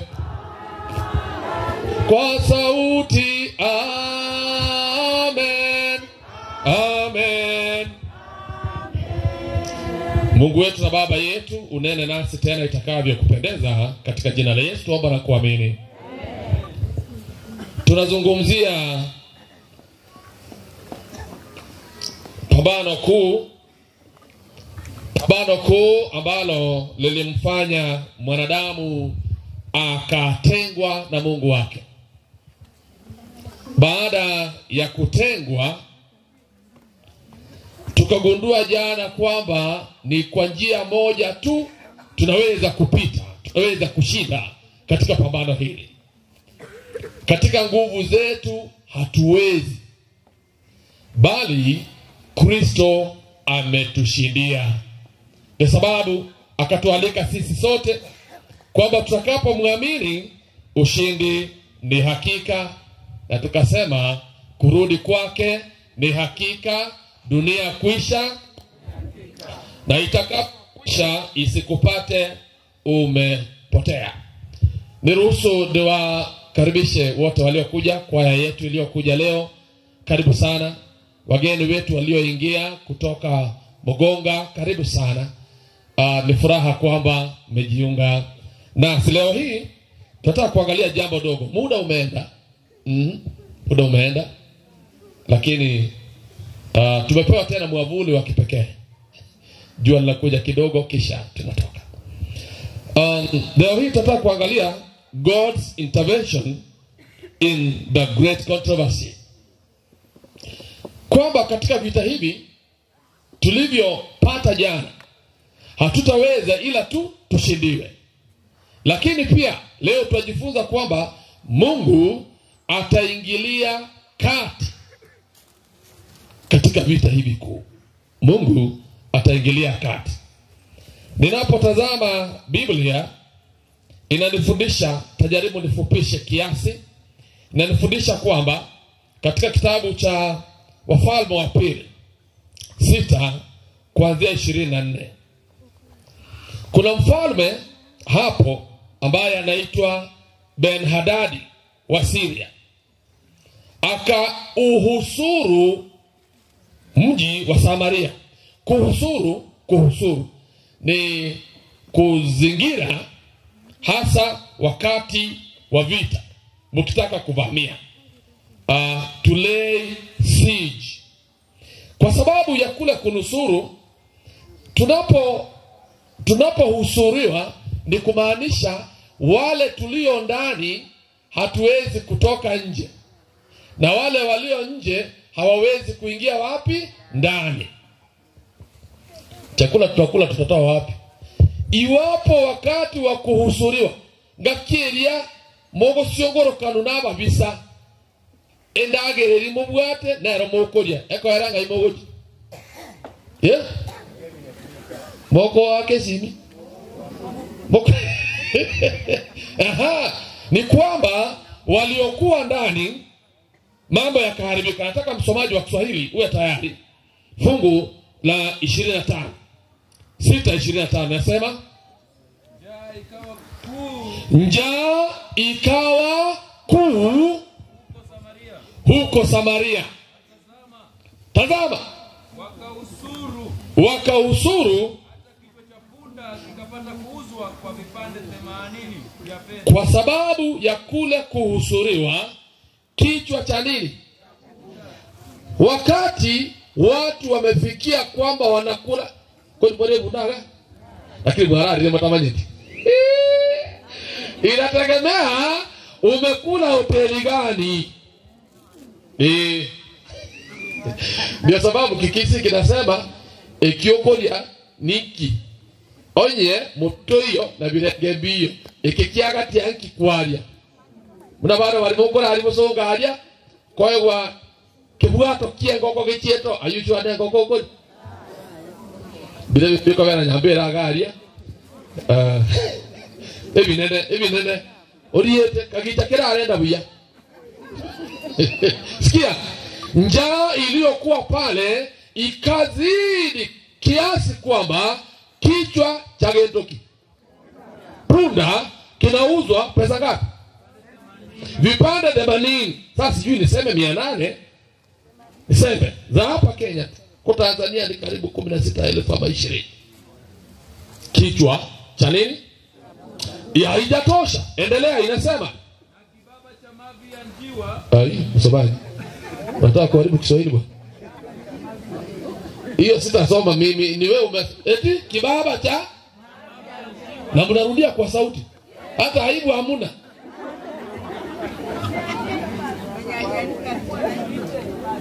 Hivyo na mimi niseme hivyo. Sasa sikiliza. Wameniambia niseme. Najua haya mambo ya kuambia useme si mimi. Inasemekana kwa sababu ya ile njaa kichwa cha punda kikawa kinauzwa kwa pesa ngapi? Vipande 80 vya fedha. Na kibaba cha mavi ya njiwa. Tena umerudia. Na kibaba cha mavi ya njiwa kwa sasa nashangaa. Hao wanaouza wanatoa wapi? Kupeleka watu wanakula. Wamekula vichwa vya punda. Unajua ndege hata wakati tumehusuriwa, tumezingirwa, ndege anatoka anaenda na atafanya nini? Atarudi. Sasa akirudi akijipa starehe, nyinyi mwaokota mwatuuzia twala. Hivyo ndivyo ilikuwa. Sasa nashangaa wakati mnalia Kenya eti vitu ni vibaya. Mumeanza kula punda? Si mko sawa? Si mnakula? Sikiliza. Kwa sababu hilo wakati mmoja Biblia inasema kwamba mfalme walikuwa na mazoea ya kupanda juu na kupita. Siku moja akipita, kuna mwanamke mmoja aliyemuita akamwambia, mfalme, nisaidie. Alisemaje? Mfalme nkorereki, mkonye. Tiada mabori gaki. Inkibode takonye. Inkipoka getata getakonye. Akonyo nani? Kibode getako, inkiata getakonywe. Endagera. Chibesa. Sawa, chibesa tik moyonde. Endagera sawa. Huyu anataka asaidiwe na nini? Mnaona vile mambo yalivyo, ni kubaya. Mfalme anamuuliza hivi, kama Mungu hawezi kukusaidia, mimi nikusaidieje? Sikiliza viongozi, usiwe wa haraka kujibu. Napozungumza na wakubwa wengine nawaambia, si kila siku unapoona simu yangu nataka kukuomba pesa. Wakati mwingine nataka nizungumze nawe unisikilize. Na kwa kunisikiliza, I am sure kuna kitu daktari kinaitwa mental health. Mental health is real. Akili inakuwa na hitilafu. Wasikilize. Maana huyu anamwambia, mfalme nisaidie, naye anamjibu tena kwa hasira, kama Mungu hawezi kukusaidia, mimi nikusaidieje? Unafikiri mfalme anadhani ni nini? Anajua chakula hakipo, hata mimi sina. Lakini wazo linamjia. Fungu la 28. Soma. Mfalme akamwambia, wewe mwanamke, una nini? Akamwambiaje? Akamwambia, huyu aliniambia mtoe mtoto wako. Mwanamke huyu aliniambia eti nimtoe mtoto wangu tumle leo. Na wangu wake tumle siku inayofuata. Endelea. Basi tukamtokosa. Kutokosa ni nini? Kuberia. Gotogotia. Ngoba togotia. Mwana. Fikiria. Hali si hali tena. Walianzia wapi? Punda, kichwa cha punda. Wakaja? Hapo mbona mmeongeza sauti? Wakaja? Hiyo mmesema. Wakaja? Sasa wamefikia kula watoto wao. Hiyo hali ni mbaya. Sikiliza, tukamtokosa mtoto wangu tukambula. Sasa nimemwambia wangu tumemula, tumemaliza, na wewe lete wako tule. Enda yaye yakoreki yaserire ngaki mwanone ndio mwanone, yeye amemtorosha wa kwake, amemficha. Good news ama bad news? Hiyo ni habari nzuri. Huku mambo haya yanapoendelea, nataka niachie hapo niende 7 fungu la 3. Biblia inasema kulikuwa na watu 4 waliokuwa na ugonjwa gani? Ukoma. Wale wanaofahamu ugonjwa wa ukoma unakula nyama za mwili, unakatakata nyama. Unapotembea nyama zinakatika, zinaanguka. Urerebwa ukoma. Na inde omonto bwato urerebwa ukoma. Koberana abandi. Vitu vingine vije ndipo mjue. Tianda hapo unaposa hiyo. Mongi na kinkobo. Mongi na tata kobo. No mete curfew. Curfew mete curfew. Mumete curfew. Curfew ndi mwanya manyete. Vitu vingine vikija tutajua. Mimi sikuwahi, nilikuwa nasikia kwamba kuna curfew imewekwa mahali fulani, hawatoki nje kuanzia saa ngapi? Saa 12. Curfew ilikuja, tukaambiwa kuanzia saa ngapi tuko ndani ya nyumba? Saa 1. Wale wanaume tumezoea kukaa nyumbani nje, kilikuwa kigumu bwana. Tunatangulia mpaka kuku. Naingia mapema. So ikifika kwenye mtandao niliona wameandika eti saa 10 saa 12 na dakika 59. Kila mwanaume mnakimbia kwenda wapi? Na walienda. Wale walibaki nje. Mimi ni mtiifu wa sheria. Lakini wakati tulikuwa tumeingia nyumbani, kitu kingine kikaniambia, hebu enda uone kama kuna mtu nje. Sikia, sikuenda nje. Mimi nilienda kuona kama kuna mtu amebaki. Kumbe hapo kaujinga, si mimi peke yangu kameingia. Mjinga mwingine naye amefikiria kwamba aje kuona kama watu wote. Unajua hatujazoea kuona kwamba hakuna watu barabarani. So nilienda kuona kama kuna watu barabarani. Mimi si mtu. Tukawa wawili watatu, wacha polisi wafike. Mtu asikudanganye kwamba sitakimbia. Hey! Asilonge nasikia kuna stress nyuma. Yaani akili taenda. Nilienda. Kitu kimoja, ninajua ni kina nani wananifukuza, maana afisi yako lazima ni heshimu. Polisi walikuwa wameagizwa wahakikishe hakuna watu wakati kama huo. So wakatufuata mbio.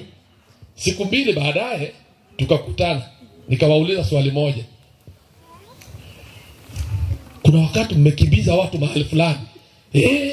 Nikawaambia aliyewashinda ndio huyo. Ni mchana, kuna kitu atanifanyia? Tungojane usiku. Usiku sitaenda. Nimegundua hapo kaujinga kanapokuja, kumbe hakaji kwangu pekee. Nonde naronere biko na gusanga kigenda gorore. Gusaba antu bose batamire kurupara okaye turi mundu. Komyo kiguba kokum. Kakiri toka minyoka tukakora mazoezi masaje.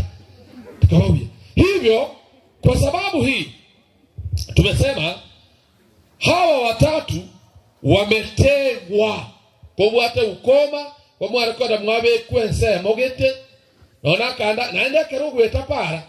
Sikiliza, it was very clear na ni sheria.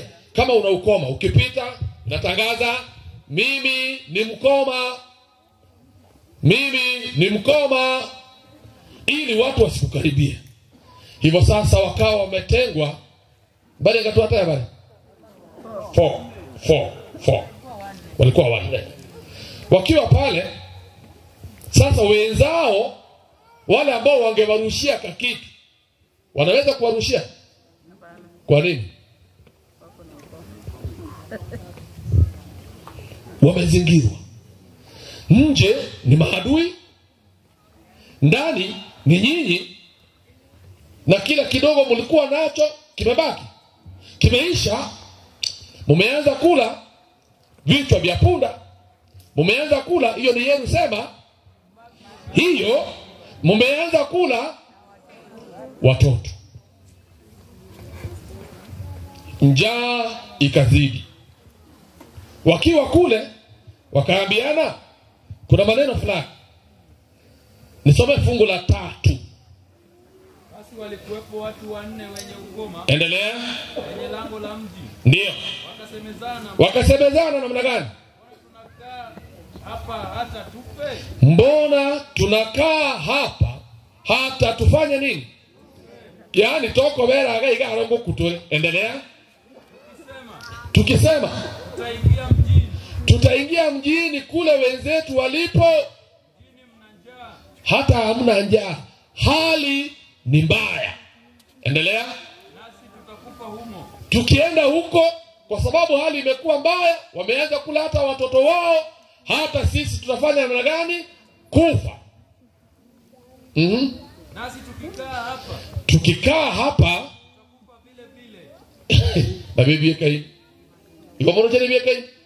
toko genda aria saba minto bare twakure akse kitoko kwa karia kebabu atenkaro actually bao boye ngamba akojora burwire bweke na bara atoriri tangana ono gikatore ndane na toko genda aria toko tigaraga arona kitore kega twakure ngayama kweli atakari endelea wakateba ninga haya sasa hiwa and in life it is good to take risks togende aria saba bisaba itobare togo ikaroro chinchere chirebere chiricheje njia ni mbili ererie eyemo na obara akoreki bara toite tokwe na indirio sitokwe kiagere chibere aiga setore ngokutore toko genda saba minto bare ngokutore toko genda sebare ngokutore ogokwa is a constant lakini there is another option kwamba wanaweza kutuonea nini huruma hata mimi na wewe tulionewa huruma maana tungekuwa tumekufa tukaonewa huruma wenzetu tulioanza mwaka wa makambi mwezi wa 9 mwaka jana hawapo nasi wamelala lakini mimi na wewe tulionewa nini huruma mabera ikiko begetega taringo okeroje mabera tata araguikiria hivyo akasema endelea msomaji sasa tutaenda pale walipo wakituhifadhi basi tutapata kuwa hai wakituua na linde riosi tutaka kweti tutakufa tu sasa sikiliza wakaamua usiku wanaenda pole kwa sababu gani wanaenda pole wametoka nje ya mahali wamekingwa kinyume cha sheria wanapoenda ni kubaya lakini miili yao ndiyo mibaya imeliwa na ugonjwa gani ukoma unapokanyaga ukikanyaga haraka nyama zako zote zitadondoka sema chiko tonya iga utigaramba uga wono ugutachiriria endo meite ukome na bekarita kama goruisi bari gachinda chiarieta arichiarieta nune chibontao bontao ne chitao numwe iworerete chinda chikoria ilikuwa ruhusiria otomochi kwa ichiombe aseke babe mmeteke babe eke babe kiana chetumo isonde chisi ndake chirichitene ine ndugu yangu utachana egere tobe twaso umie okorenda lakini unaporenda mambo ya kuchanganya hivi unajua tunazungumzia nyinyi hao wadudu funza iwapo wamekuvamia umewatoa najua kuna mashimo kwenye mguu wako sasa unaenda umetumwa wakati mvua imenyesha unaenda kuleta ng'ombe mahali walikuwa wamechungwa kuna nyasi zile za kuwezeka nyumba zilikatwa juzi ndipo zinatoa mishale yao na huko unatembea utafurahia utakimbia wanatembea pole kwenda pale they took risk tukumbuke wakienda huko njia ni mbili wale maadui wanaweza kufanya nini kuwaua ama wawahifadhi sasa wameenda walipofika pale na jambo fulani eti Mungu walipokuwa njiani fungu la 6 so tumaliza kwa maana Bwana alifanya namna gani aliwasikizisha yani Bwana alifanya masikio ya maadui wao wasikie nini kishindo kikubwa cha magari ya vita unajua kule walipo wanajua hakuna kitu kwa sababu sisi tumewaweza. Hakuna chochote kitakuja. Lakini wale wanapokanyaga, tena wakanyagi kwa sauti pole pole tu, Bwana akawasikizisha. Wakasikia kilio ama kishindo cha nini? Cha magari ya vita. Wakasema hey, tumelala. Inaonekana mfalme wa Israeli alipiga simu akaomba wanajeshi kutoka sijui Wahiti na wengine wa Misri waje kutuvamia. Tumekwisha. Kila mtu mguu niponye. Bagatama bonsi pi korwa senge tuori. Bagatiga kirege ntukia rengo. Namba 8 inasema nini? Namba 8 nane? Wale wakoma wanne walipofika mwisho wa kituo wakaingia hema moja. Wakapata watu ni absent kwa sababu hao watu wana njaa tena. Enchareba kongon tete. Maitencha daweko garoibe. Sekena. Oja manyinga ta. Oja boibe mbori manyinga imbe. Kwa ibakire na soke. Sikiza. Walipofika pale wakaingia kwenye hema la kwanza. Wakafanya nini? Wakala, wakanywa. Okay. Hebo. Ngakeraba ikesege tuorikeriege tangani. Mochanda monene nikiorege. Enchara. Wakanyora kandagera. Wakakakuna bunere. Naende wakanyora kende bakonywa. Bagaitege kuruguru. Wale keraba banguru. Wakanyora ngo babesambori bwatigeteza mabinao nerituko. Kabogodia bakaenda bakabisa. Bikuwa goteba bakaendege tuorigia kabere. Naro bagakorabo naende bakarya enchara yabari bwangu. Kiagere dageriri yagusuno mubere bwangu. Kanywera.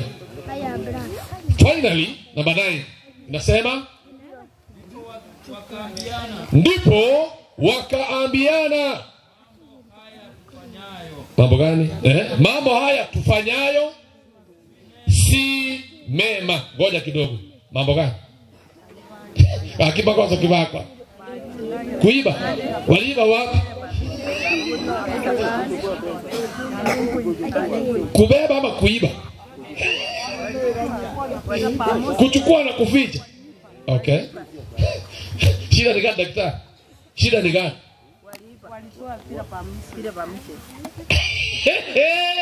Eti walikula bila permission. Waenda kuuliza nani permission? Mara mkiwatema eti shida ni gani? Wamefanya makosa gani? Mambo haya tuyafanyayo si mazuri. Sasa hivyo wakiogopa kama watapatwa, haya ni mambo mabaya. Biamore. Sobe kugusia manganai namba 9. Tulige leakage tokore. Toga ende chara ya tuli. Ona ya kudi. Eri bagatebania? Erio bagatebania. Agari aro amaronge toko kora. Aya togo kora tari ara amaronge. Itukoria rero? Bitukoria rero. Neri amangana maya. Neri tukoria mangana maya. Onye togo kira na kuganya. Onye togo kira na kuganya. Oikabokie. Oikabokia moke. Ekene gesuro ngetonyore. Ege susuro getonyore. Asayo. Tokoreki. Inke togende totebya abantu. Nicho togende totebya abantu benyomba yomoruoti. Yomoruoti amangana aya. Ona mangana aya nari. Bakagenda. Ratiga. Inkie ke bawo chwatebya nyomba yomoruoti.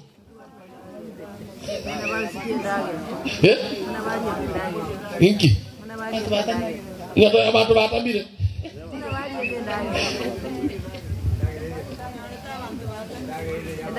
Iyo kibango chwatebya yomoruoti. Aya soma hiyo kisa iisha alafu tuelewane. Huko soma. Iliisha kwako uliposoma. Ndipo wakaambiana mambo haya tufanyayo Ndipo akaambiana, mambo haya tutafanyayo si mema. Leo ni siku ya habari njema. Na sisi tunanyamaza. Tukingoja hadi kukapambazuka, madhara yatatupata. Hivyo tufanya nini?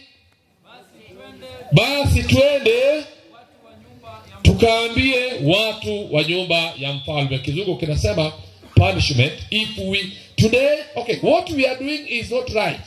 Today is a day of good news. If we wait until morning, punishment will overtake us. So let's go once and tell the king's household. Shida gani iko huko kwa mfalme? Mahali mfalme yuko kuna shida gani? Njaa. Tuna habari njema kwamba chakula kimepatikana. Wenzetu msife. Msife. Sasa sikiliza. Kwa sababu ya dhambi tulitenganishwa kutoka kwa Mungu.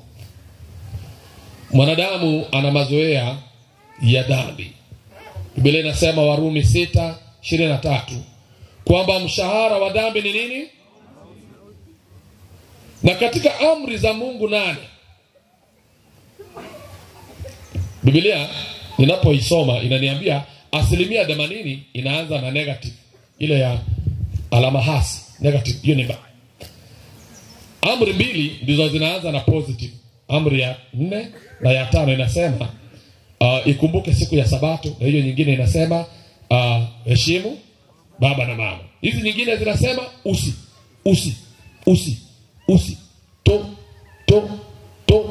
ngata velewa toita toiba tomana to sasima to Kijaluo tunasema kick.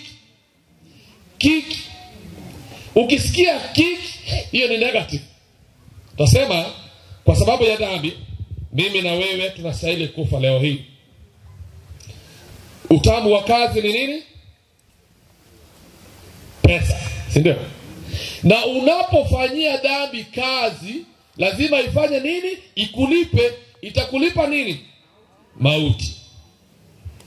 Kristo asipokuwepo, mimi sina tumaini lolote.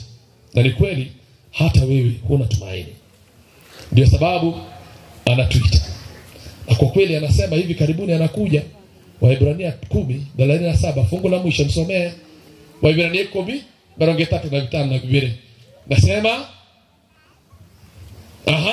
hivi karibuni Yesu anasema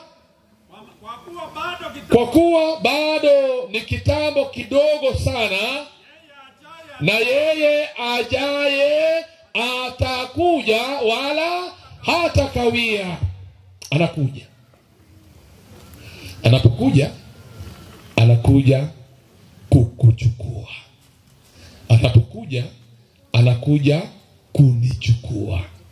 Watakao chukuliwa ni wale ambao wamefanya kupatana na yeye. Jambo hili la kupatana na yeye si jambo ambalo nitaweza kufanya mimi kama mwanadamu. Lakini neema yake itanitosheleza. Nimefanya kauli kwamba Mungu, maana amesema tusifadhaike mioyoni mwetu, tumwamini yeye Kristo na Mungu. Na anasema ameenda kutuandalia nini? Makao. Hivyo kule nyumbani, kule mbinguni, makao yapo na ni mengi. Yako hata wewe una makao pale nyumbani, na mimi ninayo. Naomba iwapo hili ndilo ombi lako, kwamba hivi walivyofanya, ni nani aliwashindia? Ni wao walishinda.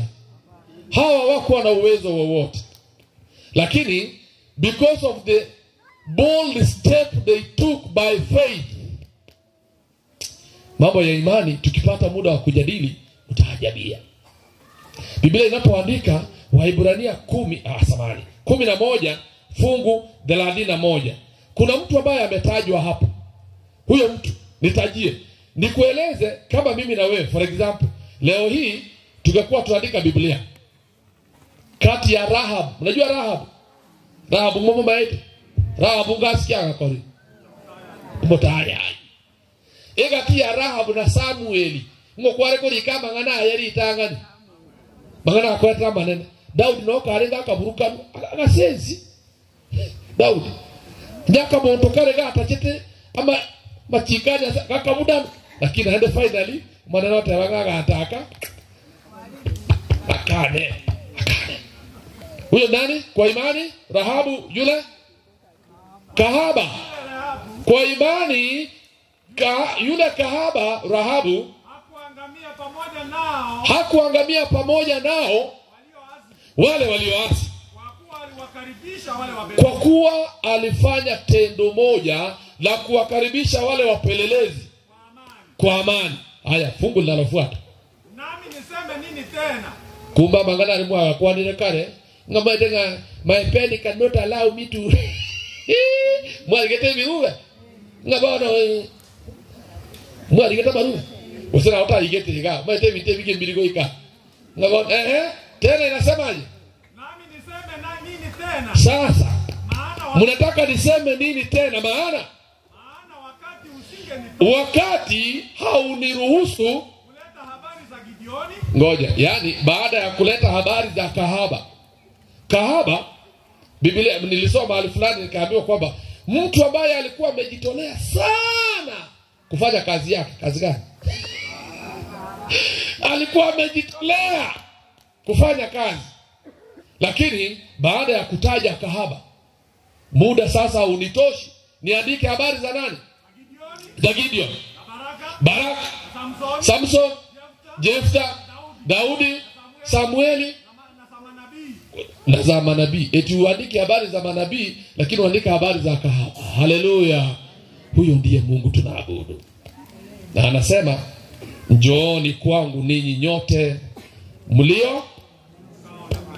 mliolemewa na mizigo ya dhambi, nami nitawapa nini? Ukweli dhambi huchosha. Mimi nataka nipumzishwe. Nani angependa apumzishwe kutokana na dhambi za ulimwengu? Kwa mkono. Kama hilo ndilo ombi lako, simama.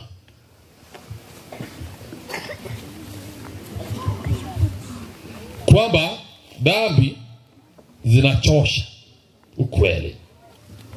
Lakini yeye anasema nitawapa nini? Pumziko. Ningependa nipate pumziko. Kuna wale ambao tunaandaa kwa ubatizo, tafadhali njoo mbele. Tafadhali njoo mbele kama mpo kati yetu, ili majina yetu yaandikwe katika kitabu cha uzima haraka na mapema ilivyo leo. Na kwamba iwapo chochote kitatokea hapa karibu, tayari majina yetu yamekwisha andikwa katika kitabu cha uzima. Wanapokuja kwaya yetu iliyotuzuru leo, tafadhali njoo mbele. Wanapokuja njoo, tutaomba. Wanapokuja, kama ungependa kujiunga nao, I want to pray. This lady has always been number one. Thank you for the bold step. Kwaya njoo, ama hamuna wimbo, tafadhali kuja, njoo. Hawa wanadada wamekuja nasi namna hiyo, tafadhali kuja. Kama upo kwenye mkutano na unasema dhambi ni mbaya kwa sababu inalipa mauti. Dhambi ni mbaya, inalipa nini? Mauti. Tafadhali kuja. Huenda usijue ni muda gani utadumu katika ulimwengu huu. Hali si nzuri. Taarifa za habari ambazo tunasoma zinatutangazia kwamba hapa tulipo si petu. Njooni kwangu ninyi nyote mliosumbuka na kulemewa na mizigo mizito. Yesu anasema nami nitawapa pumziko. I really want to rest. Nataka nipumzike. Ungependa kupumzika? Utapumzika salama miguuni pa Yesu tu. Hii nyingine ya ulimwengu ni starehe ya muda mfupi sana. Wazee wa makanisa, tafadhali mje. pokee wageni hawa. Wamefanya uamuzi mzuri kwamba hata tunapoondoka hapa, pale ambapo tutaenda, kuna rafiki mmoja ambaye hata kuacha milele. Atatembea na wewe, haijalishi, atatembea na wewe, atatembea na wewe. Anasema walio wake hata waacha. Naomba ufanye uamuzi mzuri, uamuzi wa busara. Kama kuna chochote kizuri unaweza kuamua katika maisha, ni kutoa maisha yako kwa Yesu. Vijana tulio kwenye mkutano, sauti hii ni yako. Usidharau. Itaweza kuwa ya unyonge ndio, lakini imekuja kwa ajili yako. Je, yupo yeyote? Kuna wale ambao tulikuwa hapa tena, tafadhali njoo. Na yeyote ambaye anataka kuamua, you are not too young. Mambo ya kufanya maamuzi ya imani yanakungoja wewe. Tafadhali kuja. Wale mnataka kuja. Njooni tu. Usiogope lolote. Maana iwapo utamwonea mwana wa Mungu aibu hapa duniani, atakuonea aibu. Imagine Yesu anasema hapa, hata sio. Usikawie, njoo. Watoto njoo. Kuja. Sauti hii inawaita. Njoo, usikawie. Maana hujui ya kesho. Naomba kwamba nimwalike chairman wa makambi, tafadhali njoo tukufanyia ombi. Okay, fanya mashauriano. Simama hapa. Tunaomba kwamba hawa majina yao yaandikwe katika kitabu cha uzima ilivyo mapema sasa hivi. Haleluya. Kwamba na sisi wale tuliofanya maagano ya kwanza tuandikwe upya, tutengenezwe upya ili tuweze kufaa katika ufalme unaokuja. Tafadhali uombee kundi hili unapoombea wale ambao tumekwisha pata. Tunaomba usabatole mwanene twako bakina twako iresiko ya mwana asinje kwa vera munentwe matukonstwa vera subukubwenzi abona mwanene nani twakira subusibwao ya mwana asubuli ndio byakuru litwo twachagete amakambi aye wiki na yanda ari kuruma ya mwanene bona nyasaye rakira tora abana bao bakira asinje ko sasima abandi banyolte batiso litangani twabigira sama okaona ndo bakirole baba baya asinje batisenye abana abandi bakire mutu asinje yokwenya asinje batiso twabigira sama okao obamuna barabu ikiagerese ginene ubujagwa ona banengwa gotenna muna barabu obalendo ikazwanyo le batiso monene tokonye tuanse keratora nabasani baito barate naende balengera otinya sai twasabiro barigani kiaroro mugwigo 10 bona tokonye mebelionsi esabatu mebelionsi ya makambia mebelionsi eyetorenero yeremia bochasu guswao ubujagwa utesane twasese tumutolito amen. Thank you elder. Tunapoenda kule nyuma, twende pale nyuma. This is a wise decision.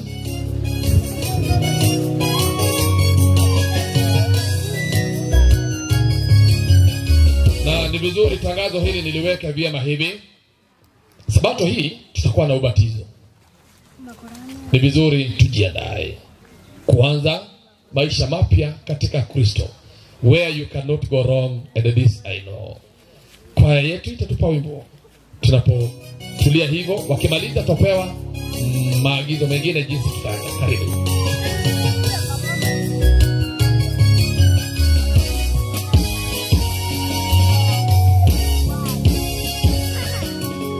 Moyo wangu watamani kufika juu mbinguni, palipoandaliwa kwa wale washindi walioshinda dhambi za ulimwengu. Kila siku nakazana tena nachuchumilia wokovu wangu. Mungu nijaze nguvu nifike pale. Moyo wangu watamani kufika juu mbinguni, palipoandaliwa imeandaliwa kwa wale washindi walioshinda dhambi za ulimwengu. Kila siku nakazana tena nachuchumilia wokovu wangu. Mungu nijaze nguvu nifike pale. Hakuna kifo wala maombolezo juu mbinguni. Watakatifu nao wataimba wimbo wa Musa na wimbo wa Mwana-Kondoo. Watabeba matawi ya mitende mikononi mwao. Ombi langu nisikosekane pale. Hakuna kifo wala maombolezo juu mbinguni. Watakatifu nao wataimba wimbo wa Musa na wimbo wa Mwana-Kondoo. Watabeba matawi ya mitende mikononi mwao. Ombi langu nisikosekane pale.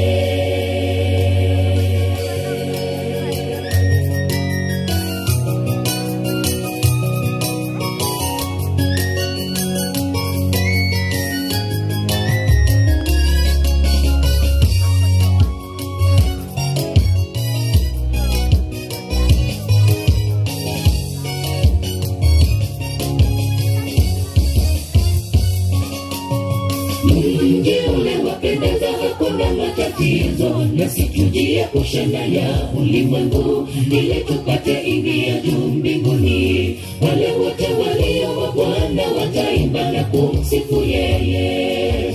Ndugu, kaza mwendo tusikose pale. Mji ule wapendeza, hakuna matatizo, nasi tujie kushana ya ulimwengu, ili tupate ingia juu mbinguni. Wale wote walio wa Bwana wataimba na kumsifu yeye. Ndugu, kaza mwendo tusikose pale. Hakuna kifo wala maombolezo juu mbinguni. Watakatifu nao wataimba wimbo wa Musa na wimbo wa Mwana-Kondoo. Watabeba matawi ya mitende mikononi mwao. Ombi langu nisikosekane pale. Hakuna kifo wala maombolezo juu mbinguni. Watakatifu nao wataimba wimbo wa Musa na wimbo wa Mwana-Kondoo. Watabeba matawi ya mitende mikononi mwao. Ombi langu nisikosekane pale. Hakuna kifo wala maombolezo juu mbinguni. Watakatifu nao wataimba wimbo wa Musa na wimbo wa Mwana-Kondoo. Watabeba matawi ya mitende mikononi mwao. Ombi langu nisikosekane pale. Hakuna kifo wala maombolezo juu mbinguni. Watakatifu nao wataimba wimbo wa Musa na wimbo wa Mwana-Kondoo. Watabeba matawi ya mitende mikononi mwao. Ombi langu nisikosekane pale.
Bueno, chica que si hace bien puede tangar senke igo.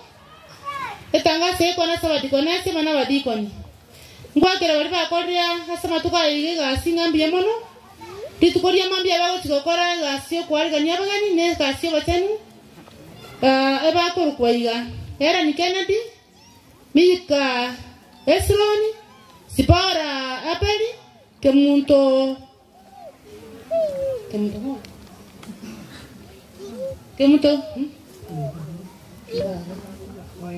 Kemunto enga. Abuna watu katokanya batanu mambi mpu ya mono. Sobogi mawaito tata. Ogato tebia. tunajua utaratibu wa ranchi. Wageni wanatangulia na kwaya, wao ndio wanakuwa wa kwanza, alafu wengine ndio tuwapatie mwongozo vile tutaelekea. Kwa hivyo kuanzia sasa ni ranchi, wageni watangulie, alafu ile kwaya ambayo ilitoka Kisii, mumepewa wimbo moja, alafu wale wageni guests watangulie kwaya na wale wageni wa makambi, alafu hawa wakimaliza, alafu wengine wafuate.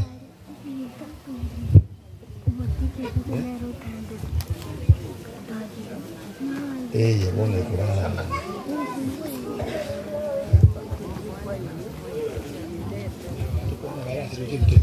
Asante kidogo. Kuna rafiki yetu mmoja alituzuru. Steve chukota tokwani. Ukolie ndagere kwa kanira mbayiga. Steve, yes. Ni vizuri atusalimie. Steve Mbuyore. Ore people. Ora tena gai goto mama iga ucheso mokungu. Tena gai goto mama iga. Aroto mokungu gamba iga nara. Ababyale, abachole, abakwani b'oburutsi, abagesa kwege cheno. Abantu banyasayo monyene. Enda soba bogi.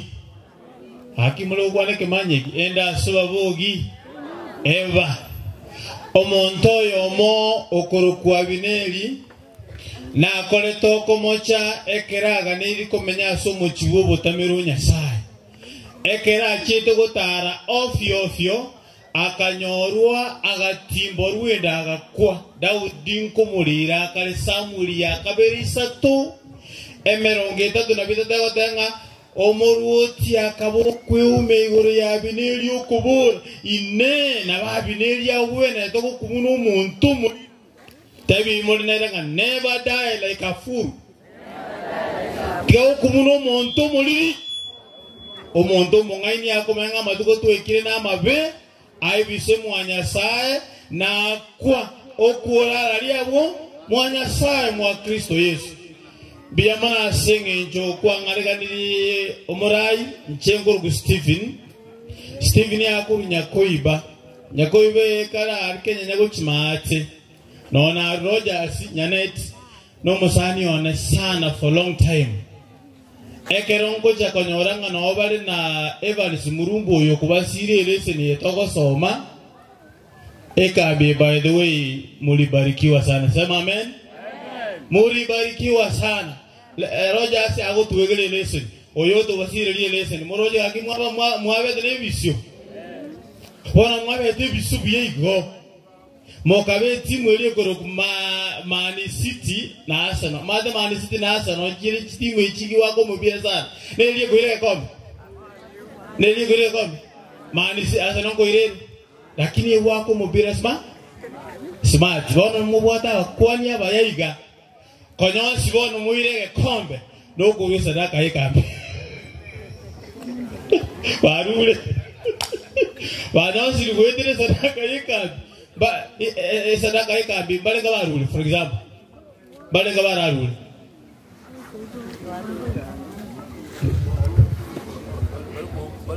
ni wangapi wametoa sadaka ya kambi hapa? Sadaka mbichi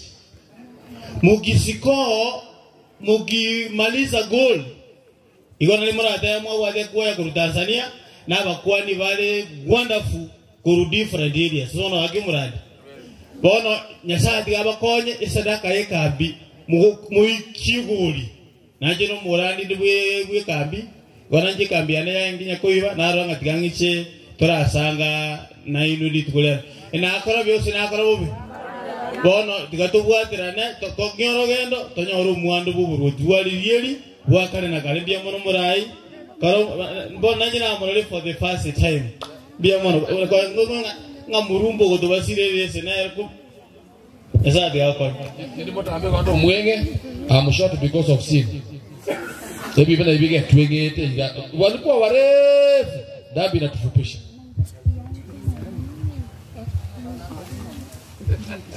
Karibu kwaya.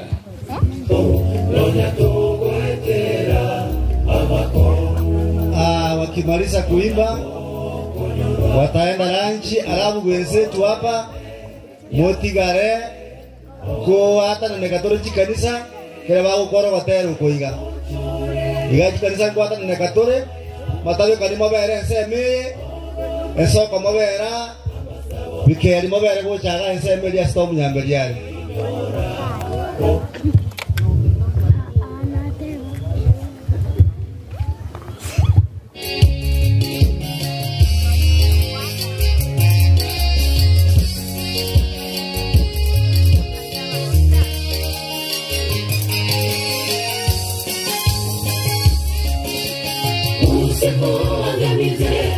Salomu yarudi kama mnuyo wako akamwambia usiende mbele yangu kumuua Salomu maana nimemsamehe hata milele usimuangamize Abisalomu yarudi kama mnuyo wako akamwambia usiende mbele yangu kumuua Abisalomu maana nimemsamehe hata milele. Mungu na ametusamehe na Mungu shetani anatuwinda nia yake kutuangamiza milele. Tujiweke mikononi mwake Mungu tukanusurike mitegoni mwa shetani. Mungu na ametusamehe na Mungu shetani anatuwinda nia yake kutuangamiza milele. Tujiweke mikononi mwake Mungu tukanusurike mitegoni mwa shetani.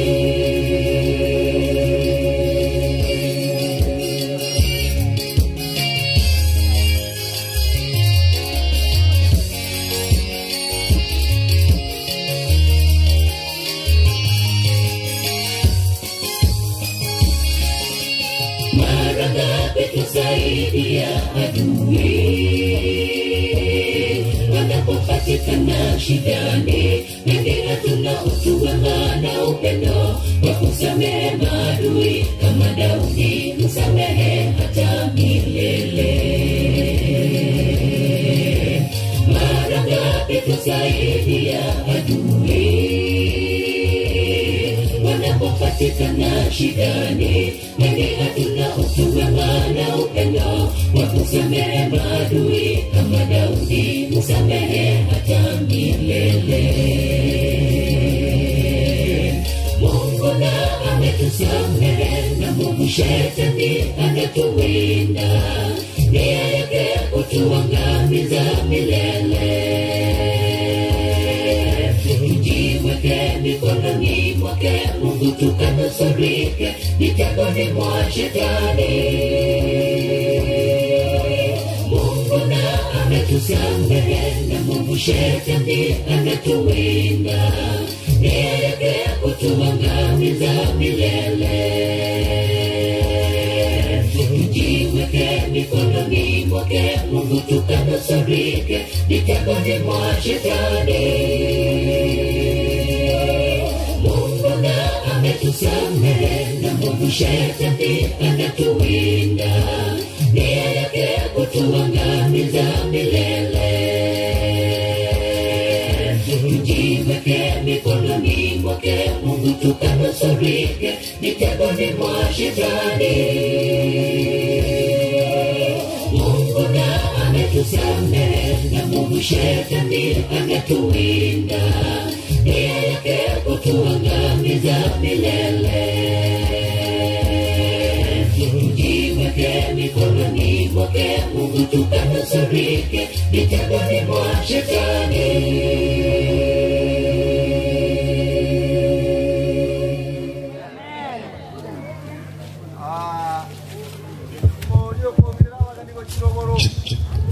Every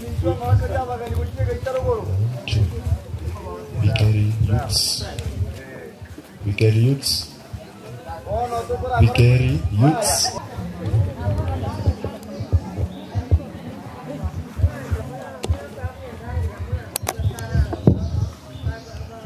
Ekero tuisana stego. Ekero tuisana stego. Igepindi kerebo siweino. Personal ministry. Twaligo reringana Yeso ero motoria Randiaringana onse Yeso ero motoria Moradieringaneli Ese no nyane nyancha Iwera obochika Yeso ero motoria Rigende ande onsi Yeso ero motoria Abanya vive manya Yeso ero motoria Evisi kavitere Chindiva chitaverie Ense chenge mono Yeso ero motoria Motere asesegi Yeso ero motoria Agakwa akaboka Yeso ero motoria Bachande getetera Gokoro mwa enkoro Terano nya embera Yeso ero motoria Mwaganoro orarie Yeso ero motoria Ebisa kubigoke Yeso ero motoria Bitunwa na mawako Eliogiri wekane Owatera kobobui Yeso ero motoria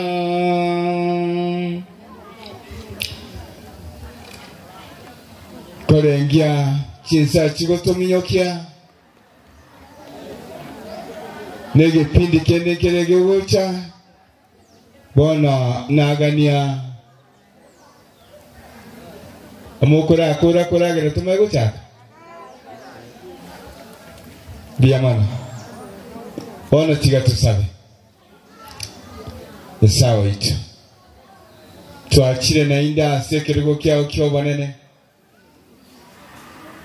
Motongi tata mbiyamona asenge njigwa tokonyire ko rumambia Ainde bwatwanchiri bwatwikiri chinsechi Bana baba isaranstega nyora bakonya konyore ndagere yakimubere Banchire na inde bayigulinga dali ya umunene Bana kora bamona intinyasai Eba konesi koneti garuko basuli Atuwasabaya gwetera seritali ya Yesu Oyora mwawali ito Amen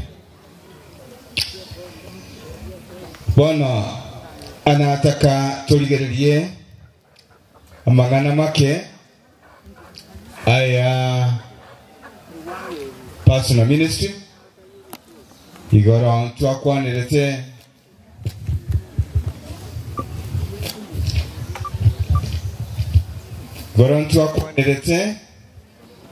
igora ya personal ministry na lero ntolenege pindieke na anke na indebo igo esababu ekanisa ite yaro chemunambia batoletere egepindi ekiya personal ministry abaro chemuna kero kende titumanyeti emerobelie kanisa bakarabono mbia elinde banete egepindi ekigetwegelie inaki togokora emeremo imase kanisa Korwe kanisa wike kambi Kurwe kambi goika station. Kurwe station goike field. Kurwe field a conference, a union, a division, paka general conference. Naro cholide personal ministry. Gobono personal ministry ense no borandia. Yete nenderete oborandia asichikanisa chitu. That's why wana baro chimnambia watole tilege pindieke elinde tukiegere tumanye ikitubwenete gokora. Lero timaye tiyose personal ministry mbara bonds chikanisa chitu vikeri. Nara? Yuko wapi? Yes. Ensoko? Ensoko? Kurigoron kuragira bali bakare. Shwari. Paka matabekania wanaendelea. Banya kokora kuragira kurigora.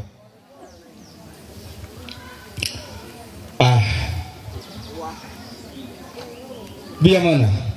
Wana na takatoligereria. Ege moga iga. Asekide gachinke go kya ngoswato workshop. Lingana dero igorea motivating people to witness. Omoga ni gonaki. Motivating people to witness. Kusegeta abantu kabaki kirori. E programu yeye igera se kanisa elinde esegeta abantu kuba kirori bango banyesa. Elinde ekero na kuabekirwe nseme yo oyetenenere department yikwae oyetenenere after kwanyeteneneire naye okole emirimo yo yokora nerego chikoba muna kirori ongo onyasaye naye ogochikoba kirori bono igerororo elinde etwegerie na itwe ekero tuamanyire kumanya igore emirimo na itu togendere ko korandiria abande kose kufundisha abande na bari bamanye egas egokoreka ima asikanisa na likero kende anki kogochorwa ko omotenenyo personal ministry kanisa yao umanye inkiyogo kigokora umwaka uyo anene atogo tebigwa department yeye enge egasi yaye nene no gokoraki no kurandia enchiri. That's why moroche mwako tolikeire atolikeire etimu nelia tolikire kulwe kitabu kya Mathayo 24 14. Oh, kuna watoto hapa wanahitajika kule chini. Watoto halo, pia box kwa walimu wenu huko chini. Hebu ufanye hivyo. Sijui sasa mutaelekeze mutaenda na chakula ama mutawacha chakula ama mutafanya nini? Bona nini mwana na kimao para. Bona ekefunge kinata katoke some. Matthew chapter 24 verse 14. Neke yote. Etimu yo mwaka yo 2025. Hapana wasomi. Abageni baito rora Biblia mwasome kefunge kigwango iga. Chinsa chinyererete gaki. Nainda mangana aya yoburuoti nara ndigwa sense yonse. Koba kirori ase ebisaku byonse eliomo elioche. Department yeye egasi yaine ereyo etwegerie ekere tuamanyire tosoke toende korandia enjiri asabande Inereganiri abana banyesa.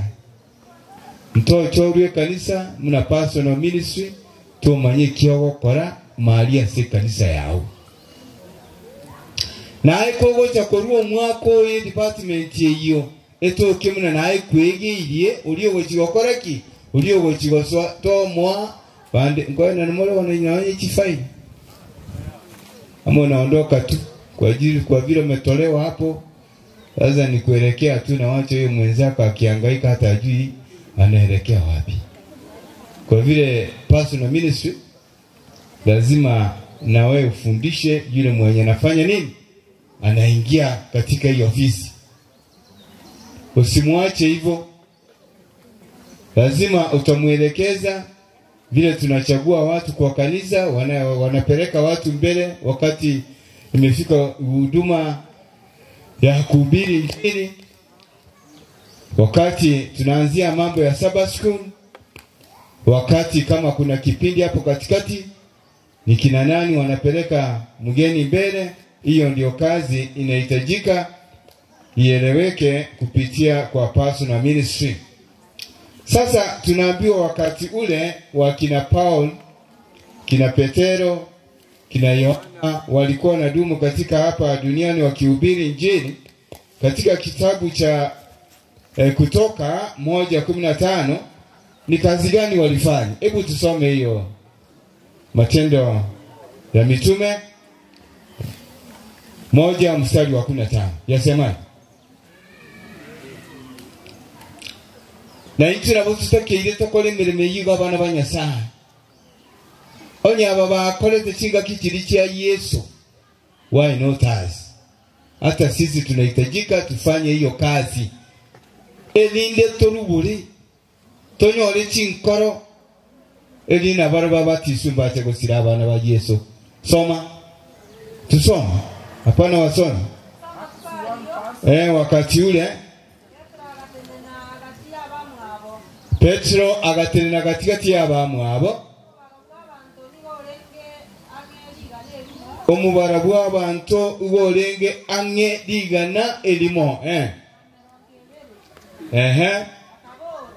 akabora baminto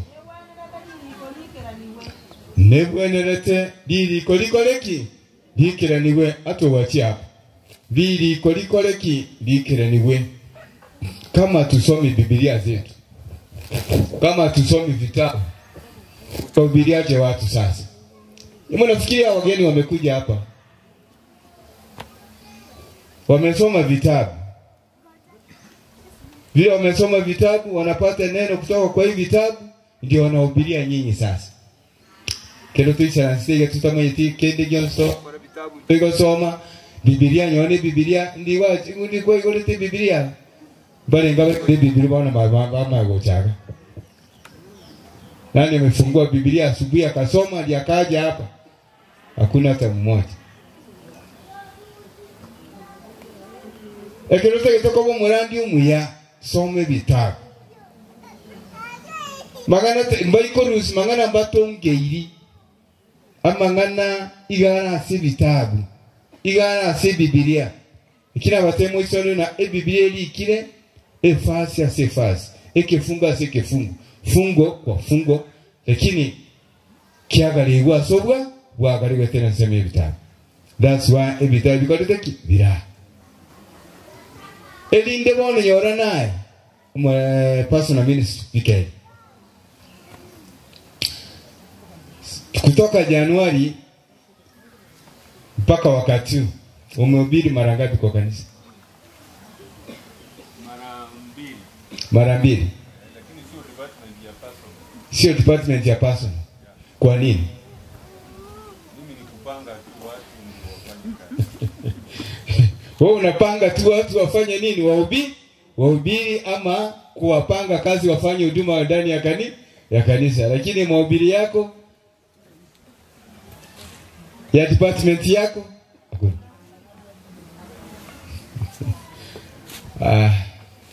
Mungu atusaidie. Tukiteremka hiyo Matendo ya Mitume 2 mstari wa 41.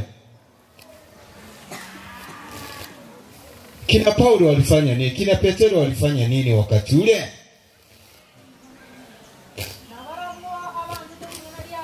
Na barabu abanjite wenye walipenda neno la Mungu walipatiswa.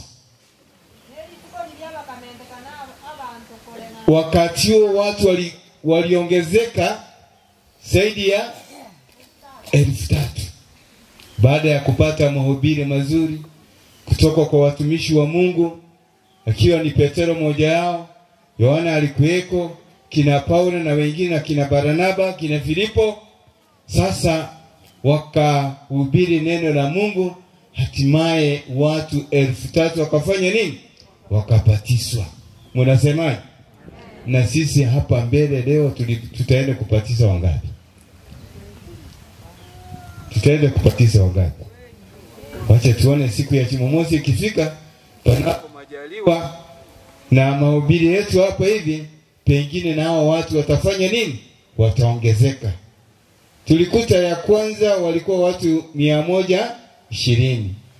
Sasa wakati walihudumu wakiwa watumishi wa Mungu wakiwa wengi, walihubiri, hatimaye watu wakaongezeka wakafika 3,000. Hiyo ni kazi ya nani walikuwa wanafanya? Ya Mungu. Kwa vile tunaambiwa hiki kipindi cha personal ministry kazi yake ni kufanya mahubiri. Hiyo ndio inahitajika katika makanisa yetu. Tusipokuwa na personal ministry ndani ya kanisa, hatutakuwa na mwelekeo wote. Kwa hivyo it is a part of the programs we have in the church, very active. Zinatakikana ziwe zenye zinafanya kazi na kuwa na mwelekeo mzuri ndani ya kanisa. 42 ulisoma. Hatimaye ikawa nini? Baada ya watu 3,000 kupatiswa, sasa tunaambiwa hapo kina watumishi wa Mungu waliendelea kufanya nini? Kufundisha, kuhubiri.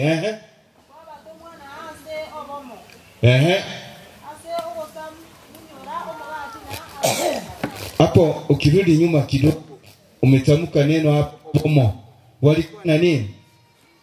Obomo. Hebu nyamaza kidogo. Kuna neno hapo inahitajika.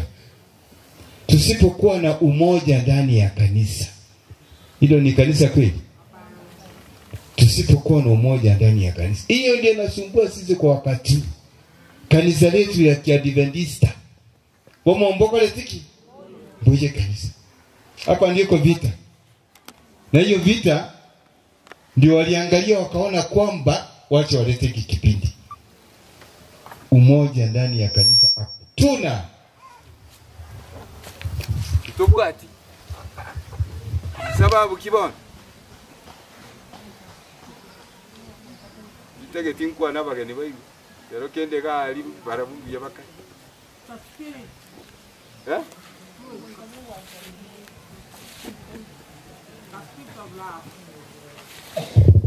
Okay. Kibona ndio uje tu hapa. Tutaomba mpaka lini? Tutaomba mpaka lini jamani? Kitu nataka mjue kwamba wakati tumekaa hapa chini sisi wote vile tuko hivi, tujue ya kwamba sisi ni watumishi wa nani? Wanafunzi wa Yesu ni kina nani? Ni kina Petero? Sisi. Lazima tuwe na umoja ndani ya kanisa. Na wakati tutakuwa na umoja ndani ya kanisa, tutafanya nini? Tutapendana. Upendo utakuweko. Pasipokuwa na umoja ndani ya kanisa, hatutakuwa na maelewano. Kila mtu atakuwa kufanya vitu vyake. Again, tutakira bana banya sai neki. Obomo.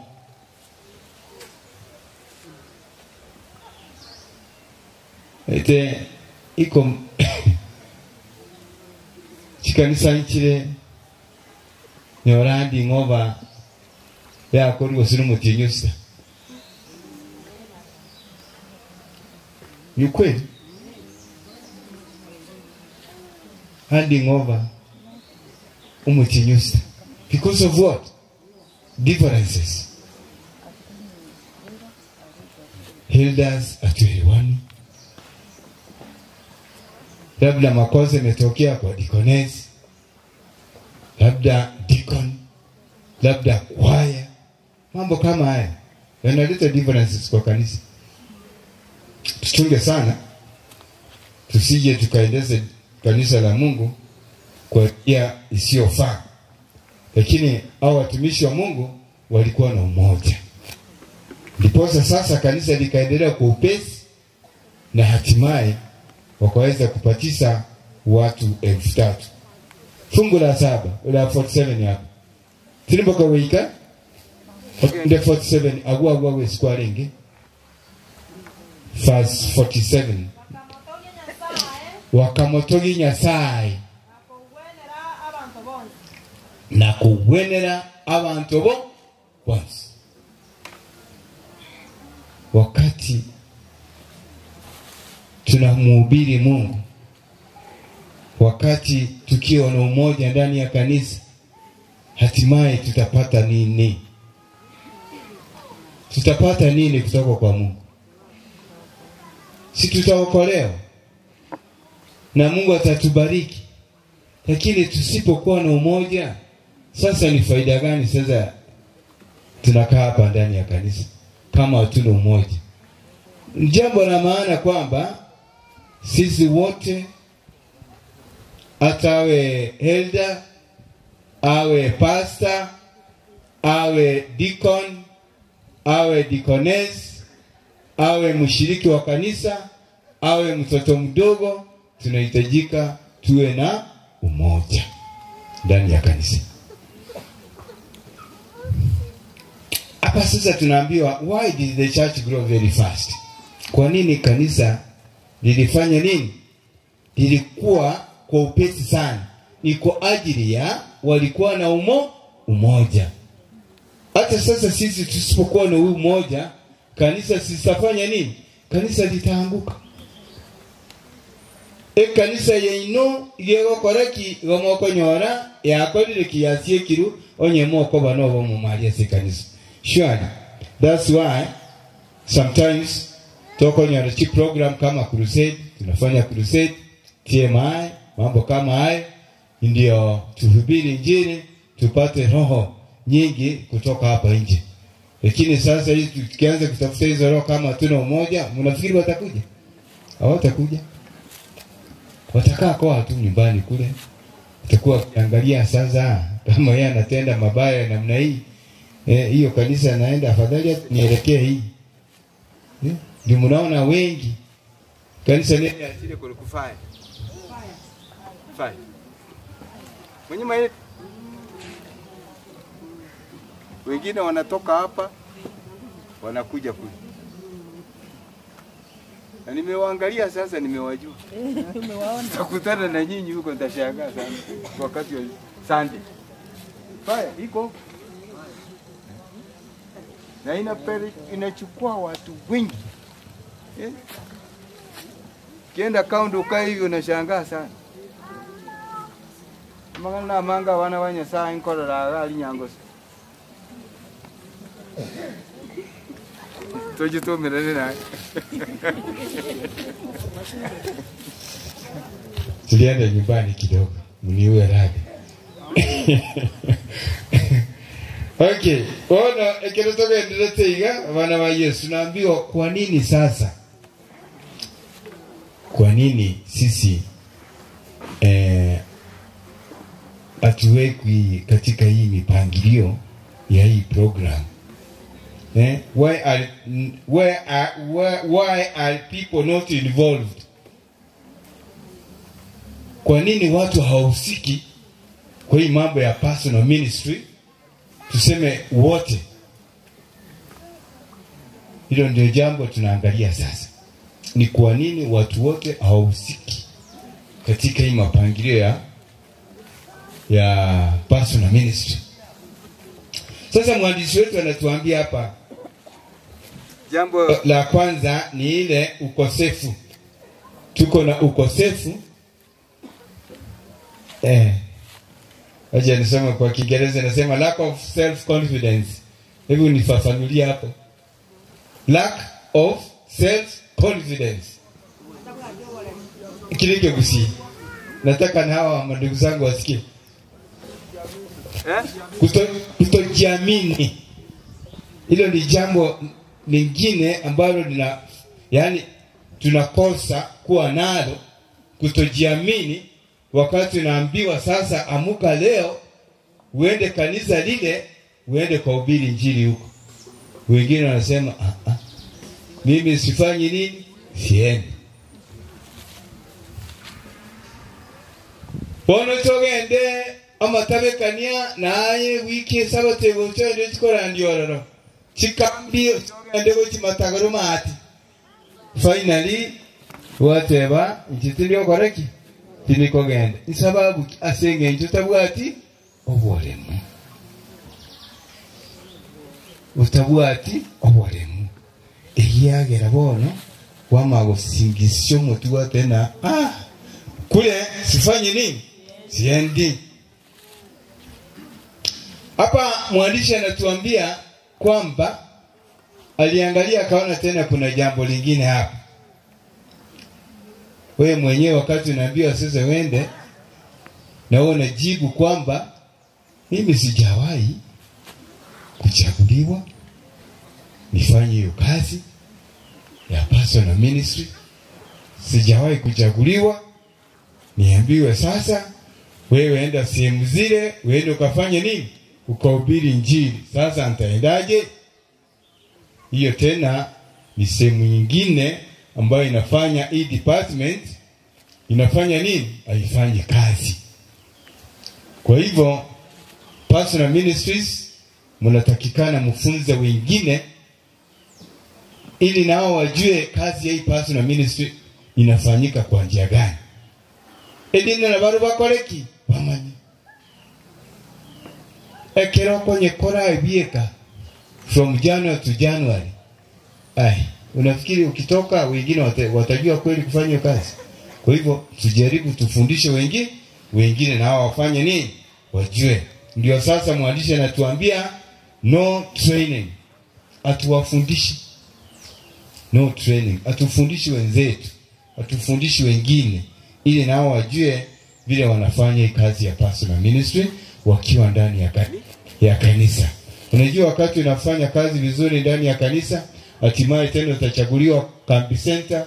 Ukitoka Kambi Center unaingia district, ukitoka district hata kule field unasikia elder fulani amechaguliwa upande wa personal ministry. Hata nimeenda field mbali station kwenye abana era cholile personal ministry se station ngobona ni tugwenerete twegeri abande ntabatigairwa. Sometimes ntoikoma wakati mwingine hatujui hii kazi ya personal ministry nini. Hiyo tena kama hatujui kazi ya personal ministry hata ukiwa ndani ya kanisa, na wewe jaribu ufuate. Huyu personal ministry anafanya kazi gani ndani ya kanisa? Wakati anakuja kwako anakuambia sasa wewe peleka mgeni mbele. Namwambia mimi hapana. Sitakataa. Kuna wengine wanakataa. Labda wewe ndio unaenda. Kuna wengine baadhi yetu wanakataa. Kwa nini wanakataa? Hawajui kazi ya personal ministry nini.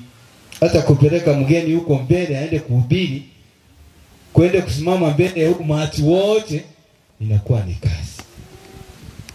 Mwishowe anasema nini? Siendi.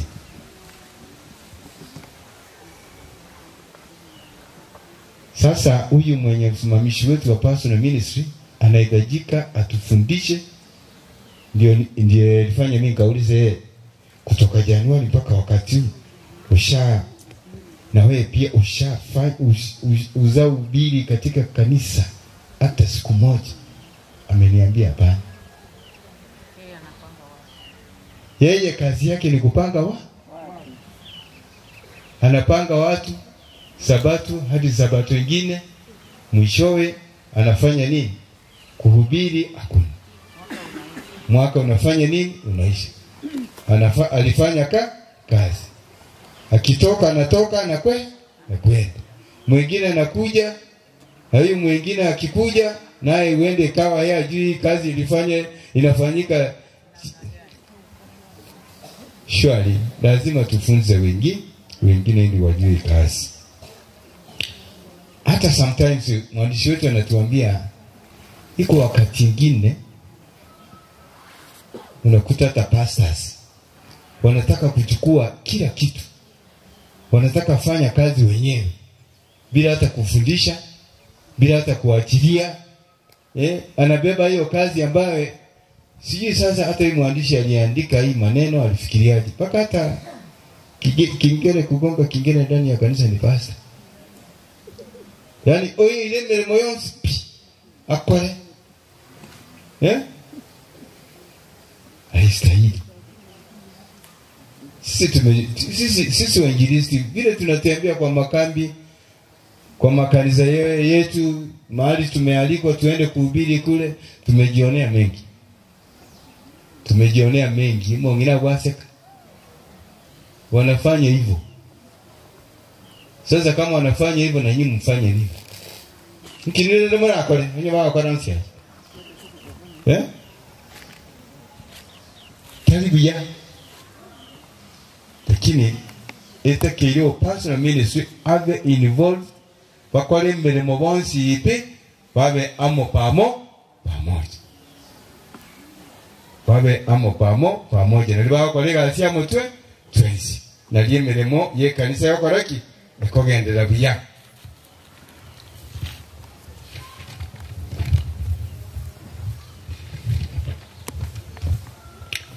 Bwana ekiritoga enderete kwegera mangana sai nabo gotokonya elinde tokoreki tunyegire tumaya sikanise cheito bono mukuruga tigango mogende kiremu akori chikambi muira ne chikanisa agalia elinde na ini mogendera gokoreki korora emirimo yo monene kiekogendera gali ekiremu ragendera buyeiga rolio kirege ntonge koreki kibwenere sichikanisa cheito.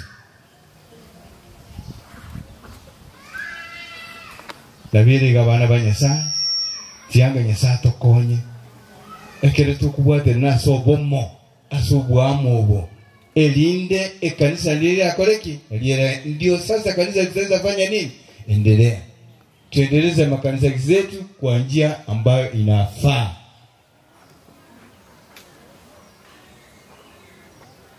Mambo ni mengi ambayo yanatendeka ndani ya kanisa, lakini kitu kinahitajika vile tumeambiwa siku ya leo, tuwe na umoja. Tukiwa na umoja, kanisa letu litaendelea kukua kwa wingi na watu watazidi kufanya nini? Kuongezeka, na Mungu awabariki.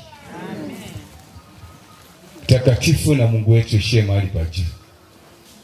Ni asante Baba, umetufikisha wakati huu wa jioni, na wakati tutakapoenda kipindi kingine, tunaamini Baba utatuongoza hadi tamati, na ni katika jina la Yesu Kristo tumeomba na hata kuamini. Amen. Yama.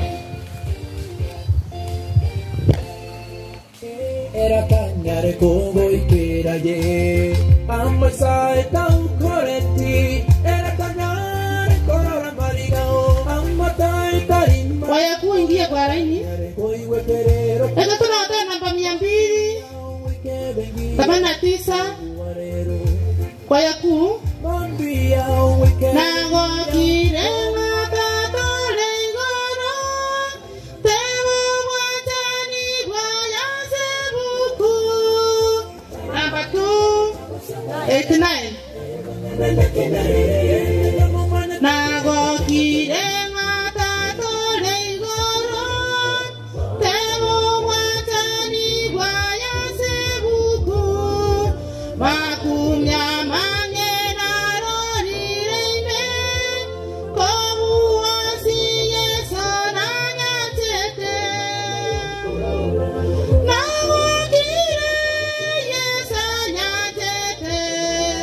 Nanya tete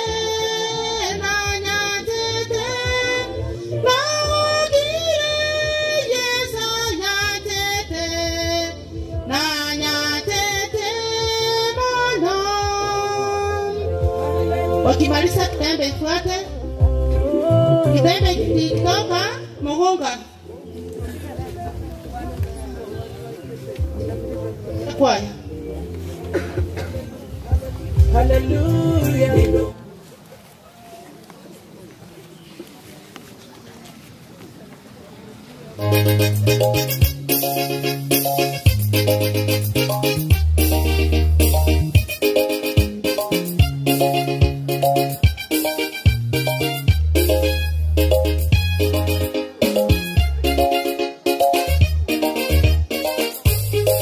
Enzi za mfalme Nebukadneza kwenye uwanda wa Dura, alisimamisha sanamu, watu wote walisujudu. Zikisikika filimbi za ngoma na vinubi, kila mtu aisujudie sanamu hiyo.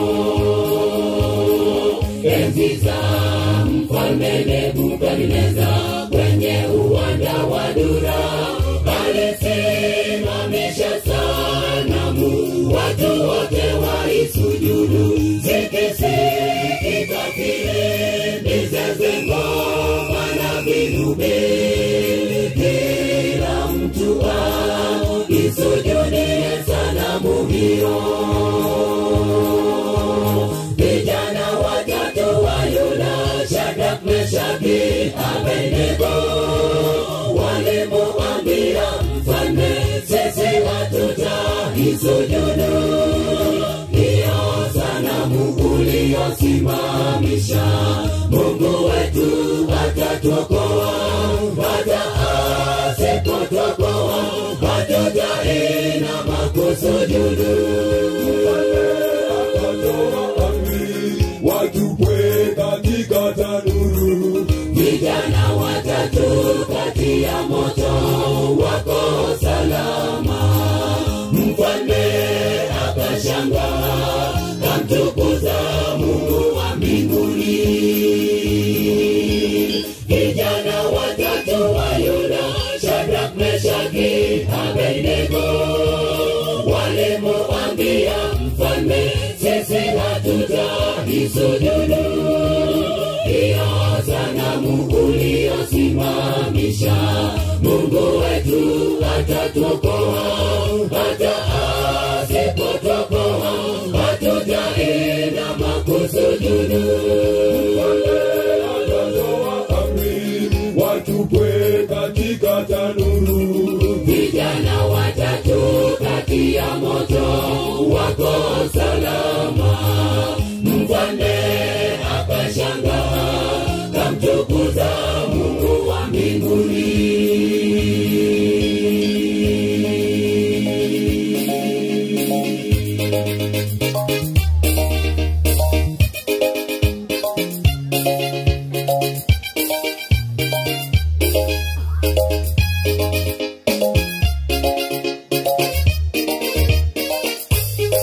Jaribu kama hili linakuja, ni pambano la kiroho. Wanaomkiri Mwokozi, sanamu itasimamishwa. Wazishikao amri na imani ya Yesu Kristo, waitetee au waikane imani yao. Jaribu kama hili linakuja, ni pambano la kiroho. Wanaomkiri Mwokozi, sanamu itasimamishwa. Wazishikao amri na imani ya Yesu Kristo, waitetee au waikane imani yao. Vijana watatu wa Yuda, Shadraka, Meshaki, Abednego, walimuambia mfalme, sisi hatutaisujudu hiyo sanamu uliyosimamisha. Mungu wetu atatuokoa, hata asipotuokoa hatutainama kusujudu.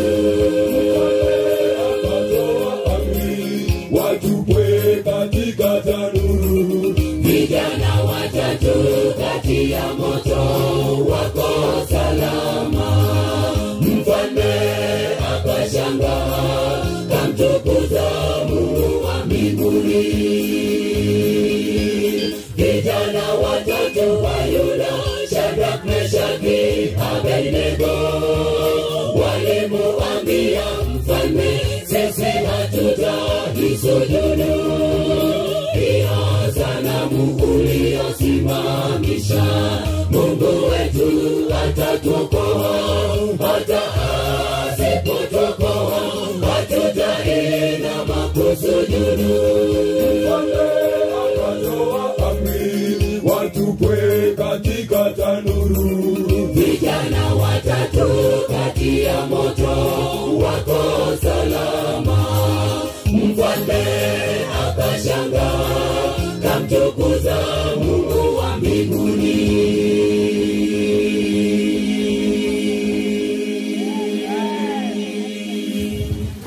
Na waongeza moja. Wale mmeketi na nyinyi simama tu. Wale wameketi. Na waongeza moja tu sawa wale wameketi.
Shahidi wake Yesu, mamlaka ya Mungu huwezi kuyashinda. Ewe mama wa uharibifu, ole wanywesha uovu wanadamu kwa vinywa vya manabii wako. Ole wanywesha uovu wanadamu kwa vinywa vya manabii wako. Nalikuchukia ewe kahaba, uliyezini na mataifa, neno la Mungu wakasahau wakati uovu wako. Ewe Babeli utatoweshwa, kamwe hautainuka. Ewe Babeli utatoweshwa, kamwe hautainuka. Nalikuchukia ewe kahaba, uliyezini na mataifa, neno la Mungu wakasahau wakati uovu wako. Ewe Babeli utatoweshwa, kamwe hautainuka. Ewe Babeli utatoweshwa, kamwe hautainuka.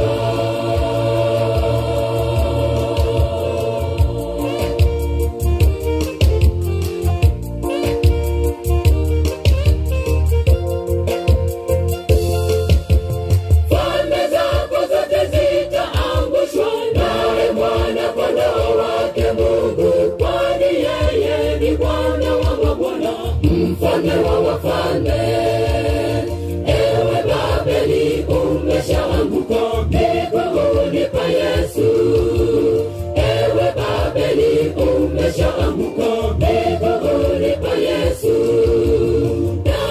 alikuchukia ewe kahaba uliyezini na mataifa, neno la Mungu wakasahau wakati wako wako. Ewe Babeli utatoweshwa, kamwe hautainuka.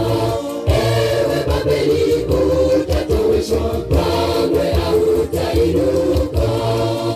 Alikuchukia ewe kahaba uliyezini na mataifa, neno la Mungu wakasahau wakati wako wako. Ewe Babeli utatoweshwa, kamwe hautainuka. Ewe Babeli utatoweshwa, kamwe hautainuka. Alikuchukia ewe kahaba uliyezini na mataifa, neno la Mungu wakasahau wakati wako wako. Ewe Babeli utatoweshwa, kamwe hautainuka. Ewe Babeli utatoweshwa, kamwe hautainuka. Amen. Yatembe kuwara mo gapo munyakane nuwa mo kare instance ya gatatu mo swaye bwange ko epine bindi biro bigo swa.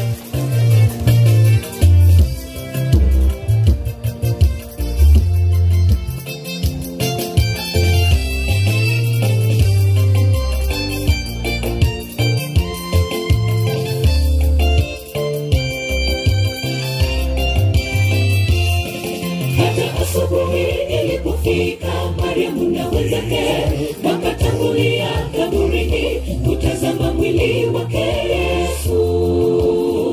Malaika wake Mungu Mwenyezi kawauliza, mbona mtafuta aliye hai miongoni mwa wafu? Mwokozi amefufuka, kaburi halingemuweza. Ametangulia Galilaya, nendeni kule mkamuone. Mwambieni Petero pia, Mwokozi anamhitaji pale. Hata asubuhi ilipofika, Mariamu na wenzake wakatangulia kaburini kutazama mwili wake Yesu. Malaika wake Mungu Mwenyezi kawauliza, mbona mtafuta aliye hai miongoni mwa wafu? Mwokozi amefufuka, kaburi halingemuweza. Ametangulia Galilaya, nendeni kule mkamuone. Mwambieni Petero pia, Mwokozi anamhitaji pale. Mwokozi ni wa huruma, alikufa ili tuokolewe. Kwa kifo chake cha aibu tumekombolewa, tuko huru tena. Hakika Mwokozi wetu alibeba dhambi zetu msalabani, akafufuka kwa kifo chake. Tuwashindi kweli, kifo na kaburi havina mamlaka kwetu. Mwokozi ni wa huruma, alikufa ili tuokolewe. Kwa kifo chake cha aibu tumekombolewa, tuko huru tena. Hakika Mwokozi wetu alibeba dhambi zetu msalabani, akafufuka kwa kifo chake. Tuwashindi kweli, kifo na kaburi havina mamlaka kwetu.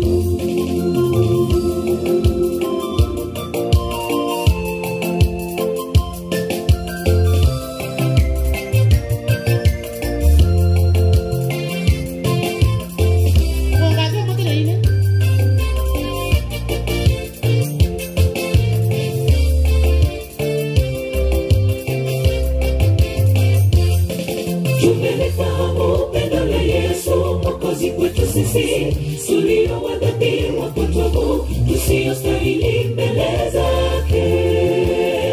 Tulipoanguka pale Edeni, Yesu rafiki alikuja kwetu kutunusuru mitegoni mwa mwovu. Tumekwisha kukombolewa, shetani hana nguvu kwetu. Nasi tutapataje kupona tusipojali wokovu wake? Tuache dhambi zetu zote kama sisi ni watoto wa Mungu.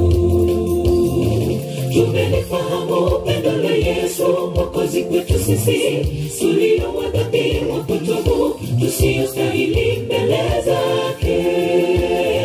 Tulipoanguka pale Edeni, Yesu rafiki alikuja kwetu kutunusuru mitegoni mwa mwovu. Tumekwisha kombolewa, shetani hana nguvu kwetu. Nasi tutapataje kupona tusipojali wokovu wake? Tuache dhambi zetu zote kama sisi ni watoto wa Mungu.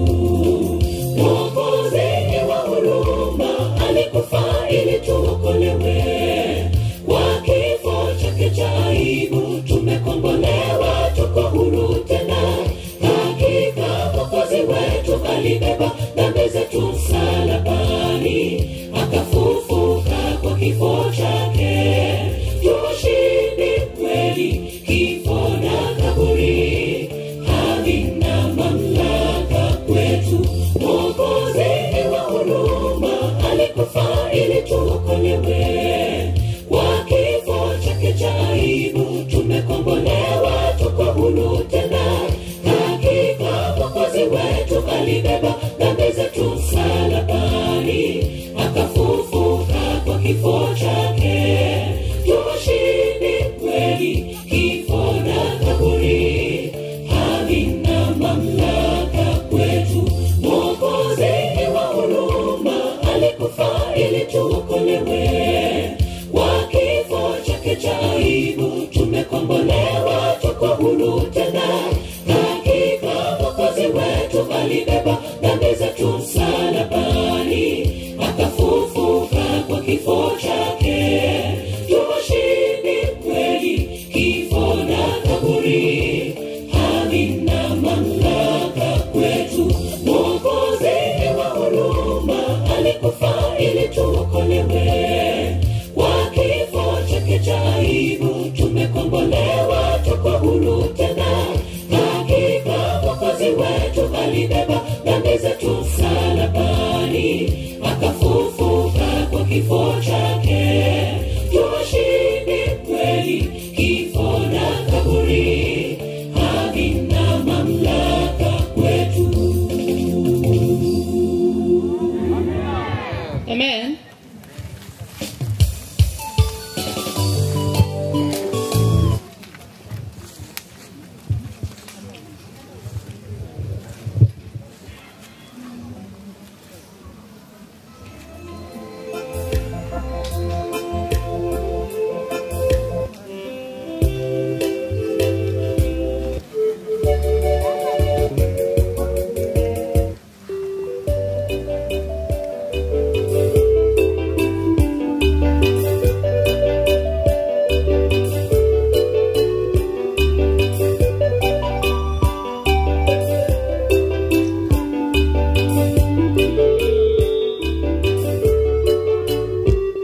Yerusalemu mpya ni mji mzuri sana, umekwisha kupambwa, umewekwa tayari, wenye kuingia humo ni watakatifu.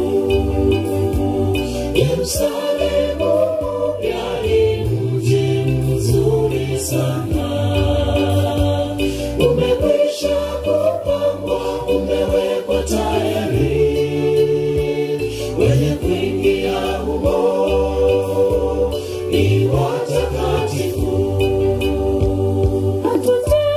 Hatutakuwa na kilio, hakuna maombolezo wala mauti wala maumivu.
shida wala mauti hatutaona tena, hatutakuwa na kilio, hakuna maombolezo wala mauti wala maumivu, hatutakuwa na kilio, hakuna maombolezo wala mauti wala maumivu, tutaishi milele na Yesu.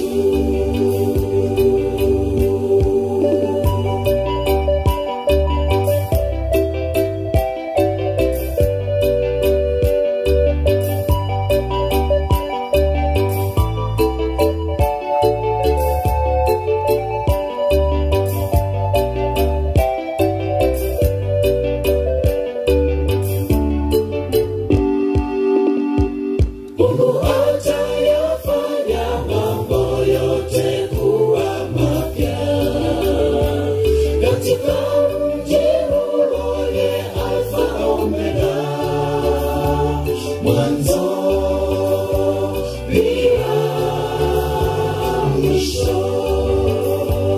Mungu atayafanya mambo yote kuwa mapya katika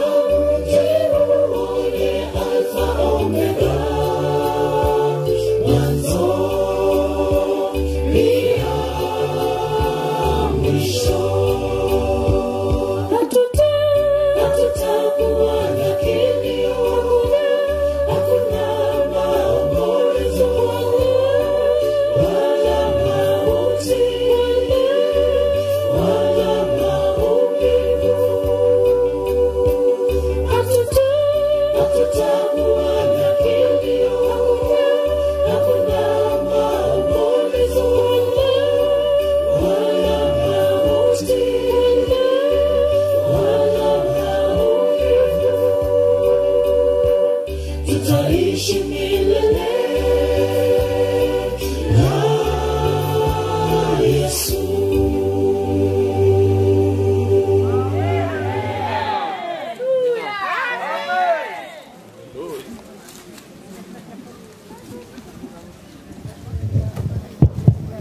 Sikoya nesingesire ona sachara erire gabu wose kisatuka na utotera ona atiapsana kale kipindi kende tusabe tuombe tato miyambi amana tuakwa girotra samatera kwa wale mtu motongi panga nto tigira sore se pindi pindi asaito makwana sotata wodra se litres motorito amina.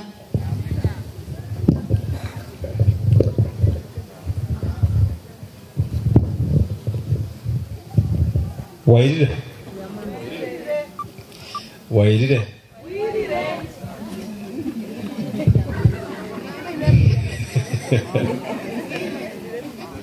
ndio hiyo tu. So tutakuwa na dakika chache za kufanya mauzo, na ningependa kualika wale ambao wako na sadaka mbichi tukuja hapa mbele naye. Kindly come with it. Nitafanya ombi alafu tuanze kuuza. Mevondo ya mire monenda gera yara vire ande onsi yara viroma okole virubo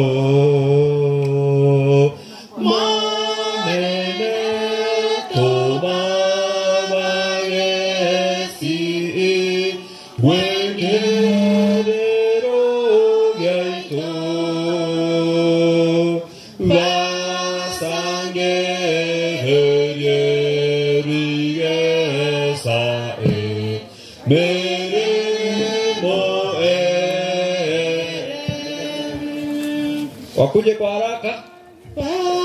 Sange kera masoba gende goika erio barigwema sangererie onsi monene tomabagesi iweke rero gaito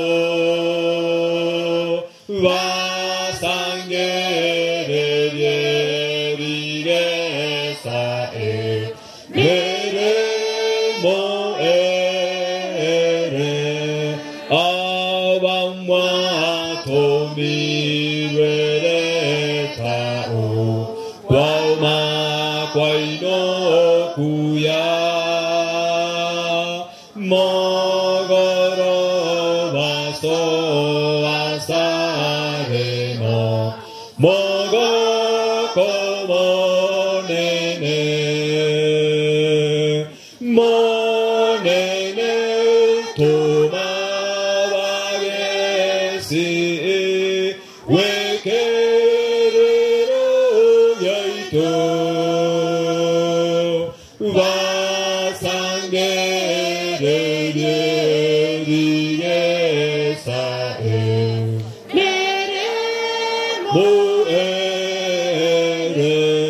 tunafanya ombi. Kuna wengine hajakuja. Kuna wengine ana huko nyuma. Kama mnakuja tu tunafanya ombi kwa pamoja alafu tuanze.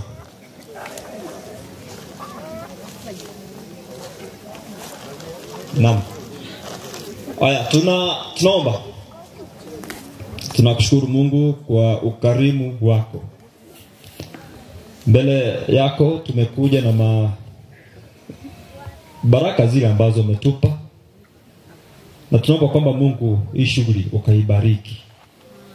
Ni kwa mapenzi yako, tunaomba kwamba tena ukazidishe katika mashamba yetu, katika biashara zetu. Hata ukapanue na akili zetu, ili kwamba Mungu vile vitu ambavyo unaleta kwetu nasi tuwe na ukarimu kama wako. Tumeomba tukiamini kwa jina la Yesu. Niamore. Habari ya asubuhi ya jioni. Sasa iko kitu nitaanzia ile mtamu. Na ni mzuri. Hata mimi naona kwa macho ni mzuri. Itoke, hii ndizi. Itoke. Nataka kuuza na shilingi 200. 200. Nani?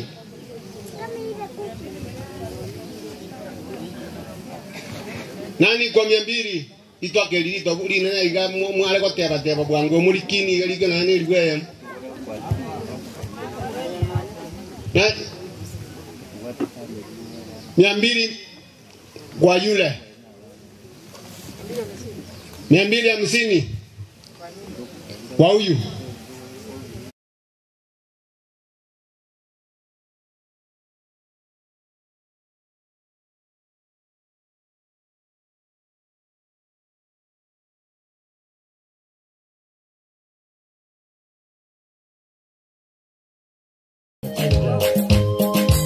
Achilia watoto wote waingie katika kundi hili. Kundi hili ni kundi la ajabu sana. Kundi ambayo liko na maadili mema. Sasa tunauliza wazazi. Kamereni kukuseni watoto nyumbani wakiunge na hili kundi. Wakiunge na hili kundi. Jezi la Bwana. Jezi la Bwana. Jezi la Bwana.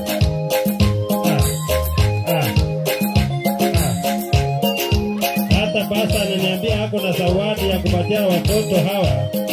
Lakini wakijibu maswali yake 3. Wakijibu maswali 3 kikamilifu. Hako na zawadi atawapatia. Hako na zawadi atawapatia.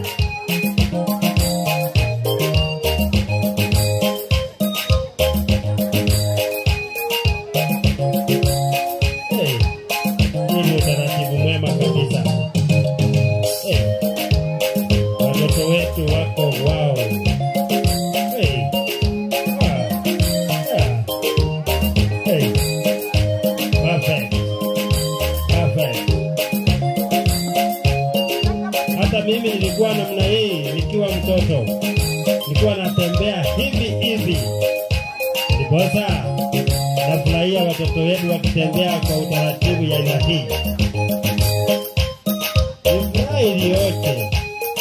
Ni furaha iliyoje tukikutana mbinguni namna hii, tukitembea namna hii.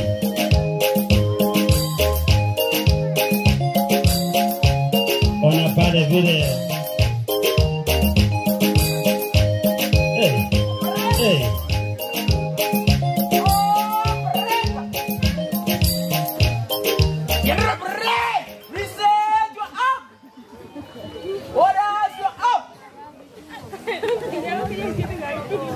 Marshals and the youth captains, the flag bearers, the Church of Pathfinder flag, may you move forward and perform your duty. By the honors of flag.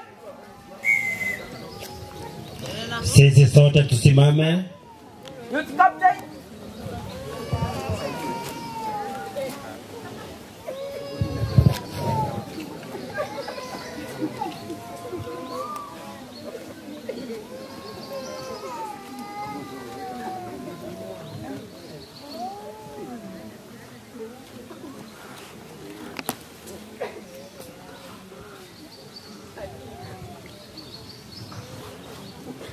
Mission granted. The flag bearers and the youth captains, the Church of Adventurers flag may move forward and perform the duty.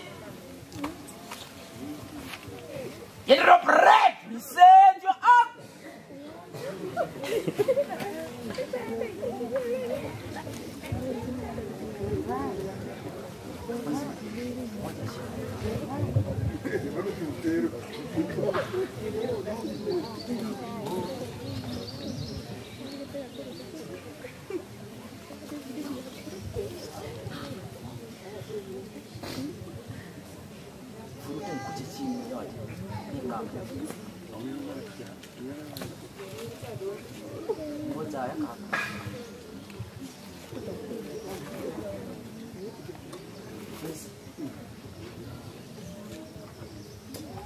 The youth captains, the Church of Pathfinder flag, par left leg.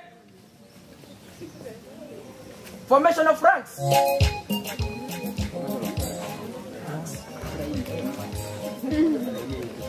Par left leg. On.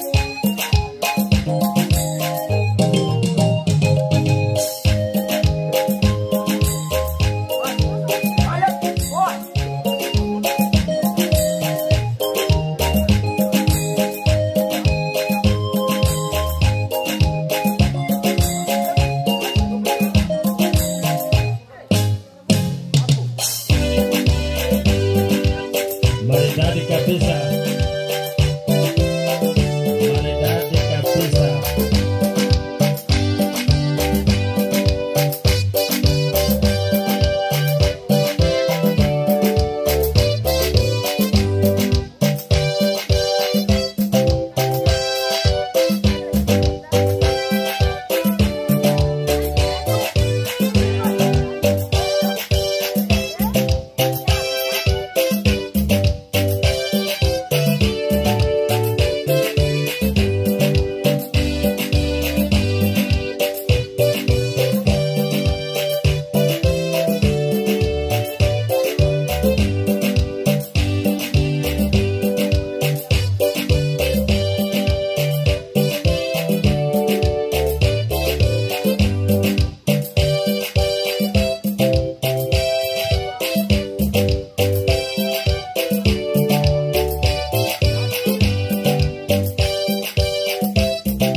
wakiongozwa na kiongozi wao.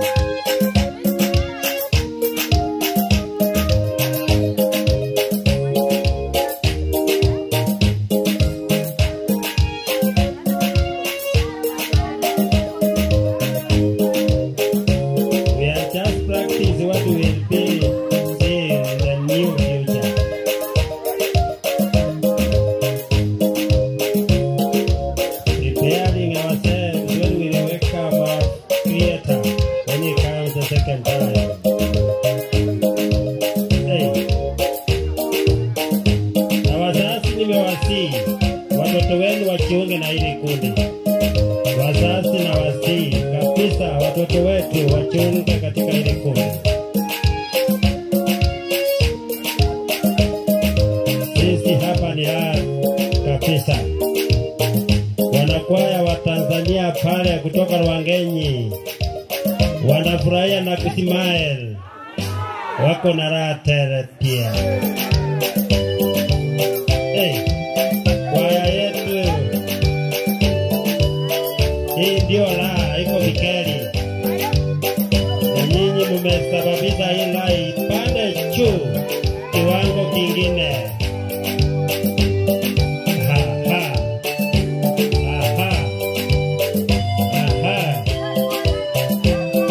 Sasa wanaondoka ujukwani na utaratibu wake. Wakati wanaondoka ujukwani kwa utaratibu ya namna hii, nataka kuwasifia hata mtoto mdogo amejiunga na hiki kundi. Mtoto mdogo anajiunga na anatembea kwa utaratibu kabisa. Mungu azidi kuwabariki. Mungu azidi kuwanemeza. Hey. Tunamaliza siku kwa njia za kipekee sana. Tumebarika siku kwa njia ya kipekee. Watoto wetu mbarikiwe sana. Na wanakwaya Rwangenyi na nyinyi pia mbarikiwe zaidi. Wakati mtakapoenda nyumbani muambie wana na binti kutoka Bikeri, wanamfurahia zaidi. Jiunga na ile kundi, mtembee kwa utaratibu nyinyi nyote. Jiunga na ile kundi, mtembee.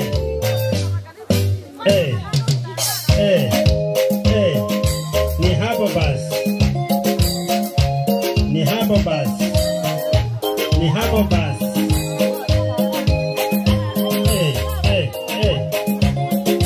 Nimeona pasta yetu akisimaili akisema hapo na kundi ya kesho.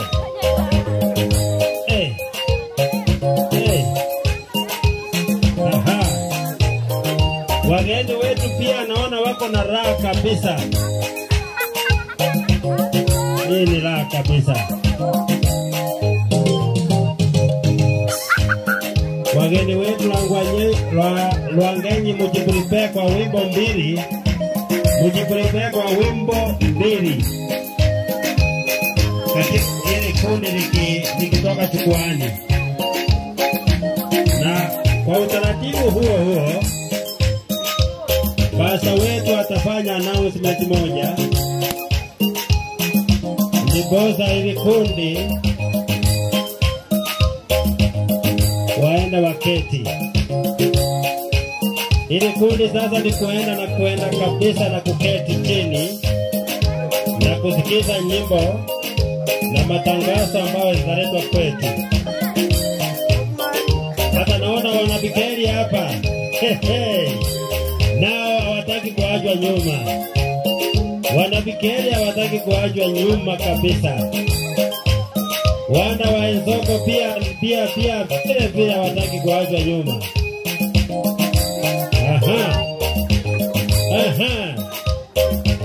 Makanisa yetu matatu ya hili kambi hawataki kuachwa nyuma. Mambo ni hayo basi. Mambo ni hayo. maoni hayo, basta chukua kipaza sauti tuletee matangazo.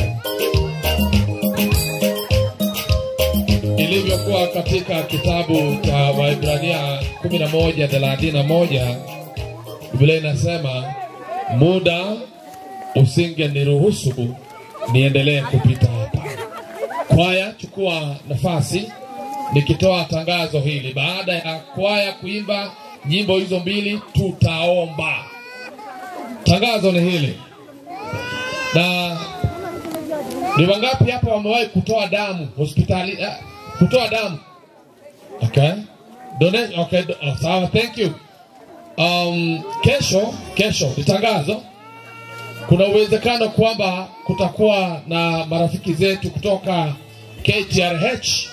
KTRH ni hospitali yetu ya rufaa ya Kisii, ambapo wale ambao watakubali tutatoa damu. Mimi always wakati tunakutana nao mimi wa kwanza kutoa.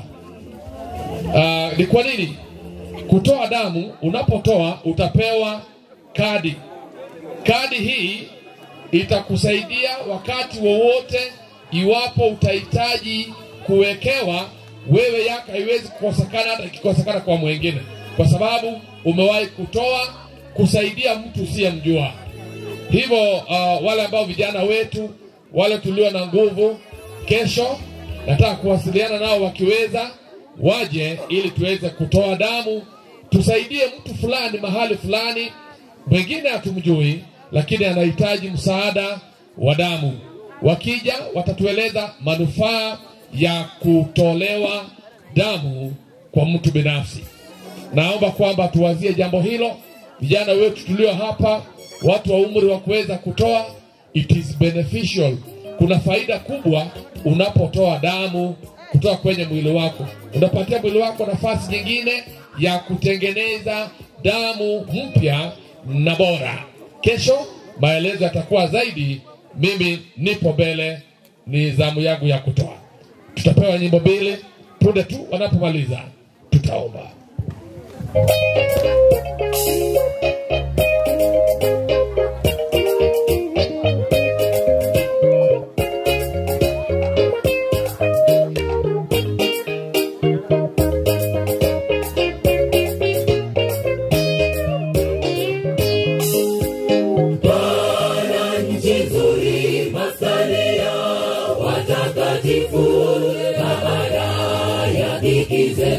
Tukae huko milele. Alienda kuyaandaa makao huko, kwani duniani si ya kwetu, kwetu ni mbinguni. Duniani ni majonzi, ni vilio, maasi, vita, mbinguni ni kuzuri. Lugha za wanadamu haziwezi kuelezea. Pana nchi nzuri, maskani ya watakatifu. Baada ya dhiki zetu tukae huko milele. Alienda kuyaandaa makao huko, kwani duniani si ya kwetu, kwetu ni mbinguni. Duniani ni majonzi, ni vilio, maasi, vita, mbinguni ni kuzuri. Lugha za wanadamu haziwezi kuelezea. Hapana mji kati ya miji yote duniani wa kulinganishwa nao, mji wa Yerusalemi. Barabara ni dhahabu, hakuna mfano duniani. Malango yake ni lulu, hakuna mfano duniani. Ndani yake hapana kifo, uso kwa uso na Mungu. Kinyonge hakitapita malango ya lulu. Miji yote ya dunia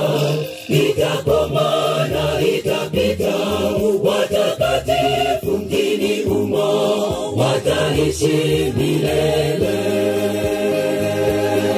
Hapana mji kati ya miji yote duniani wa kulinganishwa nao, mji wa Yerusalemi. Barabara ni dhahabu, hakuna mfano duniani. Malango yake ni lulu, hakuna mfano duniani. Ndani yake hapana kifo, uso kwa uso na Mungu. Kinyonge hakitapita malango ya lulu. Miji yote ya dunia itakoma na itapita, watakatifu mjini humo wataishi milele.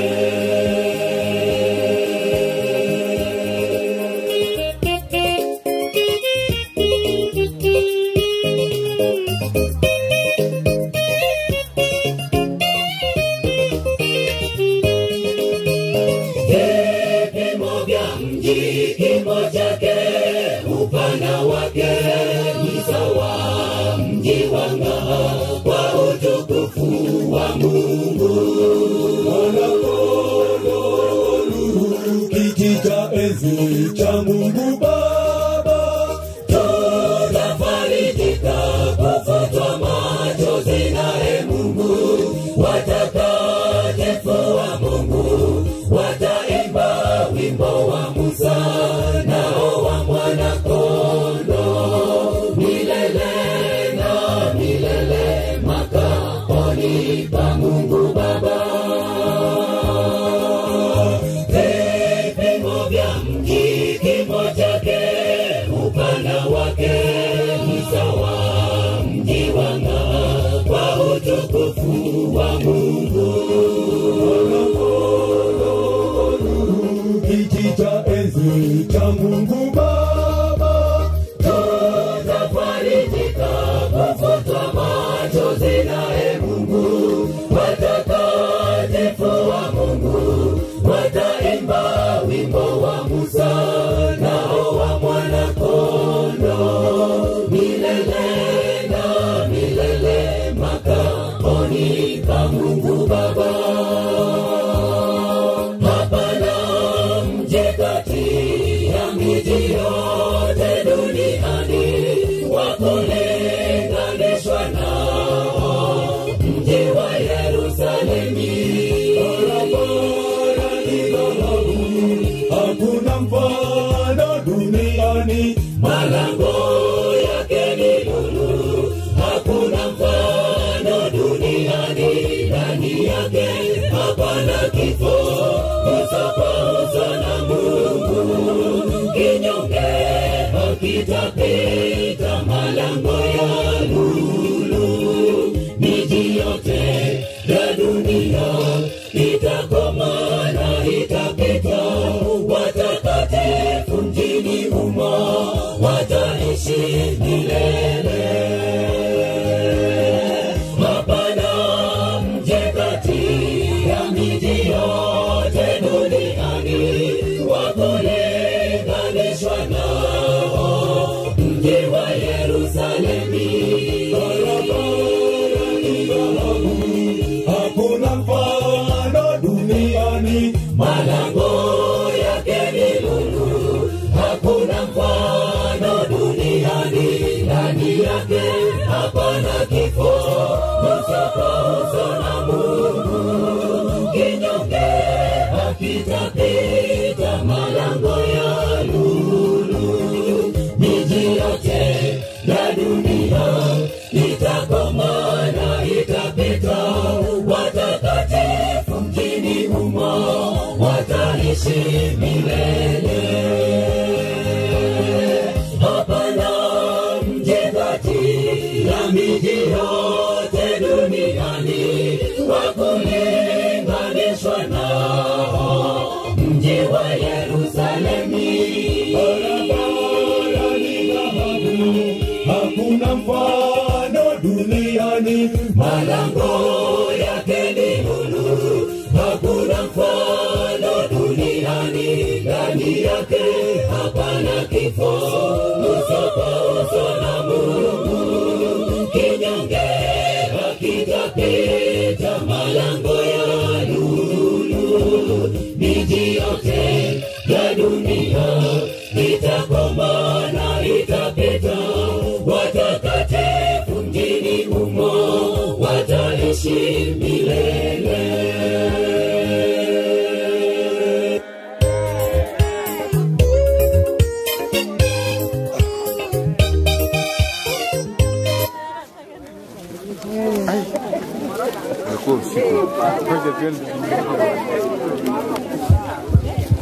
Hayo ni makambi ya Bikeri sehemu za huku na Cheki Kisii.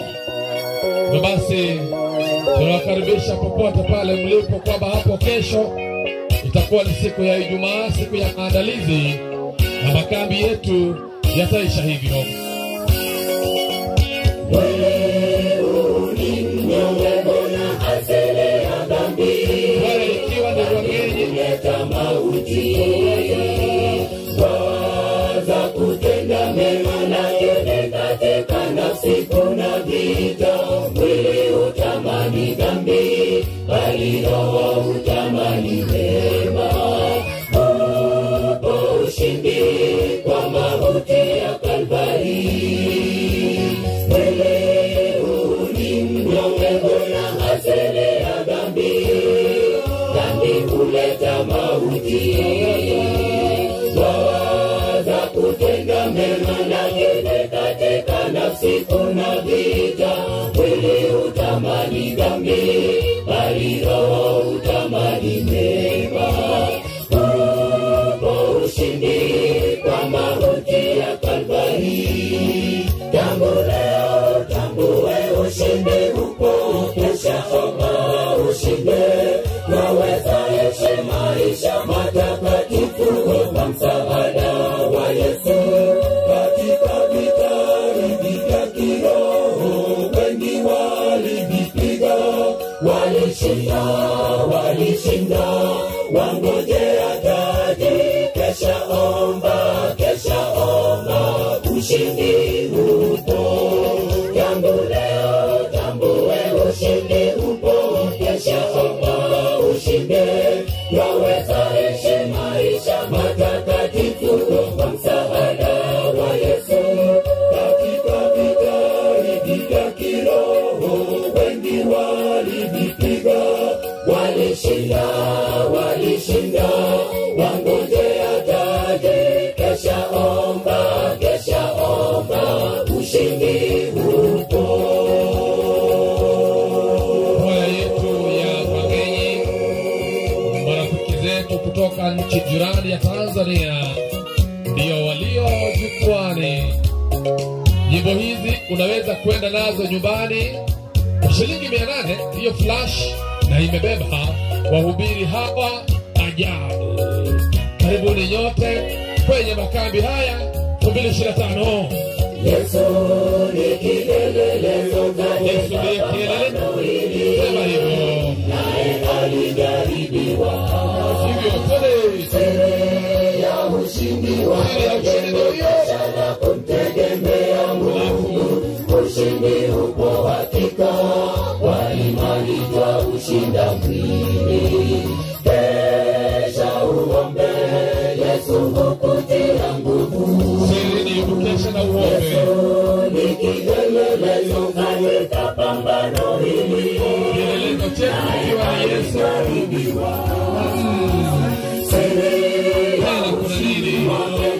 Kesha na kumtegemea Mungu. Ushindi upo hakika, kwa imani twaushinda mwili.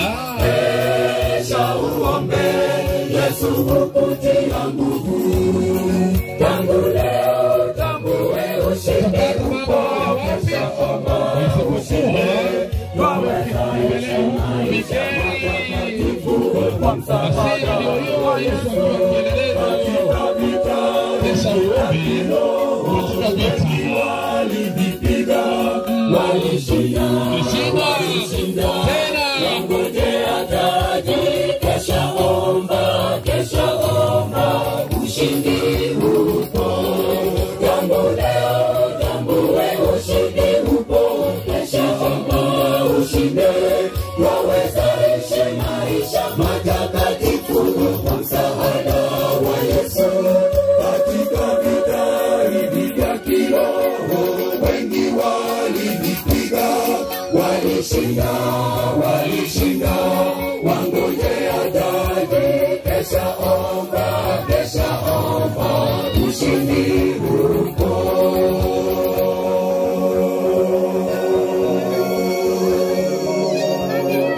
Bado tunaendelea, haijaisha. Kesha omba, ushindi ndio huo. Taji ya kungoja. Haya yapate hapa. Ndio taji leo. Ushindi upo. Ushindi. Waweza ishi maisha matakatifu kwa msaada wa Yesu. Katika vita hivi vya kiroho wengi walivipiga, walishinda, wangojea taji. Kesha omba, ushindi upo. Tambue ushindi upo. Kesha omba ushinde. Waweza ishi maisha matakatifu kwa msaada wa Yesu. Katika vita hivi vya kiroho wengi walivipiga, walishinda, wangojea taji. Kesha omba, ushindi upo. Haleluya. Na ni kweli ushindi upo. Siri tumepewa. Kesha omba. Yesu akiwa kielelezo. Fikia hapo hatutakuwa na la ziada, ila tusimame tuombe. Tusimame sote tuombe. Hivi kwa wale ambao tutapata kibali, hivi ndivyo itakuwa mbinguni. Uzuri wa kule hakutakuwa na kuchoka. Nyimbo hizi natangaza moja kwa moja kwenye mtandao. Kwaya yetu ya Ruang'enyi imetoka Tanzania, ambayo imejitolea kumfanyia Mungu, na wahubiri hawa wa nyimbo utaweza kuwapata kama utapata hiyo flash. Nyimbo hizi zote utazipata right kwako. YouTube wapo Ruang'enyi SDA kwaya. Utangoja nini? Ukose ucheke tu. Na ukipata hiyo, gonga hiyo like. Tuanze kujua hiyo subscribe, na tutaanza kujua kwamba hawa ni marafiki zetu. Hata popote pale katika taifa letu la Kenya, iwapo anza kujipanga kwa makambi ya mwaka kesho. Huku mtaishi, nyumbani tutarudi baada ya mwezi mmoja. Haleluya. Tuombe sote. Mungu wetu na Baba yetu, sisi watoto wako tumekuwa mbele zako tangu mwanzo wa siku. Uaminifu wako umeonekana, ukashikilia hali ya anga, hatimaye tunamaliza salama. Tuseme nini tena? Tunaondoka kwenda kupumzika hadi hapo kesho tutakapofanya vipindi vilivyosalia, na hatimaye kujiandaa kwa sabato iliyo mbele yetu. Utuandae kwa ajili ya ujio wako. Utubariki sote tunapoondoka. Mabadiliko ya kufurahisha yaonekane hata katika familia zetu. Wageni wetu wa Ruang'enyi waliotoka nchi jirani ya Tanzania wamekuja kwa ajili ya unavyosema kwamba habari hii njema itahubiriwa katika ulimwengu wote, kuwa ushuhuda kwa mataifa yote, na hapo mwisho ule utakuja. Uwabariki hata katika kazi zao, uwabariki familia zao, uzibariki. Utupatie nafasi ya kufurahia mara nyingine ambapo hatutaachana katika ufalme ujao. Ombi letu katika Yesu aliye mwokozi wetu. Amen. Kesho mje mapema. Kesho kuna mauzo tena zaidi ya leo. Mungu awabariki.